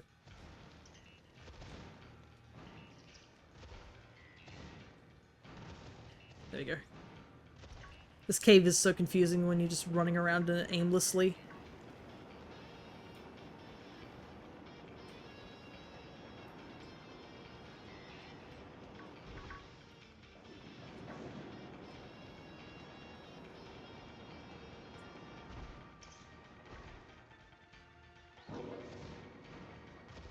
There's a really small Diglett in that group over there.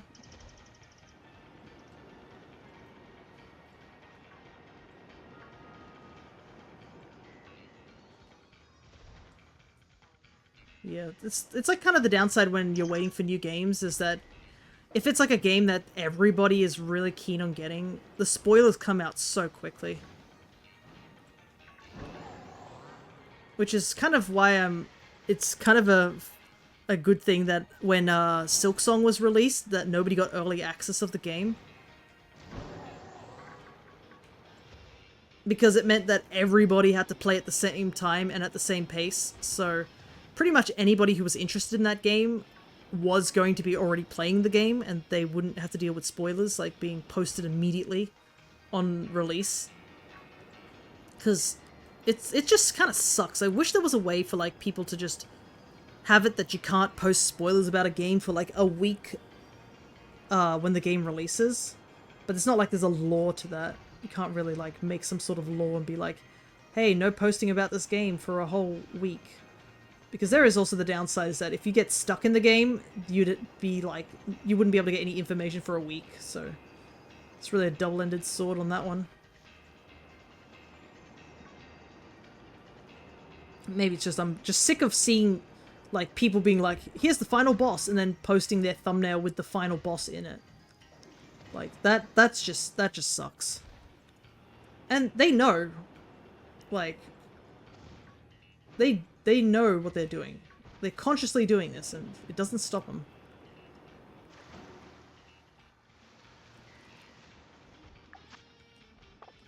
Like, for example, I nearly got, like, spoiled big time in Brothership when I played it. Thankfully, I was able to avoid spoilers because, yeah, somebody posted, like, one of the final areas in the game of Brothership, but without context, I had no idea what it was going on about. When you do get to it, it is certainly a twist. And I'm glad that I didn't know the context of it, so I went into it mostly blind. But I could imagine that if someone had told me about that, I would have been pretty peeved. Because it is a really cool part of the game.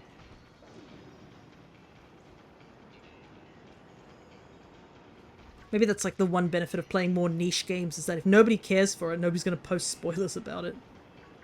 Or at least YouTube isn't going to recommend it. Though I have noticed that YouTube has been doing some really weird things recently.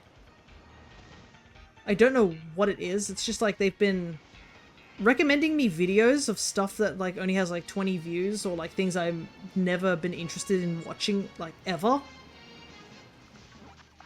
I don't know what the cause of it is. But yeah, I'm just getting videos of just random things that I'm like, I have never had an interest in watching this, so I don't know why you're recommending this. Like, sure, it's at least good that people, smaller, I guess, creators are getting showcased a bit more, but at the same time, it's a little baffling. I'm just like, huh, what's going on here? There's no real explanation of why there's this weird thing happening. Where do I want to go? I need to go to the center. The sandwich is pretty much up, so we'll head to the,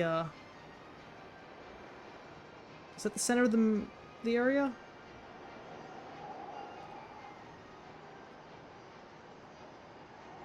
Over there it is. We'll just fly over there and we'll evolve our Diglett and we'll call it there for today. I'm at least happy that the last sandwich we had actually had Diglett. And we got 2 of them, so at least we got some more monster decks, even though today was a bit of an unlucky streak, especially near the beginning of the stream. Let's see. A friend of mine is currently playing Peak, so we might... RJ is also streaming, and they're doing more Pokemon. So they might also be a nice person to go to. Ah, but it looks like... Let's see.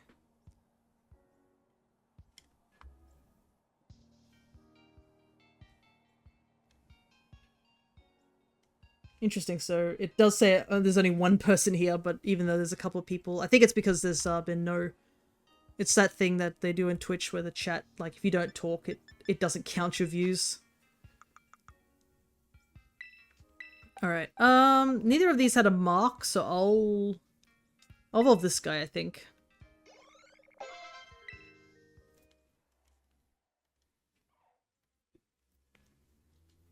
Alright. We can mark off both, a Alolan Diglett and a Alolan Dugtrio. They're very sunburnt in this, shiny, which is really nice.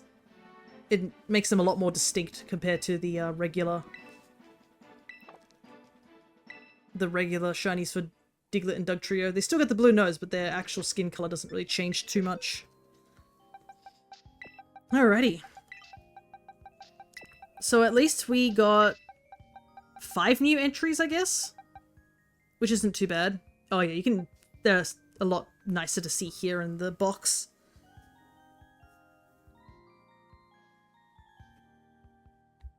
No progress on the hatching of Fuecoco.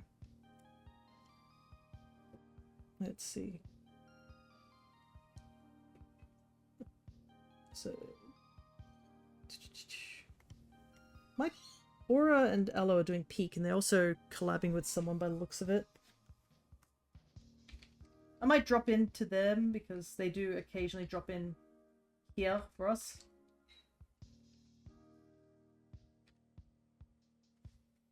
Alright, let's see.